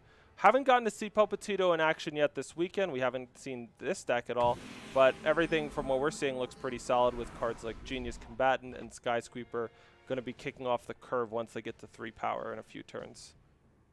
So we have now the factions for our top 4 decks are all on display here. We have Rakano, Stone Scar, Combray, and a 3-faction deck. All right, and so the Overmaster getting in a couple early points with their 2/3. Just a vanilla there. And now for Popatito, which 3-drop do you maybe want to go with first? They also had the pleasure of having their 2-drop accelerator showing up on the 3rd turn of the game. Always nice when that one's late to the party. Yeah, this is a tough one here because you can just play your 3-drop into your 4-drop. But taking that sort of line strains Smuggler for the supplier for quite a while here. And it might be worth sort of eating a bad turn to make future turns a little bit smoother and also try to find a unit with killer maybe a little bit faster. Right, that summon effect, give the top unit of your deck killer. Well, the sooner you've done it, the sooner you're drawing it. And for the Overmaster back on the other side, they've got a Spear Frenzy Warrior, that 4-cost 4/3. We're excited that they disguised the finest hour they probably weren't going to use there in combat. Tanking to see, is there any chance at all that Popatito would have a trick in hand that would blow me out here? If not, play the 4/3 before combat so there's no priority window. The Overmaster, after my own heart. Sitting there thinking about, is there any chance that I could get blown out, or can I afford to play everything before combat? That's what I spend most of my time thinking about. All right, so Popetito picked up a unit with Killer right away, but unfortunately it was an Amber Accolade, and that 2-1 body getting Killer, not necessarily doing anything, though with some Ornamental Daggers in hand, there is some potential to turn that 2-1 Killer into a much better Killer unit in a few turns. For now, they're just a Xenon Guardian, passing it back to the Overmaster, who is now going to just open up the attacks, making their first sort of cheeky attack of the game in the sense of they're just attacking a 2-3 into a 3-3. What's going on? Well, it's Finest Hour time. And that +3/+3 threatens to eat the Xenon Guardian, but Popetito's got something to say about it, and they're going to put telekinetic shackles on that Brute. That unit does not deal damage this turn. And picking up another copy for their turn. So both of these players sort of starting to progress into really the mid game, I would say. The question is, can Popetito ultimately do something that's threatening enough to allow them to outrace the Steelbound Dragon that's coming in a few turns, or can they find something that deals with it? And right now, I wouldn't really say they have either. Well, there's also the interesting thing of, do you try to build up something that can just blow out a 4/3 Reckless Valor unit, one in attacks, or is that kind of off the table, and you just sort of need to develop your boarding and answer that somewhere down the line? All right, so the Killer Amber Accolade comes down. Maybe Popetito wanted to sandbag that until they were using it as a killer attacker the same turn, but missing their 6 power this turn, yeah, let's play it. Let's get that Summon Draw Sigil and allow them to play maybe another 3-drop this turn. We could see them start throwing down Ornamental Daggers to get off a killer attack, but I guess I would be surprised if we didn't just develop with another unit first. I mean, I actually don't mind, like, 2 daggers, killer attack on the 2/3, leave up telekinetic. I think there's a couple lines there that I think would have been okay in terms of trying to do something that turn. If we didn't have the 3/3 endurance to just block that 2/3 very safely, I'd be much more enticed to going that route. But as it stands, I feel like we can handle the 2/3. And yeah, maybe a few more turns we can afford to take 2. Or take 4 from that Spear Frenzy Warrior.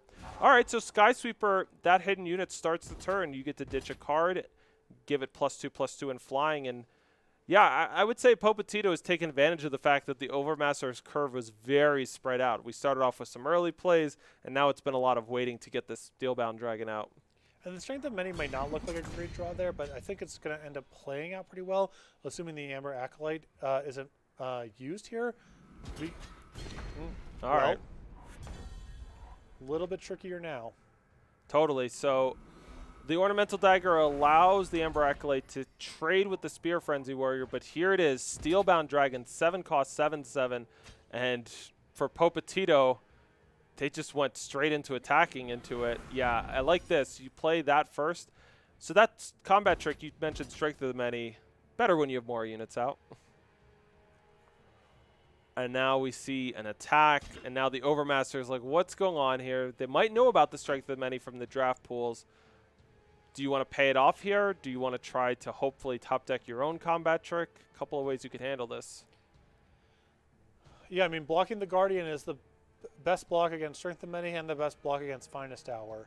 But there's a question of, if you know exactly what the deck list is, do you just say, my best bet here is to damage race and play around the pump spell by never allowing it to be any more than a detonate?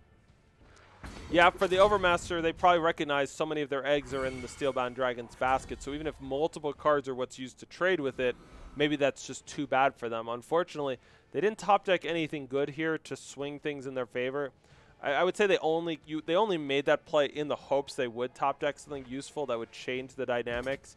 That didn't happen. Instead, an Infuse with Venom is picked up. Things are only getting better for Popetito to try to push damage here. And I think we might literally see the game end this turn if Popetito's aggressive enough with how they use strength of the Many. Well, Infuse with Venom is such a powerful insurance policy. If something were to go wrong on this, that, yeah, I think you just try to go for the kill here. So if the Xenon Guardian gets removed from combat for some reason, you could just infuse with Venom, so you're at least trading with the Steelbound Dragon. Right, you can go for it again next turn. It's really safe, and there's a very good chance based on, do nothing last turn, do nothing that turn, that the Overmaster was on nothing. But even if there was some weird trick going on there, the Infused with Venom gives you a lot of coverage. Yeah, I would say a great thing that you'll see high-level drafters do is recognize not just that it's good to not take chances because you can afford to not get blown out, but recognizing when a chance is a relatively safe chance that it can only go so bad, so therefore I should try to go for the glory. Well, especially, you're playing against a 7/7 flyer with Overwhelm. There's an 8-cost uncommon harsh rule in the format. There is some incentive to get the game over with. Just because you're ahead doesn't mean that that game can't get turned around. So you want to sort of balance as best you can. Am I going for the win this turn in a way that doesn't expose me to unnecessary risk when my position is extremely good but not locked up? And that Infused with Venom is a really good example of I can go for the kill. It's probably good here. It's very unlikely that there's something in their hand. But even if they drew some weird trick, well, whatever. I Infuse with Venom, whatever the Hellkite's on, they can't kill me on the way back. And then, again, they need to draw something really, really strong and bizarre to get out of this game. That's a commanding position. But absent the Infuse with Venom, maybe there's some pause about the Strength with Many. I think in that spot, you probably just risk it and go for it. That there's all the signal there is that the Overmaster has no action, so you should be going for it. But if there was any pause, if there was any reticence there, the Infused with Venom is a lot of insurance.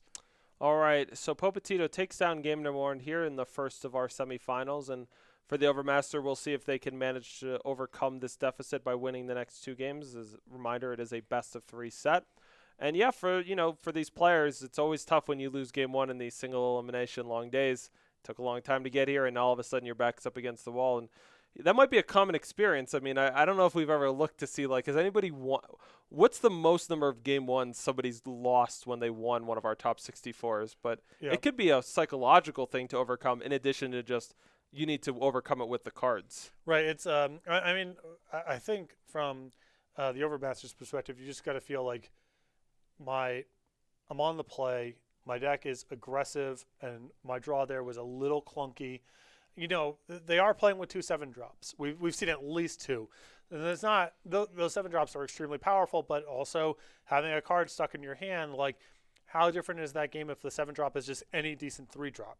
But you still got to feel like, okay, I have a good deck. I'm gonna be going first for this game, and all it takes is like one stumble, one bad draw. One game where my opponent's a little bit faction screwed, I can still get this one. But yeah, obviously losing game 1's pretty painful. Yeah, it doesn't feel like a game that would have switched to the Overmaster's way if it had been like a decent 3-drop that you mentioned.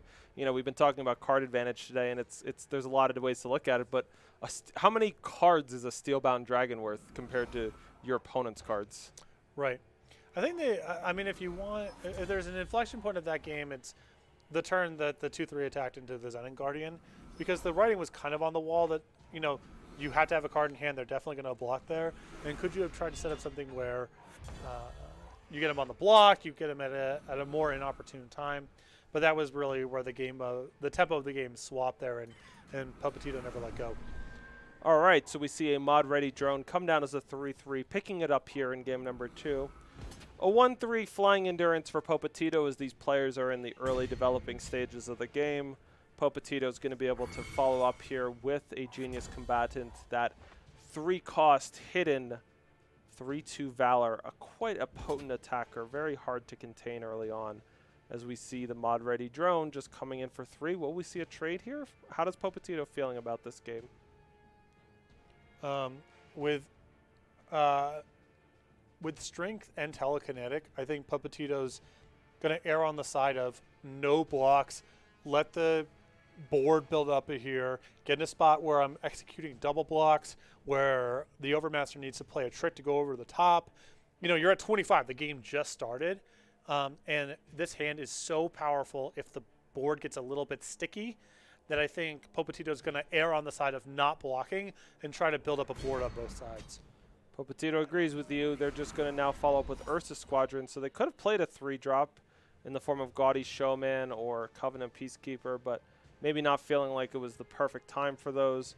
Instead, getting down a 2/2 Valor Warcry, it's going to be quite strong if they can back it up with all these tricks and interaction in hand. I mean, you look at Overmaster's hand. How many of these cards are really good at pushing through damage? A lot of them, and that's going to be the interesting thing about this game is Popotito's hand is really, really good at, if I block, I'm going to get the better of this. And the Overmaster's hand is really good at stopping people from blocking. So it'll be interesting to see where the rubber hits the road, so to speak. All right, so just a 1-3 attacking in the air, continuing to leave that Genius Combatant hidden. These hidden units, they flip up as soon as they're about to deal or take damage. And now we play another one in the Sky Sweeper. That's the 2-2 that'll flip up into a 4-4 flyer at the start of the next turn, if it's still hidden. And now here we go for the Overmaster, picking up power number 4. That's going to really open things up because now they can both play a 3-drop and play Finest Hour. And you start to see these players wrestling over the tempo and the pacing of the game, because that's exactly what Popotito's last turn was like. They got to play Sky Sweeper and pass with telekinetic shackles up. And that's something that the Overmaster is going to be mindful of, is they can't rely on there not being a trick on the other side of the board. Yeah, I mean, you've seen it now. You have the deck list. That power draw is really, really huge for the reasons you mentioned. I wonder if you're actually better off just playing the tandem 3-drop this turn, because both the Peacekeeper and the Showman, like, their value is kind of nebulous this turn if you assume the telekinetic shackles is part of the equation. And I'm interested. I would have given a little bit of thought, not to say that the Overmaster didn't, but my intuition there was the 3s that you have on the edges there could be a lot better down the line, in that I might have just made a tandem attack that turn. So Gaudy Showman flips up and exhausts the Genius Combatant. And now for Popotito, they manage to get back to their turn with the Sky Sweeper still there. It's going to turn into a 4-4 flyer. They'll have to discard a card, but when you talk about how really juicy this unit is going to be and how much value they're going to be able to get from it, it's going to be a pretty nice spot. Right. I mean, the path, this is kind of step 1 to strength or telekinetic being really, really good, is have the largest thing. Put the Overmaster in a spot where they're compelled to do something to play over the top of your 4-4, and then a pump spell or a damage prevention effect there is just blunts the whole thing. All right, so for Popotito, they're really feeling this sort of pull at their heart of like, do I want to just get aggressive here? It feels like they keep having the opportunity, but you've got to certainly be scared at the other side. And interestingly, no plays for Popotito, just going to hold up all of these tricks. And if you're the Overmaster, that's going to give you a lot of pause, because anytime your opponent passes with 4 power and 4 cards in hand, it's like, well, your hand's either very expensive or I'm about to walk into something. Well, this is the tricky spot, right? Popotito's hand is very strong at winning in combat, but these cards don't do anything until the Overmaster gets into combat. And so you need to sort of thread this needle between, obviously you want to have your defenses up, so if something happens, you can win inside of combat, but you also want to move the game into a place where the Overmaster is compelled to make that move anyway. And the Overmaster has 2 7s in their deck that are really strong, so you don't have all day here. This is a really interesting cat and mouse game that's going on right now. And the Overmaster is going to start cranking it up here. They've got 2 attacks queued up. They don't have any reason for it to be exactly 2 in play. There's no tandem bonuses at the moment, but these just, it looks, I guess, to Overmaster like these are just the best 2 to get into the mix. Yeah, because the 4-1 has so much implied value against the 4-4 if you trade off with the 1-3 that there's nothing transparently weird about the Overmaster's attack. All right, so the Overmaster is going to play the first combat trick here, Finest Hour. And will we just see a telekinetic shackles break this up? Strength of the Many, interestingly. All right. Combined with the shackles, we'll take down the Ursa Squadron potentially. I think the shackles has way too much value somewhere down the line. Interesting. All right, so we just get a trade-off there. And that's a very disciplined, patient play from Popotito. That was your instinct, was try to get more value out of it later. We'll see if they can make sure that actually happens. So it sounds very nice when you're playing as, I want my card to be better in the future. Right. All right, the Overmaster picks up a Saddle Up. That's a 3 cost +4/+4 combat trick.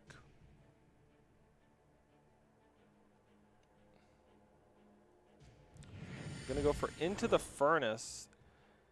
deals 2 damage to an enemy, and if you have a Grenin in your Void, it deals double that damage. So I don't think there's any Grenadin lurking around at the Overmaster's Void right now, but it will be enough to kill the 3-2. But a Telekinetic Shackles, you can not only prevent the damage from enemy units, it's to prevent the damage from any enemy of your choice, and that includes the enemy player. It's their spell. You prevent their spells from dealing damage this way. Yeah, but I think that still represents a win for the Overmaster here, that's all that happened. You can also play the Mercenary Vanguard here and attack with the 3-3 and the 2-2, get the tandem trigger, and conceal that Saddle Up is in your hand. Right, and we'll see exactly that here. Maybe. Yeah, I don't like trading off the Gaudy Showman with the 1-3 because the 4-1 is so good if it gets to line up with the 4-4, but the burden of proof is really high to do anything other than that. Makes sense, and so we'll see a trade here with the 3-2 Genius Combatant and the Mod Ready Drone. And now back to Popetito. They've got their flyer unlocked once again. They're going to amplify up, send the reserves, make 3-2-1 soldiers. And are we going to push it in the air? We are. So now for the Overmaster, can we get some real ground attacks going? This is tricky. I understand why you don't want to attack with the Gaudy Showman because you don't want it to trade with one of those. But man, leaving back a 2-3 holds off a lot of 2-1s. Yeah, the calculus has changed. I liked the previous lines here from the Overmaster of holding back the 4-1 in the hopes of getting it to line up the right way against the 4-4. Now with 3-2-1s, that's off the table. You're not going to do better than this. And as you mentioned, the 2-3 on defense, also the 2-3 with Saddle Up could be really strong in combat. That I don't think it's going to be the same way as a 4-1 with Saddle Up. So I like the way that Overmaster has managed things kind of up until this point, but the value of the 4-1 has really gone down the toilet, and it might just be time to cash in for a tandem trigger and a token or what have you. And I would say that the Overmaster is losing right now, even though they're sort of ahead on health totals. And so to some degree, they're going to be able to use this combat trick and make this game. This game is certainly very close, but they're trying to figure out how they actually can win the game. And with all of this coming in over in the air each turn and these 2-1 soldiers able to trade with so much of your board, what is actually your plan for winning this game? I think it's got to be just I get in this hit. Next turn I have another implied tandem attack, and maybe I can rip power into a 7-drop. We'll see. So nothing off the top there for Popetito. They get in for 5 again, and for the Overmaster, well, we know they got some 7s in their deck. They got 7 power rolled up now. Will they actually find one of those dragons as they queue up once again another attack with 2? If they double, is there a chance they'll just double block the 2-3? No, we're going to just see this straightforward block. Keeps your health total relatively high. But yeah, and Popetito's not drawing anything. The Overmaster's got a top deck first here. Can they? To hit Topple. Now this game is really going to be close because Topple's going to take out the 4-4. And now the 1-3 is going to be able to poke through and 1 in the air each turn and stop the 2-3 from dealing damage. Yeah, Topple's not bad, but it's not a 7. Whew. A Warcry up Plate Grafter is a 4-4 endurance. That's fantastic. And we can ultimate it, go into our market, and get a Justice card. The Overmaster was losing, but a couple of very nice top decks in the form of Topple and now Plate Grafter have put them into the driver's seat. Yeah, it's interesting. It depends, I guess, what you have in your market to get here. But if you use it here, it takes the ability to draw a 7 off the table. There's part of me that would, in the ideal world, not use it this turn with the intent of using it next turn in the event that you don't draw a 7. But it depends. If you have a good 6 in your market to go grab, I think you should do it right now. Yeah, I mean, if Popetito just top decks a Topple and you don't ultimate it, it might just be such a disaster you can't afford it. Exactly, yeah. So they go and they get the Side Street Monitor. That's going to be a 3-2 flying regen. It's going to be another fantastic body for them. All right, a Xenon Guardian represents a real strong top deck for Popetito. The question is it enough? Has too much bad stuff sort of happen in the last few turns to make a difference? Because, yeah, you can attack here with the 4-4, and that'll probably get through or trade with the Xenon Guardian, both of which are acceptable outcomes. The question is, do you get enough value out of just attacking with both? I don't think so. No, I think Guardian in front of the 2-3 is just, I don't think Popetito will play around a pump spell here anyway because you can't beat a pump spell, and there's only been one draw step at it. And this attack here, as you mentioned, either outcome's good, and then next turn you still have your 2-3 around and likely have attacks that align no matter what the draw step is. I think this is better. So Popetito does not elect to chump block the 4/4, dropping themselves down to 4. And we're going to see the Side Street Monitor show up as a 3/2 flying regen endurance. It's got a lot of good keywords right now. And a Workshop Tinker is going to join as well. Infused with Venom. The problem is deadly damage is also prevented by the regen on that monitor, but maybe a plus, giving your Sting plus health will be a good useful trick later. Flying endurance regeneration is just the perfect array of stuff for this spot. It's like every single line that Popetito has, it's like, oh, that doesn't work for a different reason. Yep. I mean, it seems to me that the best they can do is fire up the Xenian Guardian, but if you do, I think you're actually just dead on board, aren't you? Because everything attacks and then at least 4 gets through. Yep. Well, right now, Popetito is dead on board regardless. Now, there's some ambiguity. Obviously, it's very risky for the Overmaster just to go a spacebar. But Popetito first has to find out what's a line I can take that gets me another turn, assuming the Overmaster cooperates. Yeah, it's definitely unpleasant when you're in a spot where you know you're dead if your opponent just attacks with everything, and you have to figure out what can I do that gives me a chance and allows them to make a mistake. Well, yeah, that is not going to be the thing. Azrog Street Breaker, 6 cost, 6/4. When you attack with exactly 2 units, you can deal 4 damage to an enemy. Pretty good here. We're going to see the Overmaster take down game number 2 here, and Azrog, not a bad time to have a legendary join the squad. It's nice to be in the spot where it's like, I'm pretty sure I'm winning, but like there's still some risk involved. My total is really low, so if something bad happens here, I'm just going to die on the way back and then draw something to trivialize the whole thing. Yeah. It felt like the Overmaster, maybe it was a bad time for Azrog to show up because the Overmaster didn't need the help. They probably rather showed up in the game 3 when they might be losing. Exactly, yeah. You got to, exactly. It's important to understand where your luck was distributed in a tournament. Complaining about improper luck distribution is a real big part of your complaint equity in any tournament. Right. This is very obviously a disciple of LSV talking here. Complaint equity is a kind of equity we manage like anything else in a tournament. Exactly. All right. So as soon as those players are ready for their third and deciding game of this match, we'll be joining that in progress here, but we'll take a minute to just hang out in the booth. And it sounds like Frafa in our other semifinal did advance to the finals, so we know who these players will be playing. It'll be Frafa in the final round of the day, and let's find out who their opponent's going to be. Popetito up at the top of your screen, looking at some not great-looking draws here. Overmaster, they got the Steelbound Dragon in their opener, and they've got some stuff in between. I think this is a fine hand for Popetito here. The Tinker being able to smooth out with a Scout how much upside this hand has if they find a Time Sigil. I understand some hesitation there. It can go badly, but given how aggressive the Overmaster's deck is and how Popetito has some really excellent tools here to fight an aggressive start, I think this is a very strong keep from Popetito. All right, so the Overmaster's got that Plate Grafter again. They've got a couple other 2-drop options in the Detonation Cannon and the Oran Brute. For Overmaster, what do you want to do about that 2/2 Tinker that's probably going to be attacking on the next turn? It would seem to me that a 2/3 is a pretty solid one, but they're actually just going to go straight for the Detonation Cannon. No concern for amplifying that one. Let's just make a nice quick trade to start this game off. And now we see a mod-ready drone getting us a 3/3.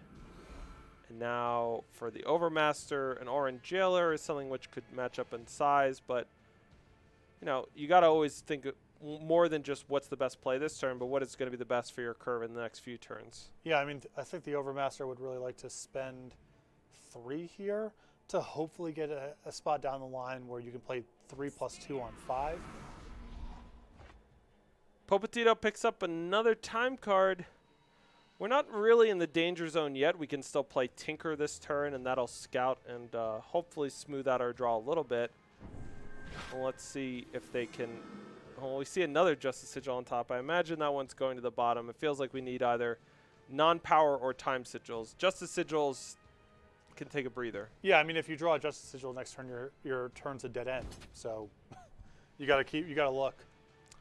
Now we're going to see the mod-ready drone Kraken for 3. And for the Overmaster, do you want to play another 3-drop, or do you want to get things really going and play 2/2s this turn? Yeah, I like 2/2s. Oh, and I like doing it before combat. Conceal the priority windows, people. All right, so we didn't find a time sigil, but that Tinker did get us a 5/4 Genius Combatant off the top. So the tricky thing here about playing the 5/4 is it takes your topple out of the equation. So there's an argument for toppling the 3/3 this turn. Your 3/3 ostensibly aligns up with the 2/3 and the 2/2. I think this is the easier play, but it's not like a straightforward one. There is some risk involved here. All right, for the Overmaster, now they've got a couple of options. I mean, one thing about playing the Plategrafter this turn was that they removed it as a 5-cost option of play it and ultimate in the same turn. Now, they could still ultimate it here, of course, but we're back in that spot where they're limited to one thing. As far as one things go, Manacles stun 2 enemy units, keep them stunned for as long as you control Manacles, and as long as neither of those units leaves or becomes unstunned. And so just a really savage moment here for Popotito as the Overmaster is just now dominating this board. And now Popotito's just locked up, basically. Can't play the topple, can't play the time cards. This is getting harder for Popotito. I don't know if the windows come where it was too late to draw the time sigil, but if that moment hasn't already passed, it's going to pass really soon. Interesting to see. Do you just A spacebar here in an effort to play around topple? Right. So yeah, topple would kill the highest strength enemy unit. We're going to first fire up the Plategrafter, go into the market, and get, once again, that street-wide monitor. And it's just, yeah, I mean, that thing being a base flying regen 2/1 and then getting +1/+1 endurance, pretty nasty. And yeah, topple wasn't actually playable, and it's only a slow spell, so you can't even play it until it got as big as your stunned 5/4. Kind of an awkward moment. Yeah, I was wondering there, if topple's really on your radar there as a possibility, if you're just supposed to just hold back there, or sorry, A spacebar, don't get the tandem bonus, but make sure that the opponent stays with the largest strength unit. I think if the Overmaster had seen that coming, I think they might have agreed with you. It's a difficult thing to anticipate, thinking about like which cards in the format might they have that might make me want to play suboptimally, but in that spot it might have been worth it. Fortunately for the Overmaster, they can always say, well, I had enough good things going on, and they take down this match 2-1, knocking Popotito out. And, I mean, Popotito, where we've obviously seen them have a lot of success, they were the runner-up at a previous World Championship, and wouldn't it be surprising to see them continue to make a run on that kind of a title. One of the things they did there that game is so important is they didn't concern themselves with the fact that that game might look kind of ugly at the end. To them, they looked at their hand, they liked the cards that they had. It just was missing one time sigil to get going, and they were willing to accept the risk.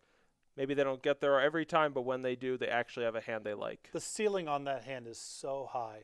I mean, one of the best ways to fight a Rakano more aggressive style deck is have some plays early and be able to outsize them early on, and the Tinkerer being able to smooth out the ornamental daggers, softening the cost of the Tinker along with implying that if I can get things going, I'm going to be able to size up.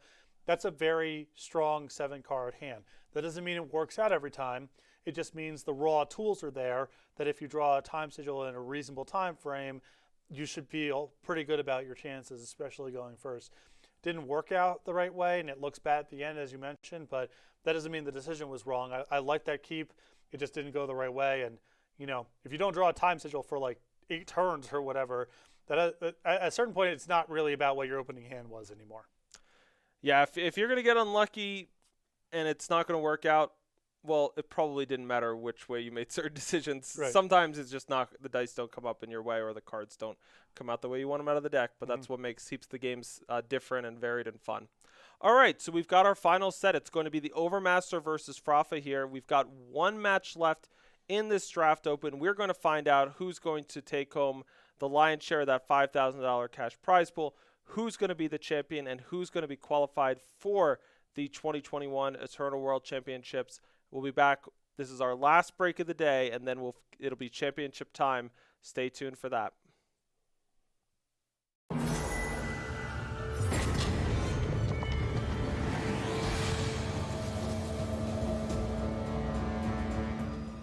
You seem like a super chill dude, if you don't mind me saying, Morgan. And I'm sure a lot of people at home appreciate that and are excited to see what you'll do in the World Championships.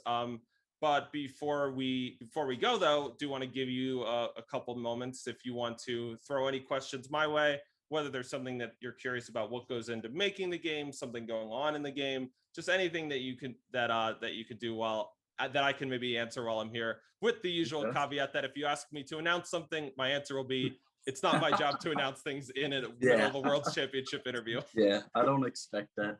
But I would really, you guys had like a commander type event before.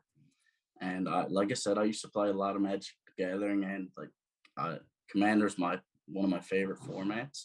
I would love to get some kind of, I mean, if it's possible, like some kind of ranked ladder, sort of thing for a commander. Yeah. Yeah, that's a great question. I don't know if it was a question, but you sort of put it out there as like a thing that you'd like to see in the game, which is also, and maybe I should ask that more often when I do these. As far as like social formats that are less focused on maybe the competitive nature, that use maybe some kind of different deck building ask, it's definitely, I would say, when we discuss that sort of thing internally, pretty high up on the list of things that we would like to figure out the right way to bring to the game. I don't think that we've quite cracked that code yet with any of the events that we've run. But it's certainly really high up there on the list of things it's like we really want to do, because we definitely have a big appreciation for it's so nice to when you feel like, oh, there's just something I can join and queue up and play that isn't necessarily about trying to beat the tier 1 deck. And so that's certainly a good thing to bring up. And I'm glad you called that out, because even for, I played a lot of tournaments. Sounds like you played a lot of tournaments. It can be nice to just have some time to just chill and relax and play. Yeah, it's just you can just be so creative with Commander, and it's a lot of fun. Any more questions? Anything else you'd like to know a little bit more about in the game? That's pretty much it for me. I think it'd be cool if I don't know if it's really a question, but like for every season that you actually hit Masters on the ladder, I think it'd be cool to get like a separate card back for that particular season if you hit Masters. I think it'd be dope. Yeah, that's a cool idea. I mean, yeah, we're always wanting to figure out better paths, better ways to make people feel rewarded for the progress that we make in the game. And whether it be something like when you hit Masters or, on the leaderboard, things like that, where we want to strike a good balance between helping people feel like they accomplish something when they reach a rank in Eternal, because the reality is that we know that when you play in Throne or Expedition or Draft, the real thing that you did and the real accomplishment is, and the real reason why it's so fun, is if the games are fun. So like, and that being able to best your opponent in that kind of a setting. And so our focus is always going to be on trying to make sure those are the most fun and exciting as possible. And then trying to match with that rewards and achievements and all sorts of things that really sort of capture that and memorialize what you've done. And so I definitely can see us continuing to explore stuff in that space. Yeah. Your guys' rewards and achievements and stuff are great. Like I can't complain about the rewards you guys give in game. I mean, it's you guys are very generous for when it comes to the rewards aspect. Was there an achievement that you hit in the game that you were particularly proud of? I'm curious if one comes to mind when you talk about that. Win 50 drafts, 7-0, I think was one. It's not pretty bad. Cool. All right, Morgan. Well, thanks so much for joining us today. This has been a lot of fun. It's so cool getting to see the faces and the personalities behind what we see. I mean, there's a lot of personality expressed in the games with how people play and what kinds of decks we played, but there's, as we've seen with our interviews this year, there's a lot more to it than that. So So thanks so much for taking the time today. I know everyone at home appreciates it, and we're going to wrap it up here. Is there any parting message or thoughts that you want to leave people with before I throw it back to the tournament? Thanks for having me. It's been a pleasure. You guys do an amazing job commentating and throwing these tournaments, and I was really, really glad. For a minute, we didn't know if we were going to get another competitive season. It was a while between, for the gap waiting for the announcement, but yeah, it was amazing. It like I said, the community is amazing in Eternal, and yeah, it's awesome. I love the game. So with that, we're going to throw it back to myself and Patrick Sullivan for the conclusion of the Draft Open. And we will be finding out, sounds like pretty shortly, who's going to be joining Carnage in the 2021 World Championships. Daddy, tell I'm supposed to drink mommy's water bottle. You came at a good time, bud. That was pretty great timing. Yeah.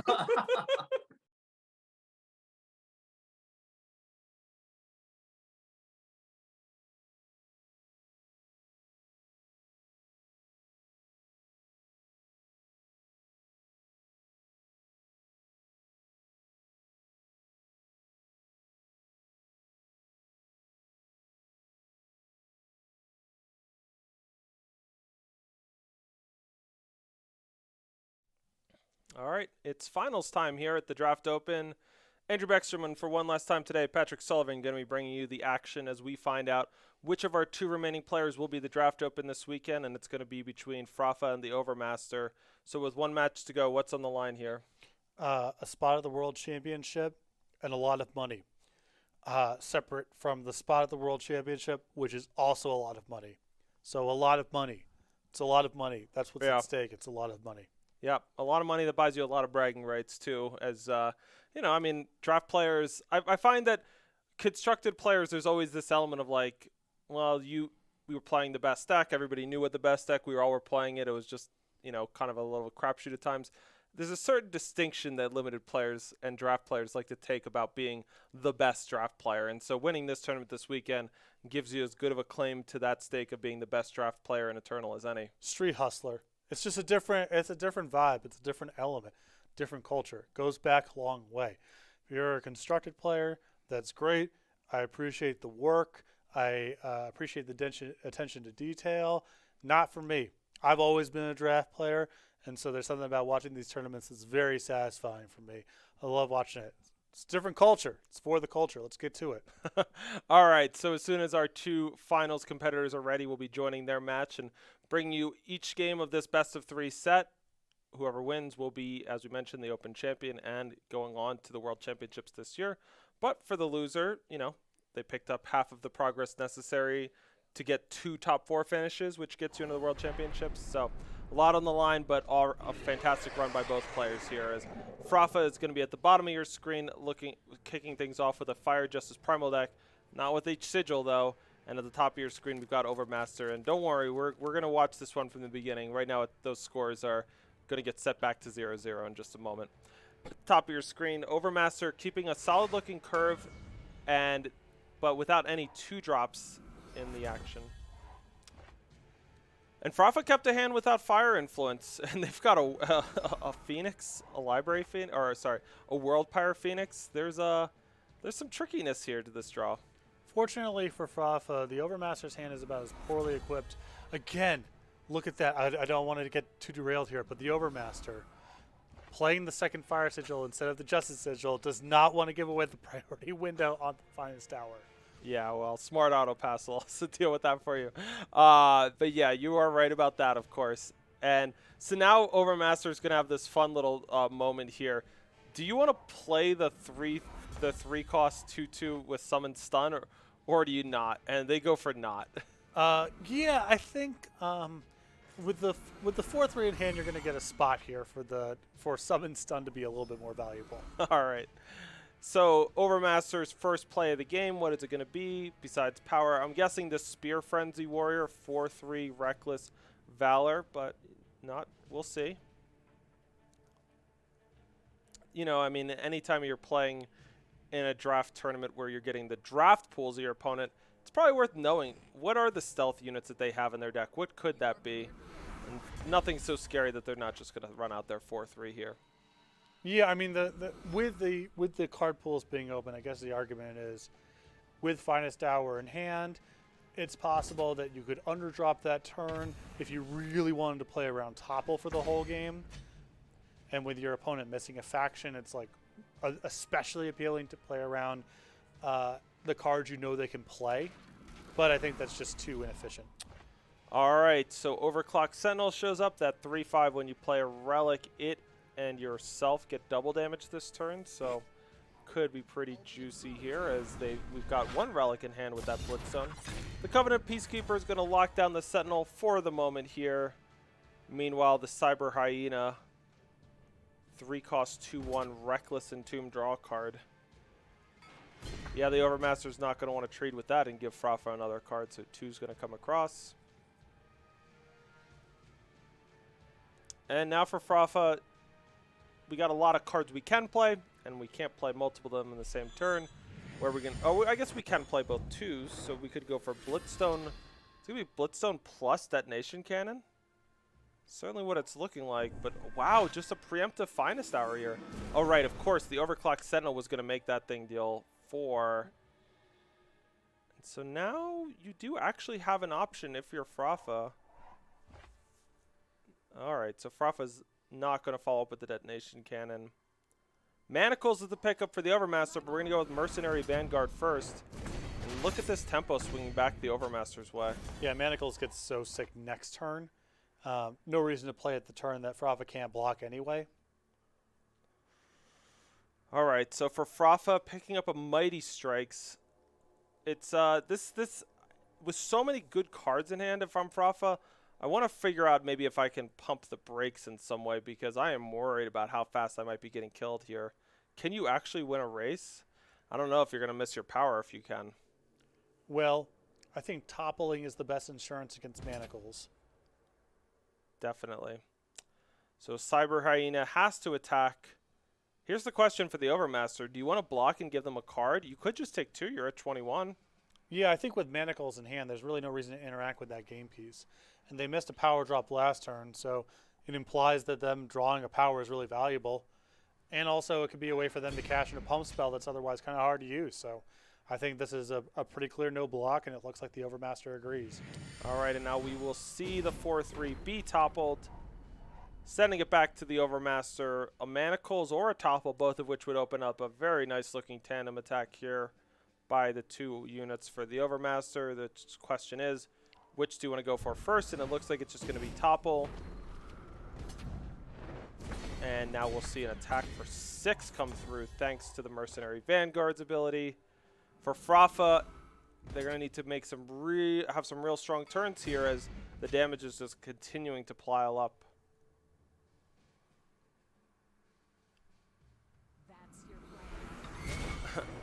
The post-attacks Genius Combatant getting charged. Maybe not ideal, but it's what Frafa's got to do. It's always good to be flexible, and that's what they're demonstrating by not attacking there. Frafa also just doing a really good job, as much as possible, limiting their exposure to Manacles, going through a lot of effort to sort of kill an opposing unit and then have a blocker back. Not get to a spot where they're holding back 2 things, and the Manacles just ends it on the spot. Mercano Blueprint's probably going to pick up a Justice Sigil here. Looks like taking a turn off of attacks for the Overmaster. But now for Frafa going the other way, that Hyena is going to keep coming in. And look at the Overmaster. They've taken a substantial amount of damage here just to avoid giving Frafa another card. And I think that discipline is really good here because the way that the game is set up where the Overmaster is likely to have a kill in 1 turn here, really risky to give an extra card versus just taking your lumps here. And for the Overmaster, we see Manacles now taking out both of the potential blockers. We're going to have 4 damage come across, and thanks to Mercenary Vanguard, when you attack with exactly 2 units, those units deal 1 damage to the enemy player. 4 + 1 + 1, that's 6, and that was exactly enough to kill Frafa in game number 1. I've really enjoyed watching the Overmaster. The combination of an aggressive deck, some extremely tight tactical play, and I think just analyzing the game pieces the right way. What's your path to victory, and how do I maximize that? combined with a ton of creativity in the pre-combat, using all of my resources, hide my priority window stuff. Just I don't want to say that I would necessarily qualify for the World Championships, but I feel like I'm watching myself out there. It's been very satisfying. Well, that's high praise, and so we'll see if the Overmaster can finish it off or if Rafa can make a comeback. And I mean, one of the things that the Overmaster was dealing with was they just had a couple of dragons in their hand for most of the game and didn't stop their ability from winning. All right, the Overmaster now looking at a pretty solid hand. I anticipate they're going to keep that one, and I don't know. Anytime I got a 3-faction deck and I've got all of them in my opener and I've got a couple of spells I'm keeping, and that's what Frafa's going to do here as well on the bottom of the screen. Yeah, this is a very strong hand for Frafa. It's early interaction. It's all 3 factions are rolled up here. Stuff to do. The Troublemaker here is really nice as a source of card advantage and trading off. So this is a very, very close to perfect hand here for Frafa to start things off in game number 2. All right, and yeah, so the first play of the game from them could be a detonation cannon, but they're going to wait a minute, maybe get the Overmaster to play something first. That's a pretty heads-up play because, you could easily imagine if they had played that 2-1 detonation cannon, the Ursa Squadron doesn't get played. For Frafa now, they could wait and try to Lightning Strike, they could topple, they could detonation cannon, and they're going to go for detonation cannon. It's really nice when you can use your 2-1 relic weapon on something valuable. And when you have that opportunity, maybe it doesn't spend all of your power, maybe you didn't get the Amplify, but that in and of itself was such a nice thing to optimize for. Yeah, well, there's 2 major risks there by trying to use the Lightning Strike. One is the Overmaster has a Finest Hour, and you're really blown out, really far behind. The other is they put you on Lightning Strike and just don't attack. So that way you guarantee to use your resources that turn. It's not like the Lightning Strike gets worse. In fact, it probably gets better because there's a chance it lines up against a bigger unit, which the detonation cannon never can do. And you ensure you actually get the thing off of the table. And also there's no risk of a Warcry trigger, however it breaks. Yep. All right, so the Gaudy Showman opens things up for the 3/3 Orange Jailer to get through. The Yeti Troublemaker is actually looking to crack back here. That is interesting. I'll be curious to see where Frafa goes next. They could go for another Troublemaker. They're going to go for a Dral's Frostkin, and this is nice because, one, it develops the board, and it stops a tandem attack from puffing up that Orange Jailer. Justice Sigil for the Overmaster. They're continuing to make good progress as well, developing on the board. They've gotten in some attacks, and I would say this game's going quite well for both players so far. No obvious leader here, and so the next couple of turns is going to be them trying to get enough pressure down that the other person has to start reacting. Yeah, but Frafa's hand here is getting a little clogged up. A power this turn to be able to play a 3+2 is really nice because all the plays in Frafa's hands here are pretty modest, and they're all a little clunky. But plundering here is the perfect solution for that. And now Into the Furnace is going to take out the Yeti Troublemaker, shipping it back to the Overmaster, who just picked up the bomb of their deck, Azrog Streetbreaker. When you pull off a tandem attack, deal 4 damage to an enemy. That card also has Entomb, give the top 2 units of your deck +4 strength and charge. I mean, there is a lot to love about what the Overmaster is building up to this game, and they're getting to pull off a big attack here. And maybe... I think I like playing the Lightning Strike before the blocks. Let's see if this Lightning Strike works. I assume that's coming next for Frafa here. It is, and it's going to work. But it is a risk for no real upside there. And now we see that Mandrake Simulacra come down. You can pay 1 ultimate and plunder. It's very tempting for the Overmaster to do that because it would allow them to plunder that topple, get the 6 power for Azrog, but you could certainly respect wanting to hold on to a topple. Yeah, I mean, even with Azrog in hand, the Overmaster, if they lose their topple, is kind of exposed to like a 5/5 would not be good. And so there's enough downside risk there that I like holding for a turn. All right, power number 6 off the top for the Overmaster. This is going to be a huge moment of this game. Do we drop down the Azrog and send them both in? You're going to need to send them both if you want to get off that tandem attack. And yeah, looks like it. Yeah, I mean, you'd rather set up a spot where it's like lights out for sure. And the way you're doing this, no matter what you deal 4 to, Frafa is in a position to trade off everything, and then you're down to your just one attacker. It's not obvious to do it, but I think there's just so much value here, in part because you're just left with the biggest thing regardless, that I think this is still a plenty good spot, even if it isn't the ideal. I mean, the board just got simple real fast. Almost everything died or traded off. All that's left is this little owl, but now that Azrog just buffed up the top of Overmaster's deck, can Frafa come up with some good threats in the next couple of turns before that the Overmaster just draws these gigantic units off the top? So far, Finest Hour, Frafa's going to get a moment here. And yeah, we'll see now a Rampaging Commando. But this is such a nerve-wracking spot for Frafa. A Fire Sigil for Overmaster. Well, now the 7s are online as heavy draws. Will an 11 strength charging Steelbound Dragon be good? If so, why? Mostly the stats, Oh, okay. but also mostly the skills. Yeah. Cyber Skimmer continuing to chunk in for 1 point here as we are tensely awaiting the results of what does Overmaster have coming off the top with +4 strength and charge. And first off, it's a Plate Crafter. Okay. Yeah, I mean, you can do this swap and still have your Finest Hour up. It's not a 7, but it's not bad. And so far, every time we've seen the Overmaster get a Plate Crafter, it's just gotten that side street monitor, that 2/1 flying regen that could also pick up a nice +1/+1 and endurance bonus. And looks like it was again. And yeah, now we could see a block here from Frafa. It makes a lot of sense to trade off a 2/2 with a 6/2. Naturally, oh wow. You know, I think Frafa really wants to pull off getting to attack with 2 units with Cyber Skimmer Yes. so they can cash in for 2 cards. Yep, they need some heavy lifting here to be able to keep up with what's coming. It's not, it's not something you feel great about, but I think you need to find a lot more resources to work with to be able to keep your head above water here. With the Overmaster at 19, you're just not close to winning the game. If you're going to win, it's going to go on for a long time, and the 2 cards could be really helpful. So Cyber Skimmer is going to cash in for 2, and it was a Mighty Strikes and a Power.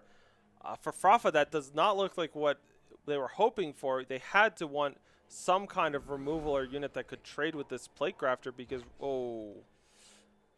that Hellkite has +4 strength and charge. We'll get to that in a moment. Can't do it now. We might come back to it in a turn, however. I'm not sure if we're going to get to see that one get dropped before Overmaster is able to win this. Rebuke makes it more likely because we can rebuke that flyer. Oh my, yeah, I think we're going to get to see the Hellkite. If we draw power next turn for the Overmaster, it's a tough spot when you're losing to hope your opponent doesn't draw power. And they have 6 power already. Yeah, it's what can they actually draw to here that's not a disaster for you? Unit weapons, I guess? And this is going to be ugly because the Overmaster is going to Finest Hour, and Frafa technically could do like a Mighty Strikes here to make the trade happen, and I think you do need to do that. It's just not ideal. Yeah, I mean, it's not going to get, this card's not getting any better. Yep, we'll see a Mighty Strikes amplified onto the Covenant Peacekeeper, so there was at least a trade, and now a Genius Combatant will show up. Rooted Observer, 1 cost, 1/1. If you play a stealth unit, it's going to get +3/+2. There's the Justice Sigil, the Overmaster, Skyfire Hellkite, 11/4, Flying Charge. All of your units deal 1 damage to the enemy player. Hit that A, hit that space. Overmaster, you are the Revelations 5K Draft Open Champion, and you will be competing in the 2021 Eternal World Championships. Congratulations to you. Yeah, and if you're going to punch your ticket to the World Championships, it's nice to do it with a little bit of flourish there at the end. Absolutely. I mean, that was really, the Dragons were such a defining part of the Overmaster's draft deck there. We saw some games where it's like the game ended before they got to enough power, but every time they did, man, those Dragons really showed up in a big way. The Overmaster there felt like kind of had an edge in all the top-level ways you would describe the decks, like who's better early, who's better late, who's more consistent. That mix of cards there from Frafa in game number 2 was about as good as you could ask for. All 3 factions, early interaction, some threats, that you're not going to do a whole lot better than that hand, and it just wasn't super competitive. Yeah, I mean, it's a lesson for anybody who's competing in these to take is once you get down to the top 64, you can have a good deck, you can play well, and it still just might not be your day because the competition level is going to be that high. If two players come in with a good deck and both play well, one of them still has to lose. Absolutely. And the Overmaster also, I think, just really great play that we watched through. We didn't get an opportunity to watch them during the first draft at all, I don't believe, but the second draft, obviously quite a bit on camera, and just a really phenomenal level of play, attention to detail, really great stuff, well-deserving ticket to the World Championship, and I'm excited to watch them in a little bit compete for the title of World Champion. All right, so congratulations to the Overmaster, and thank you to them and all of the players this weekend, whether you were in our top 64 or you complete in the qualifying rounds for joining us this weekend. Without the players, of course, we can't have these events. It was a lot of fun getting to bring you coverage of these. If you enjoyed this tournament and you're looking forward to the next one, we've got a Throne open to all players in 2 weeks, or in a few weeks on September 10th to the 12th. So make sure you're ready that weekend and start getting your deck together for that now. For myself, Patrick Sullivan, our producer Tom Dyke, our support team of Tim Eller, want to thank you all for joining us this weekend and for bringing us this draft open.